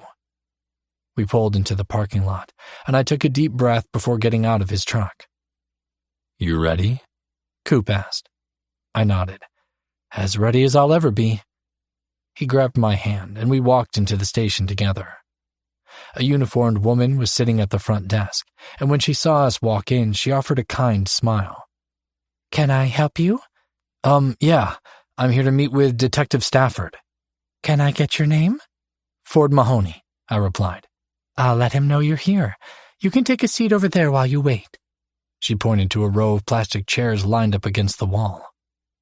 10 minutes later, a man dressed in a dress shirt and slacks came out to where Coop and I were seated. Mr. Mahoney? Yes, I stood. I'm Detective Stafford. Why don't you come on back to my office? Can my boyfriend come back with me? The detective glanced at Coop, and I noticed a hint of recognition cross his face. He nodded and replied, Absolutely. We followed him down the hall and into a small office. He closed the door behind us and said, Have a seat, gentlemen. Sitting across from his chair, I could feel my palms get a little sweaty. Coop draped his arm across the back of my chair and rested his hand on my shoulder comfortingly. Thank you for coming in.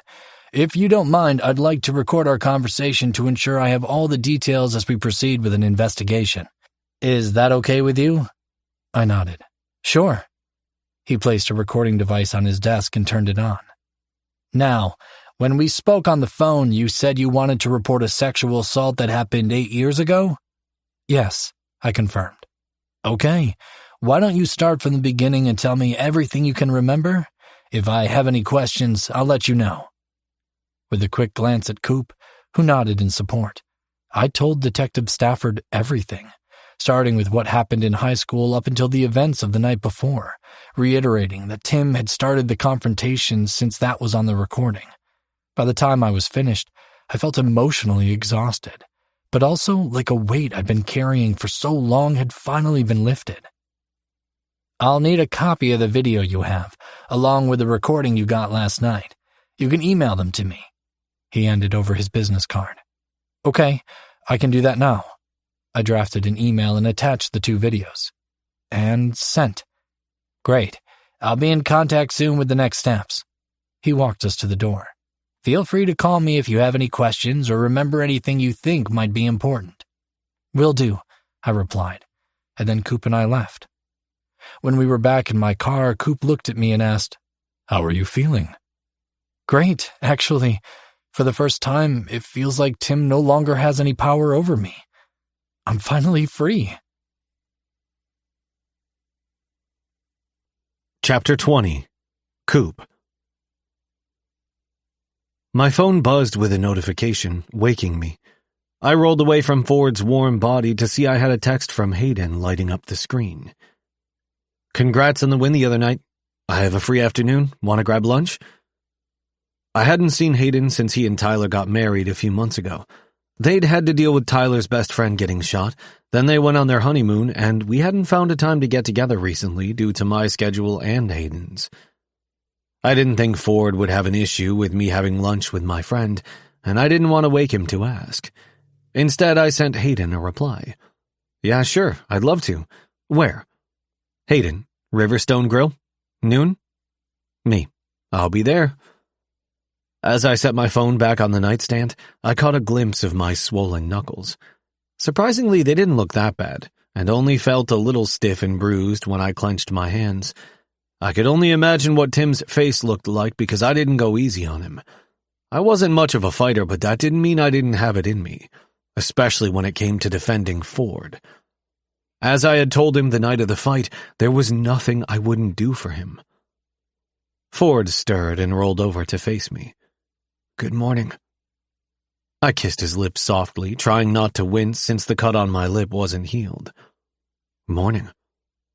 It was still technically morning, but we had slept in. After the past 48 hours, I needed as much sleep as I could get, especially since the next 2 weeks were going to be a whirlwind, what with playing the finals. I thought maybe we can go to my place and get a few of my things today. I sucked in a small breath. He arched a brow. What? Hayden just texted me about meeting for lunch in a few hours. Oh. Ford tried to turn away from me, but I grabbed hold of him. We can go get some stuff afterward.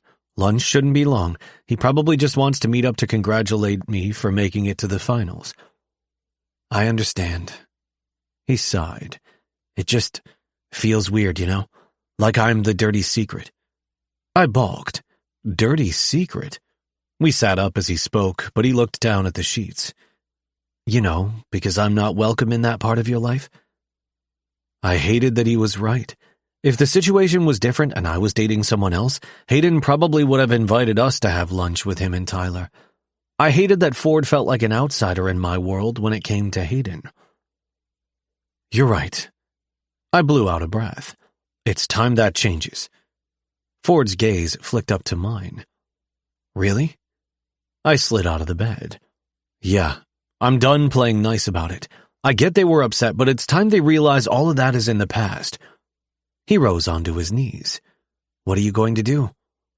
I don't know, but something. I really didn't know what I was going to say because every conversation I'd had with Hayden about Ford had been the same. I hated to think that my friendship with Hayden hung in the balance of his acceptance of Ford, but that was where we were. If Ford had managed to get Hayden fired, then I would have been more understanding of their anger. Sure, Ford had fucked up, but what was it going to take for my friends to move on? When I arrived at the restaurant, Hayden was already waiting at a corner table. He spotted me and waved me over. Once I got to the table, he stood to hug me. Good to see you, man.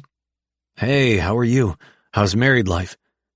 We slid into the booth across from one another. It's been good. Pretty much nothing has changed since we already lived together, but it's nice I can call him my husband. That's great too. What happened to your knuckles? That's from the game? I looked down at my hands that were clasped on top of the table. Oh no, not from the game.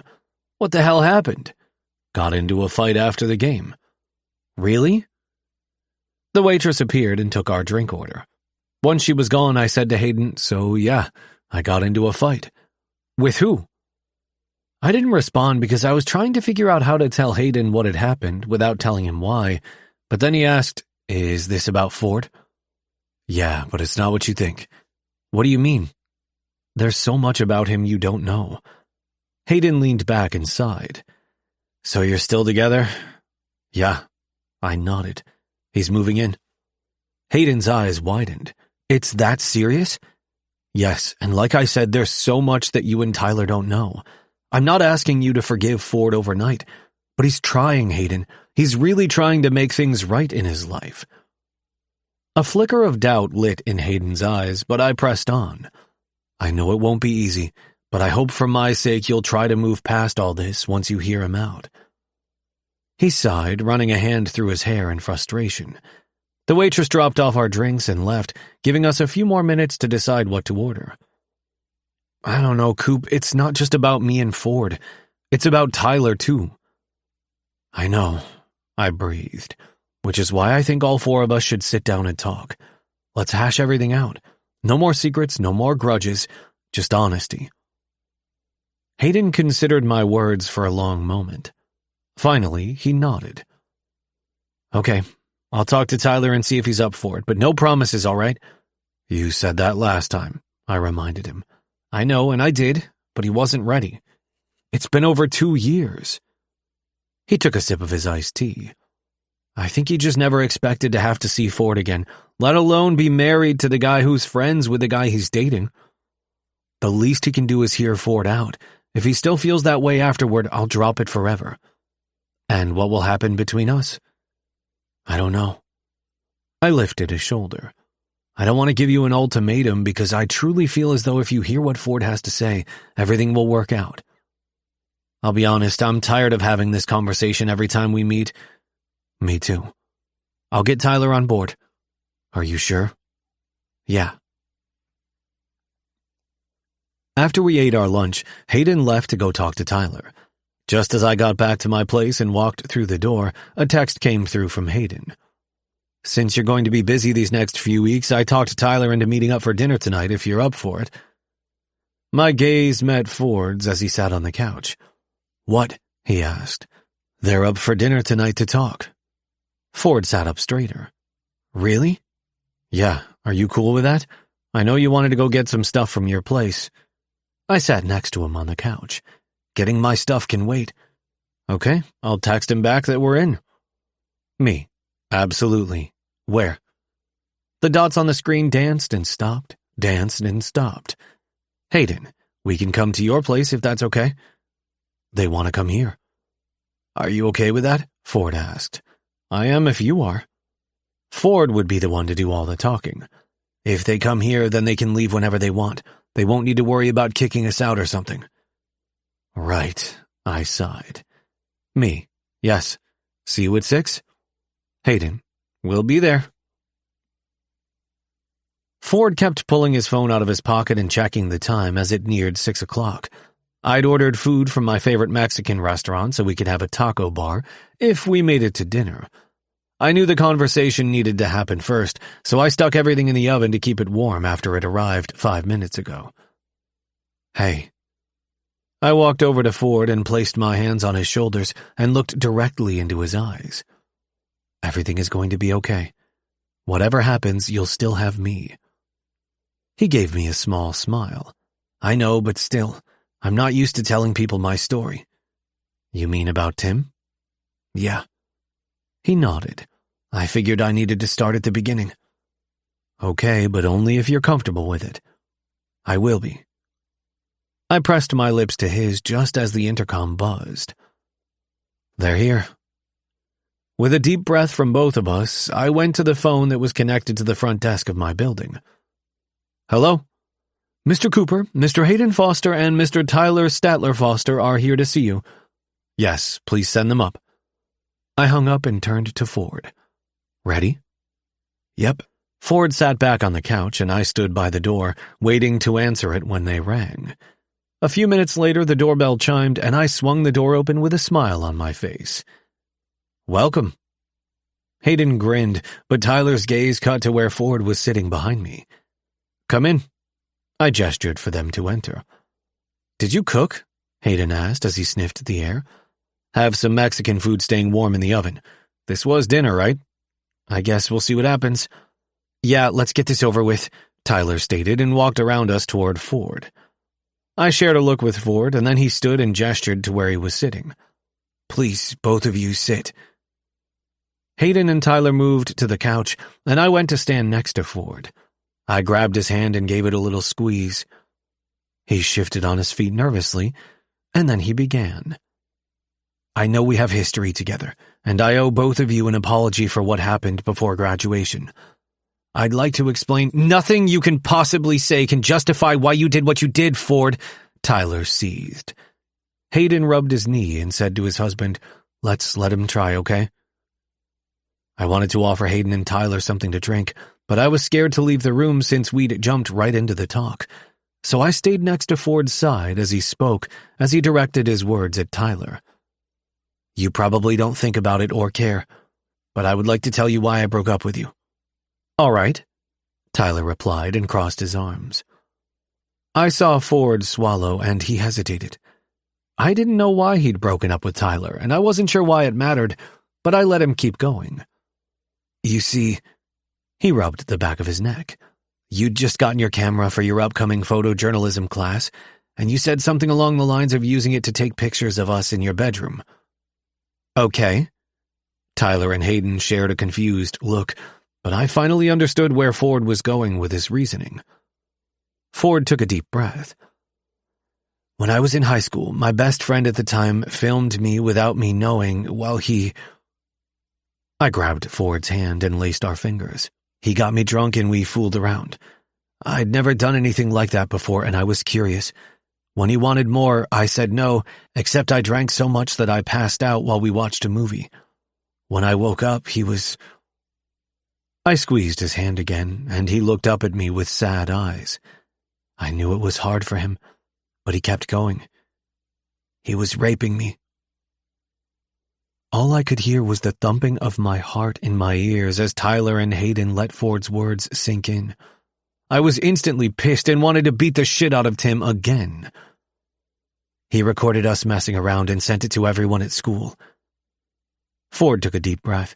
Then when no one said anything, he continued, "So when you wanted to take pictures of us, I freaked out because the memory came flooding back. I had to get out of—" In a rush, Tyler stood and engulfed Ford in his arms. My hand dropped from Ford's as he and Tyler hugged. "I had no idea that happened to you," Tyler stated. "No one did." Tyler pulled back. "But you have to know I would have never done something like that to you." "In hindsight, of course I do. But in that moment I was still broken. Still scared." "Why didn't you just tell me pictures weren't your thing?" Ford shrugged. "Since I was betrayed by someone close to me, I felt as though I couldn't fully trust anyone. Not until Coop." We smiled slightly at each other. The camera had triggered me, and I couldn't move past it. "I'm sorry that happened to you, Ford," Hayden added. "But are you also saying that's the reason you reported me to the dean?" "No." Ford shook his head. "I did that out of pure spite because I was jealous of you. I'm extremely sorry." I cleared my throat and everyone looked at me. Since I've known Ford and have known of his past and trauma, I know he is being very real with you both. I am. And it's not only because I'm dating Coop, but also it's for me, for my healing. "And what happened to your knuckles?" Hayden asked me once again. I glanced at Ford and beamed. "I kicked the guy's ass last night." "The guy who raped you?" Tyler asked Ford. Ford nodded. "Yep." "Holy shit," Hayden breathed. "What happened?" "How about I tell you two about it while we eat?" I suggested. I knew it would take time, but it finally felt as though everything between the four of us would work out, and that was a damn good feeling. Chapter 21. Ford. The day was dragging, and all I wanted to do was get home to be with Coop. Things were about to get crazy, with the finals starting soon, so our time together would be limited. The finals were played as a best-out-of-7 game series. The first 2 games would be played in Las Vegas, then the team would come home for the following 2 games. If additional games were needed to determine the winner, they would alternate cities for each one. I was counting down the hours until I could leave the office when my cell rang. The district attorney's office number popped up on the screen, and I answered. Hello? Yes, is this Ford Mahoney? It is, I confirmed. This is Rebecca from the DA's office. Henry Williams, the assistant district attorney, would like to meet with you tomorrow to discuss the plea bargain that will be offered in the case against Timothy Smith. It felt as though the investigation had taken forever, but I'd recently been informed that the DA had enough evidence to take the case to trial. And even though I was ready for things to move forward, my stomach still churned at the thought of dealing with more Tim stuff. Okay, what time does he want me to come in? He is available at 11 or 5. 11 will work for me. I wanted to get the appointment over with as soon as possible. Very good. We'll see you then. Enjoy the rest of your day. You too. Bye. Later, when I got home, Coop was lying on the couch watching TV. Hey, baby. How was your day at work? I left my laptop bag by the front door and walked over to him, kissing him softly before dropping onto the couch next to him. Boring until I got a phone call from the DA's office. He sat up. What'd they have to say? It sounds like they've come up with the plea deal they're going to offer Tim, and they want to discuss it with me beforehand. I'm going to the office at 11 tomorrow. Do you want me to go with you? I shook my head. You need to focus on your upcoming games. Yeah, but if you need me, I'll be there. My boyfriend really was the best. I know you would, but I'll be fine. Will you call me after?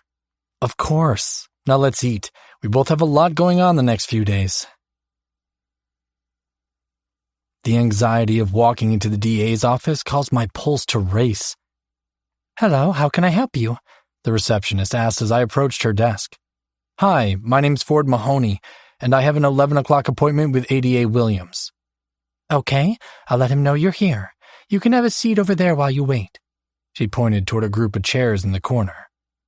There wasn't much to do while I waited, so I pulled out my phone to text Coop. I'm at the DA's office waiting for my meeting. What are you up to? Coop. We've been watching some game footage this morning. Now I'm getting ready for lunch with the team. Me. You still want me to call you when I'm done? I don't want to interrupt anything. Coop. You better call me. I want to know what's going on. Mr. Mahoney? A woman called out, holding open a door. Yes, I stood. ADA Williams is ready for you. Follow me, please. As I walked behind her down a hallway, I typed another message to Coop. Just got called back. Talk soon. Love you. I tucked my phone into my pocket as we entered a conference room. You can have a seat. He'll be right with you. Thank you, I replied. A couple of minutes later, the ADA walked into the room with a manila folder in his hand. Mr. Mahoney, thank you for coming in today. He put the folder down and stuck his hand out in greeting. Of course.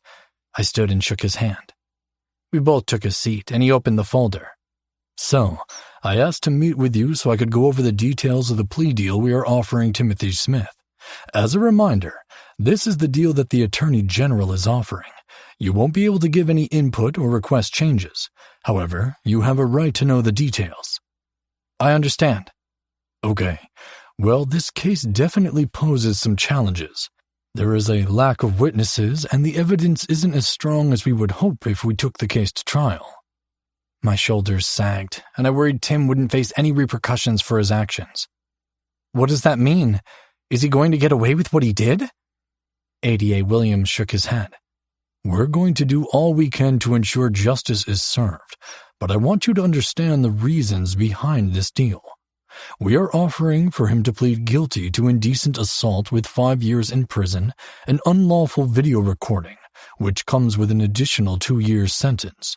He will also have to register as a sex offender after he is released. So, he's not being charged with rape? He sighed. If we go to court, that would be what we'd charge him with. However, a trial would require you to testify, and as I said, we don't have the strongest case. There's no physical evidence, and the video doesn't show the rape. A part of me wanted Tim to reject the deal, so he'd have to face a jury. But I wasn't stupid. I knew what ADA Williams said was true. The video from that night showed a consensual act between Tim and me. The only evidence that he raped me would be my testimony and the short video I took after the fight with Coop. I wasn't sure that was enough for a jury to find him guilty if it went to trial. Besides, serving 7 years in prison and registering as a sex offender was more punishment than he'd get if I had said nothing in the first place. Okay, how long do we have to wait to find out if he agrees to plead guilty? We will send the offer to his attorney today. He could let the case proceed as planned and decide later if he wants to accept, but I expect to hear a decision soon so he can avoid any pre-trial hearings. We talked a little more about the process, and then I left. The minute I was back in my car, I called Coop on speakerphone. Hey, you all done with your meeting? Yeah. I turned on the ignition and pulled out of my parking space. I told Coop the details of the plea deal, and when I was done, he asked, "How do you feel about it?" At first, I was upset that he would be allowed to plead guilty to a lesser charge, but I'm actually okay with it. I really don't want to have to testify and deal with a drawn-out trial. If he accepts, I can finally move forward and put this behind me. Let's hope he agrees then. "Coop, what you doing?" I heard someone shout in the background, and it sounded a lot like Butcher. "Sounds like you're being summoned." Yeah, Butch told me earlier he prepared a speech to get the team pumped up before our flight tomorrow. "Isn't that your job, Captain?" He laughed. Yeah, but I gave mine earlier. I'm sure his will be more entertaining than inspiring, but I think some of the rookies need a little humor to help them relax a bit. Well, sounds like you need to get back to your team then. I'll see you tonight. Yeah. Love you. Love you too. 2 weeks later, I boarded a private jet with my parents, grandparents, Coop's parents, Hayden, Tyler, and Kaylee. Boston and Las Vegas were tied at 3 games each, and we were on our way to Las Vegas for Game 7. "Oh my God, this is incredible!" Kaylee stopped as soon as she stepped inside the plane. "Your man went all out." I peeked over her shoulder, taking in the luxurious interior. 2 pairs of seats sat facing each other at the front, and then behind that were 2 seats next to another 4 seats surrounding a table. My parents and grandparents made their way to the seats around the table, with Jason and Diane taking the ones across from them. "Definitely better than the flights I take for work," Hayden agreed. "Are you covering tomorrow's game?" I asked. He shook his head. "Nah, my coworker Jack is there. He flew out to Vegas earlier today." Kaylee moved into one of the seats on our left, and I took the one across from her, leaving the 2 on the other side of the aisle open for Hayden and Tyler. Although talking to them had been freeing, and I was grateful they'd forgiven me so quickly, it was still a little odd to be with them without Coop around. Once the flight attendant secured the cabin, the plane prepared for takeoff. "How long is the flight supposed to take?" Kaylee wondered. "About 5 hours," I replied. Tyler looked at me. "Do you and Coop have any plans tonight?" "Not really. I think we're going to order some dinner and go to bed early." "Sure you are," Kaylee teased. I glared playfully at my friend. "First of all, keep your voice down. My grandparents are back there. Second, we really are going to bed. In case you forgot, Coop's got a big game tomorrow." "I'm just giving you shit because you're ditching me on our first night in Vegas." "We're probably going to hang out in the casino if you want to join us," Hayden offered. I glanced over at him and smiled. "Just know you might have to rein her in if she happens to see any of the guys from the team. She's got a thing for hockey players now." Kaylee kicked my shin. "It's your fault. You're the one who introduced me to them." Once the plane was in the air, I turned to Tyler and asked, "How's Fallon's recovery going?" Before shit went down with Tyler, Fallon and I had been friends. We hadn't talked since college, but I hoped he was doing well after getting shot at Hayden and Tyler's wedding. "He's actually doing really good, and pretty much back to normal." "That's great. I was worried about him after Coop told me what happened." "He's in love too," Tyler stated. My eyes widened. "Seriously?" I hadn't known Fallon to date anyone while we were in college. Most of us were just having fun. I guess all of us had changed since then. He's dating one of his Secret Service agents, Tyler said. My mouth fell open. No way. Yeah, maybe one day you two can catch up and he'll tell you his story. I'd like that. I hoped I'd get the opportunity to apologize to Fallon and find out what had been going on in his life since college. He was always someone I really liked as a friend, and it sounded like he had a forbidden romance with his Secret Service agent, like Tyler and Hayden had theirs while we were in school. The four of us continued to chat, and it felt good to have a comfortable conversation with Tyler again. Before we dated, we had been friends, and I hoped we were on a path to repair that friendship. After we landed, 2 SUVs took us to the hotel. Coop was waiting for us in the lobby, and when he spotted our group, a huge smile crossed his face. I'm so glad you are all here. He walked around, giving everyone a hug. There was no way I was missing this. Hayden clapped Coop on the back. I'm looking forward to watching you kick some ass tomorrow. Coop laughed. That's the plan, at least. We should probably get checked in, my dad suggested. Actually, I took care of that already. Coop pulled several keys out of his pocket and began handing them out. Your room numbers are written on the envelopes. This has been the easiest travel day ever. Diane kissed her son on the cheek. Thank you. It's the least I could do. I know it wasn't easy for you all to coordinate your schedules. He looked at my grandparents. You coming all this way to cheer me on means the world to me. When your favorite player invites you to a game, you can't say no, Grandpa chuckled. He'd made good progress with his recovery, and I was so grateful he was healthy enough to make this trip. I think we're going to head to our room, Grandma announced. Make it an early night so we can go exploring tomorrow before the game. What are your plans tonight? Coop asked Hayden and Tyler. I think we're going to hit up a couple casinos, Tyler replied. Kaylee's going to join us. Sounds good. Coach has us on lockdown tonight, but we'll definitely hit the town after the game. Coop grabbed my hand. You ready to go upstairs? I nodded.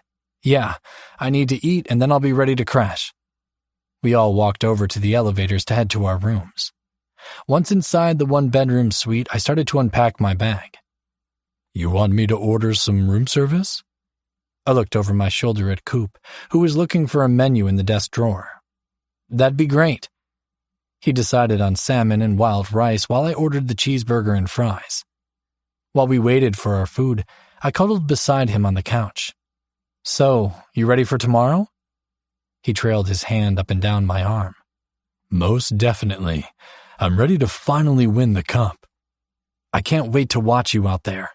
I stretched up to kiss him. When my lips met his, I expected just a peck, but instead he grabbed the back of my neck and devoured my mouth. I moaned, gripping onto the front of his shirt as I massaged his tongue with mine. I thought you had a no-sex rule before Game 7, I whispered against his lips before trailing my mouth down his neck.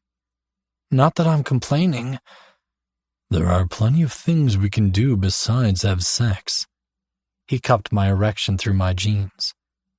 Wouldn't want you to overexert yourself. I laughed into his neck. For you, it would be worth it. He continued palming my dick while I nibbled and sucked on every bit of exposed skin I could find, careful not to leave any marks. He backed me up toward the bed until I felt my knees hit the edge and tumbled back, taking Coop with me. He laughed before pressing his lips to mine again in a fiery kiss. We continued to explore each other's mouths as our hands roamed over our bodies. His hard shaft pressed against mine as we rubbed them together through our jeans.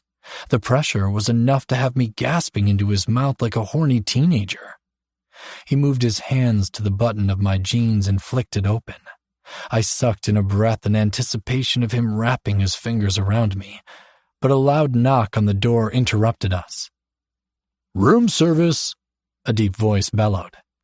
I laughed, leaning my head into his shoulder, my dick deflating at the sound.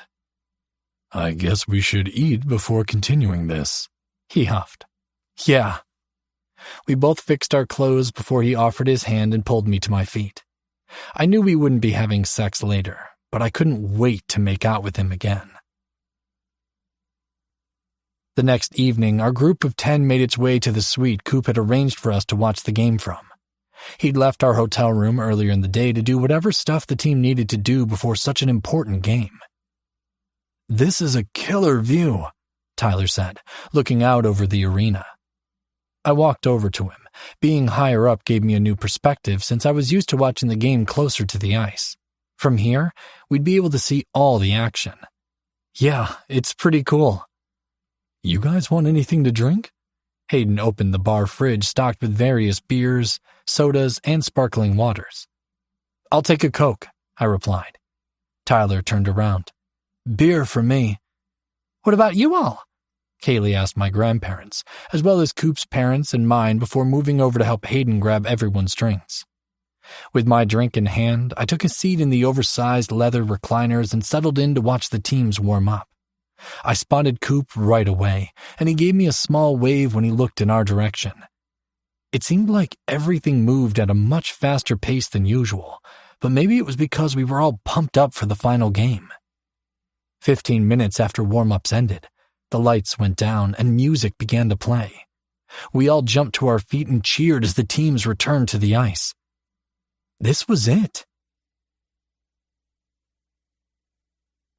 Chapter 22. Coop. I was exhausted. My legs were burning, my back was hurting, and I was certain I had blisters on both of my feet. I'd been checked into the boards more times than I could count, and I'd checked many guys myself. And the game could end at any second since we were in overtime. Glancing up at the scoreboard, I saw we had 3 minutes and 22 seconds left of the second overtime period. I couldn't remember ever seeing Game 7 of the finals going into overtime, let alone double OT. Not only had I not expected the game to go so long, but I had plans. Plans no one knew about. Well, except assistant coach Carey. "Are you ready to fucking do this?" Butcher asked as we sat on the bench waiting for our line to go on. I'd been ready since the third period, but we hadn't been able to get the puck past Vegas's goalie. In fact, no one had scored the entire game. "Yeah, let's fucking go!" We changed on the fly, knowing it was time for the two of us to get back onto the ice. As the puck slid from Brunner to Freiberg, I got into position near the blue line, ready for the puck. It was almost as though I could taste the win as I slapped my stick on the ice to signal I wanted the puck. Freiberg sent the puck to Butcher, who hit it to me. I pulled back and sent it flying toward the net, then held my breath as I watched it soar past Ruzek and into Vegas's net. In an instant, I threw my stick down onto the ice, my gloves into the air, and rushed toward Butcher, Brunner, and Freiberg, and we hugged and shouted in victory. The team rushed out, and we all met in the center of the ice as we continued to embrace and cheer our victory. Some of us fell to the ice as we were unable to control ourselves, but holy shit, we did it. After we were done, we formed a line and shook hands with Vegas. They played a hell of a series, and as I went down the line, hugging some players and shaking hands with all of them, I could see the defeat on their faces. The handshakes continued with their coaching staff, and then we skated over to ours, where we got hats that said we were the Stanley Cup champions. I stared at it for a few seconds as I read the words over and over, still not believing we had pulled it off. Not that I didn't think we could, but because the moment was so surreal. The Golden Knights saluted their fans before they skated off the ice. Soon after, I was pulled over for an interview. "Emmett Cooper, Stanley Cup champion, tell me what's going through your mind." "Well, it's hard to put into words," I began, my voice slightly hoarse from shouting and celebrating. "I mean, we knew it was going to be a battle out there tonight, but to come out on top of Game 7 in double overtime? It's like I'm living in a dream." I glanced over at my teammates, still buzzing with excitement, and couldn't help but crack a grin. It's a testament to the resilience and determination of this team. Every guy on the Bruins left everything on the ice tonight. We never gave up, even when things weren't going our way, and then finally to see that puck hit the back of the net, it's a feeling I'll never forget. As the interviewer nodded, signaling for me to wrap it up, I took one last glance around the arena, trying to etch every detail of the moment into my memory. So yeah, right now I'm just soaking it all in. And with that, I flashed one last smile for the camera before turning to join my teammates who were still hugging our win. A few minutes later, the announcer came over the loudspeaker. "Ladies and gentlemen, it's time to present the Conn Smythe Trophy to the most valuable player of the Stanley Cup playoffs." The NHL commissioner stood next to the trophy, which was set up on the other end of the ice. He took over the microphone and said, "The Conn Smythe Trophy is awarded annually, and this year's winner scored 23 points in only 20 Stanley Cup playoff games. Congratulations to this year's winner of the Conn Smythe Trophy, Boston Bruins' center, Emmett Cooper." The crowd roared, and I skated over to the commissioner. We shook hands, and then he picked up one side of the trophy, I did the other, and we posed for a quick picture. He handed me the trophy, and I skated over to our bench, where I passed it off just as the lights dimmed in the entire arena. The announcer came over the loudspeaker again. "And now the moment everyone has been waiting for. Ladies and gentlemen, the Stanley Cup." People took pictures as it was carried out, and Butcher skated over to me. "Holy shit, dude, this is epic." "I know. Are we dreaming?" "We are definitely not dreaming. This is real, man. Fucking real." I wasn't sure it would ever sink in, and if I was dreaming, I didn't want to wake up. The cup was set on the podium, and even though their team didn't win, the crowd cheered. It was amazing to experience it in person, that was for sure. But the cherry on top was when I was presented with the trophy to keep the 100-plus-year tradition running of giving it to the captain first. With a huge grin on my face, I posed for more pictures and then lifted the almost 35-pound trophy over my head. The applause was loud as I skated around the ice with it raised in the air, and then, like so many others, I kissed it. I skated over to Butcher and handed it off to him because, without his fast pass to me, we might have still been playing. He passed the trophy off to Freiberg, and while the guys each took a turn, I skated toward Coach Carey. "I'm ready." "Okay." He dug into his pocket and pulled out the velvet box. "Hang on to it while we get over there?" I asked. I didn't have pockets, and I didn't want Ford to see it in my hands. "Of course." We went together toward the open gate where family stood and waited on the ice to celebrate with us. I spotted Ford right away, but before I got to him, I hugged my parents. "You make me so proud," Mom gushed. "You did it, son," Dad praised. And then I went to Ford. His smile had to have been as big as mine. "I knew you guys would do it," he said as we hugged. "Thanks, baby." I took his face into my hands, and then, not caring if every eye and camera in the entire arena was on us, I kissed him. When I pulled back, I reached over to Coach Carey, who handed me the ring box, and then I dropped to one knee. Ford's eyes went wide as he breathed, "Holy shit." I cracked open the box. "Will you marry me?" "Yes, of course, yes." I slid the gold and black tungsten ring onto his left finger and then stood. Taking his face in my hands once more, I kissed him again, knowing he would be the only one I would kiss until my last breath. I finally pulled back. "Want to get married tonight?" "Tonight?" He blinked. I shrugged a shoulder. "We're in Vegas and almost everyone we'd invite is here. Why not?" He looked around and then up to where the VIP suite was, where his parents and grandparents were. "Yeah, let's do it." Chapter 23. Ford. I couldn't believe we were getting married, but it felt right. Coop and I had been through so much, and it was time for us to get our happy ending. "Oh my gosh," Diane came up to us. "Did you just propose?" A grin spread across my man's face. I did. His mom wrapped her arms around his neck and then did the same to me. "This is amazing." Congratulations, son. Jason clapped his son on the back. What a night. "That's not all. We're going to get married tonight," I beamed. "What?" Diane gasped. We figured since everyone is here, we might as well do it now, Coop explained. Diane hugged us again. "I'm so happy for you both." Hey, Coop, Butcher called out. I didn't think he or any of the other guys had seen the proposal, since they had all been celebrating with their own families. We're heading to the locker room. Be right there, Coop shouted back. I need to do some team stuff, but I'll meet you at the hotel as soon as I'm done. We can figure out where to get married then. Okay, see you soon, baby. I kissed him again before he rejoined his teammates. He headed toward the tunnel while Diane, Jason, and I exited the ice. Once we reached the concourse, Kaylee ran up to me and jumped into my arms. Did that just really happen?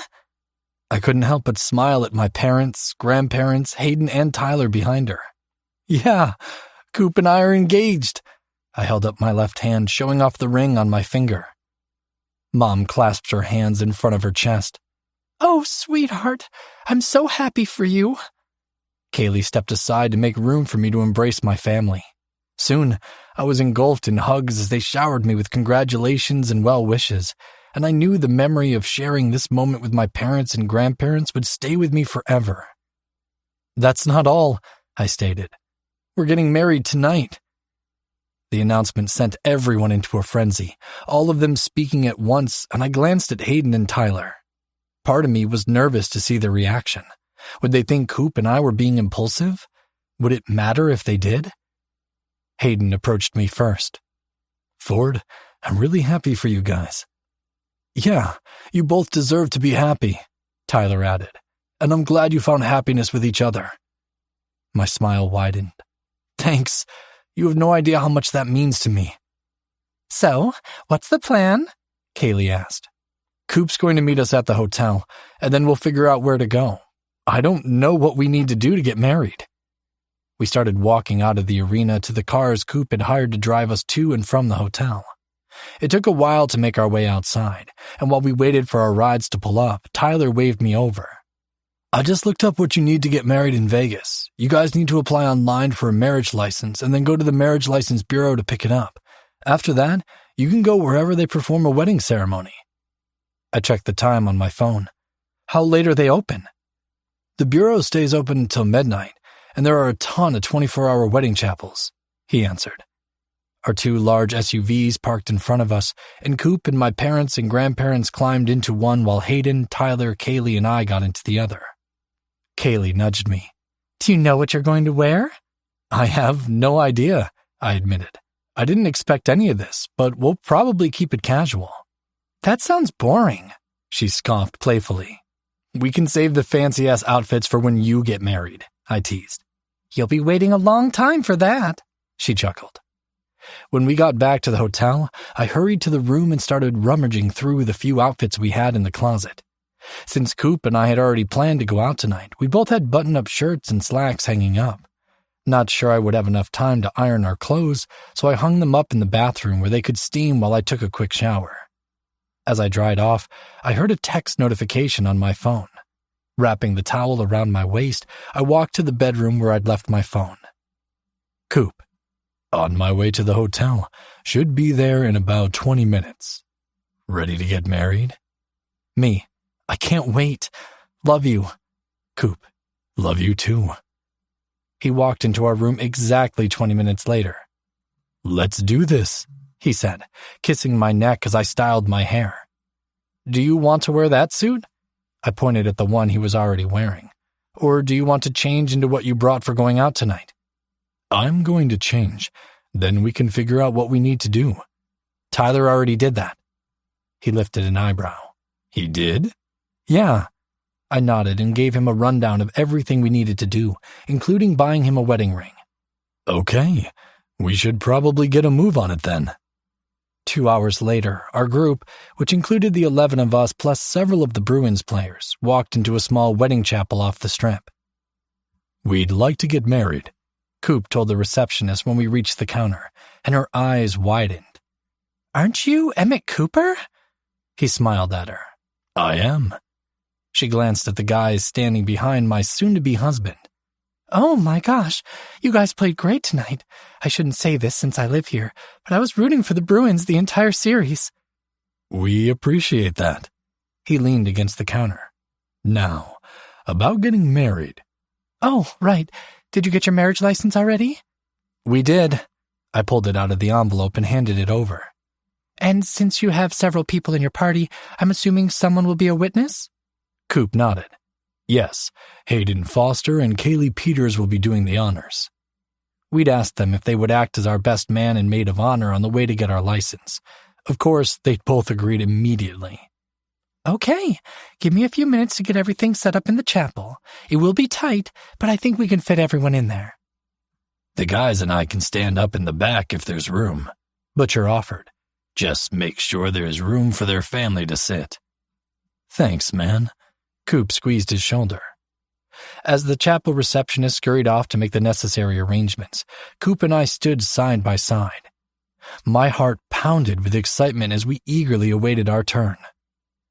When we were given the go-ahead, our families found their seats and I took a peek inside.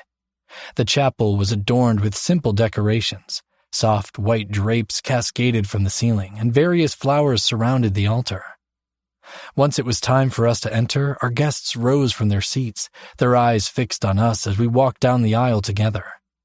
We held hands tightly, our fingers intertwined, as we took those first steps toward our forever. Friends and family, the officiant began, her voice filling the small chapel. We are gathered here today to witness the union of Emmett Cooper and Ford Mahoney. Coop squeezed my hand and I glanced at him. He looked gorgeous in his black dress shirt and gray slacks. He always looked handsome, but as he stood holding my hand and looking at me with so much love in his eyes, he was absolutely stunning. The officiant continued, speaking of love, commitment, and the journey awaiting us. As she spoke, I thought about how almost everything had been destroyed by secrets, but somehow we had found our way back to each other, and I would forever be grateful we had been given a second chance. It's now time for the couple to exchange rings and vows. We'd given Hayden and Kaylee the ring we bought for Coop and the one he'd proposed to me with before the ceremony. Hearing their cue, they handed them over, then Coop and I turned back toward each other. He took my hand gently and slid the ring onto my finger again. Ford, he began, his voice cracking a little. When you walked into my life, I was hiding who I was from everyone. But the more time we spent together, the more I began wondering if I could finally have everything I'd ever dreamed of. Of course, things are rarely easy, and we have faced our share of challenges along the way. But even through the hardships, you were never far from my mind. Now, I vow to love you, support your dreams, and stand beside you no matter what comes our way. You are the love of my life, and I am honored to call you my husband. Tears stung my eyes as I listened to Coop's words and prepared to speak my own. Emmett, I started, my voice trembling as I used his given name I'd rarely called him. You have been with me during happy times and some of my most challenging ones. For so long, I wasn't sure I would ever be able to trust someone to not hurt me, but your love has helped free me from the chains of my past. I know I can trust you with my love because you will protect it with everything you have. Today, I stand before you, promising to love you unconditionally, to be your comfort in the hard times, and to celebrate all the good things with you. Together, we have created an unbreakable bond, and I can't wait to see what our future holds. After I finished speaking, the officiant beamed at us and said, By the powers vested in me by the state of Nevada, I now pronounce you husband and husband. You may kiss each other. Everyone cheered as Coop cupped my face in his hands and pressed his lips to mine. I love you, he breathed as he pulled away. I love you too. We arrived back at the hotel after midnight, and the team was ready to party. Our parents and grandparents decided to call it a night after we promised to meet up for lunch the next day once Coop did a few interviews. The rest of us headed down to the nightclub, where the team had already made arrangements to celebrate their win. We walked over to the roped-off VIP area, and Coop pulled me into a seat with him. His arms wrapped around my shoulders, and he pressed another earth-shattering kiss to my lips. Save that for when you get back to your room, Butcher yelled over the thumping bass as he handed us each a champagne glass. I gave him a questioning look, and he mouthed, It's cider. Thanks, I smiled. To Coop and Ford, Kaylee held up her glass. Two of my favorite people in the world who have found the love most of us can only hope for. I wish you both all the best." Hayden then raised his glass. "I'm so happy for the two of you and honored that you included me in your special day. Here's to a lifetime of love and happiness." We clinked our glasses together and took sips of our drinks. Coop was the next to address our group. "Thank you all so much for joining us. Tonight has been the greatest night of my life. It doesn't get much better than winning the Stanley Cup and then marrying the love of my life, and I'm so glad I got to do it with all of you here. To my teammates, you guys worked hard all season and it paid off. I'm honored to be your captain. And to Hayden, Tyler, and Kaylee, friends like you are hard to come by. Ford and I are so grateful for your support." Everyone cheered, and then the party officially got underway. "How about a dance with your husband?" Coop whispered in my ear when the DJ began playing a song with a sexy beat. "I'd like that." I followed him out to the dance floor. We swayed to the music, our bodies pressed against each other.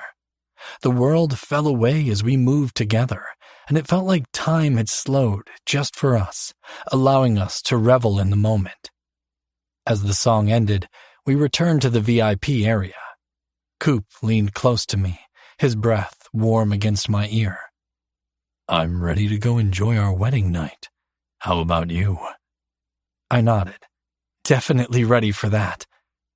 We said our goodbyes as our friends playfully teased us about why we were leaving so early, and then we practically sprinted out of the club and into the elevator. When we reached our floor, we stumbled out, barely able to keep our hands off one another. It took me 2 tries to unlock our door, and when it finally swung open, we rushed inside. Coop kicked the door closed behind us and pushed me against the wall. "I'm ready to fuck my husband for the first time." The following morning, we made our way downstairs to the convention rooms, where various media organizations were set up. First for Coop was an interview with a national sports channel, which would be broadcast live.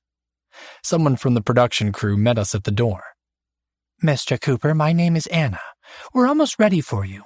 We'll take you into makeup real quick, and then you'll join Joe to start the interview." "Can he come in with me?" Coop lifted our intertwined hands to show we were together. Anna smiled at me. "We have a designated spot for family. I'll take you over now." We followed her to a curtained-off area with several chairs facing a large-screen television. "You can watch the interview from here," she told me, then turned to Coop. "Let's get you ready." "See you soon." He gave me a quick peck. "I'll be here waiting." I settled into one of the chairs as Coop and Anna disappeared. While I waited, I scrolled through the pictures Tyler had texted me earlier. He'd made sure to capture a few photos from our wedding, and I hoped it was another step closer to some sort of friendship with him again. It would be nice if the 4 of us could hang out since Coop and Hayden were so close. Soon, a loud voice came through the speakers, and the screen on the wall flickered to life. "Let's welcome Boston Bruins captain Emmett Cooper to the show." Coop walked onto the set wearing his most charismatic smile and sat across from Joe. They exchanged a few pleasantries before Joe got down to business. "Coop, first of all, congratulations on your monumental win last night. Scoring the only goal in Game 7 to become the champions must have been a dream come true. How does it feel?" My husband's face lit up. "Thank you, Joe. Winning the cup is the ultimate goal for any hockey player, and to have achieved it alongside my incredible teammates is beyond anything I could have imagined." Joe nodded. "It was definitely impressive. Now, another magical moment happened last night after the game. Rumors are swirling that there was a proposal on the ice. Care to shed some light on that?" "Well, the rumors are true. Last night wasn't just about winning the Stanley Cup. I also got to ask the amazing man in my life to marry me, and last night we tied the knot." "Wow, congratulations. Now you have a championship ring and a wedding ring," Joe mused. "However, that brings up another question. Until last night, the public didn't know you were gay. Was this public proposal your way of coming out?" Coop leaned back in his chair. "Coming out publicly was something I'd been thinking about for a while. Being an athlete, I had concerns about how it would be received by my teammates and fans, but ultimately, I had to be true to myself, and I hope someone out there who may be struggling with their sexuality can be inspired by seeing someone like them playing sports and being accepted by their peers. A smile spread across my face. It was only a couple of years ago when he had been overwhelmed by fear about people finding out he was gay. Now, he spoke about our relationship with confidence. "That's awesome," Joe said. "Anything else you'd like to share before we go to commercial?" And just as I thought I couldn't be prouder of the man I had married, he looked directly into the camera and said, "Ford, you're my everything. Having you by my side makes every moment of my life that much better. I love you." This is the end of Retaking the Shot, a Podium audio production. If you enjoyed this audiobook, we would love for you to rate and review it. For more LGBTQ romance, check us out at podiumaudio.com and sign up for our newsletter. We promise we won't spam you. Also, consider joining our community of listeners, fans, and trolls on social media. We're active on Instagram, Facebook, TikTok, X, and Reddit. We'd love to connect. You have been listening to Retaking the Shot, Book 2 of Off the Bench Duet. Produced by Mitch Rains. Written by Kimberly Knight and Rachel Lynn Adams. Performed by Liam DeCosimo and Tim Page. Text copyright 2024 by Kimberly Knight and Rachel Lynn Adams. Production copyright 2024 by Podium Audio. All rights reserved.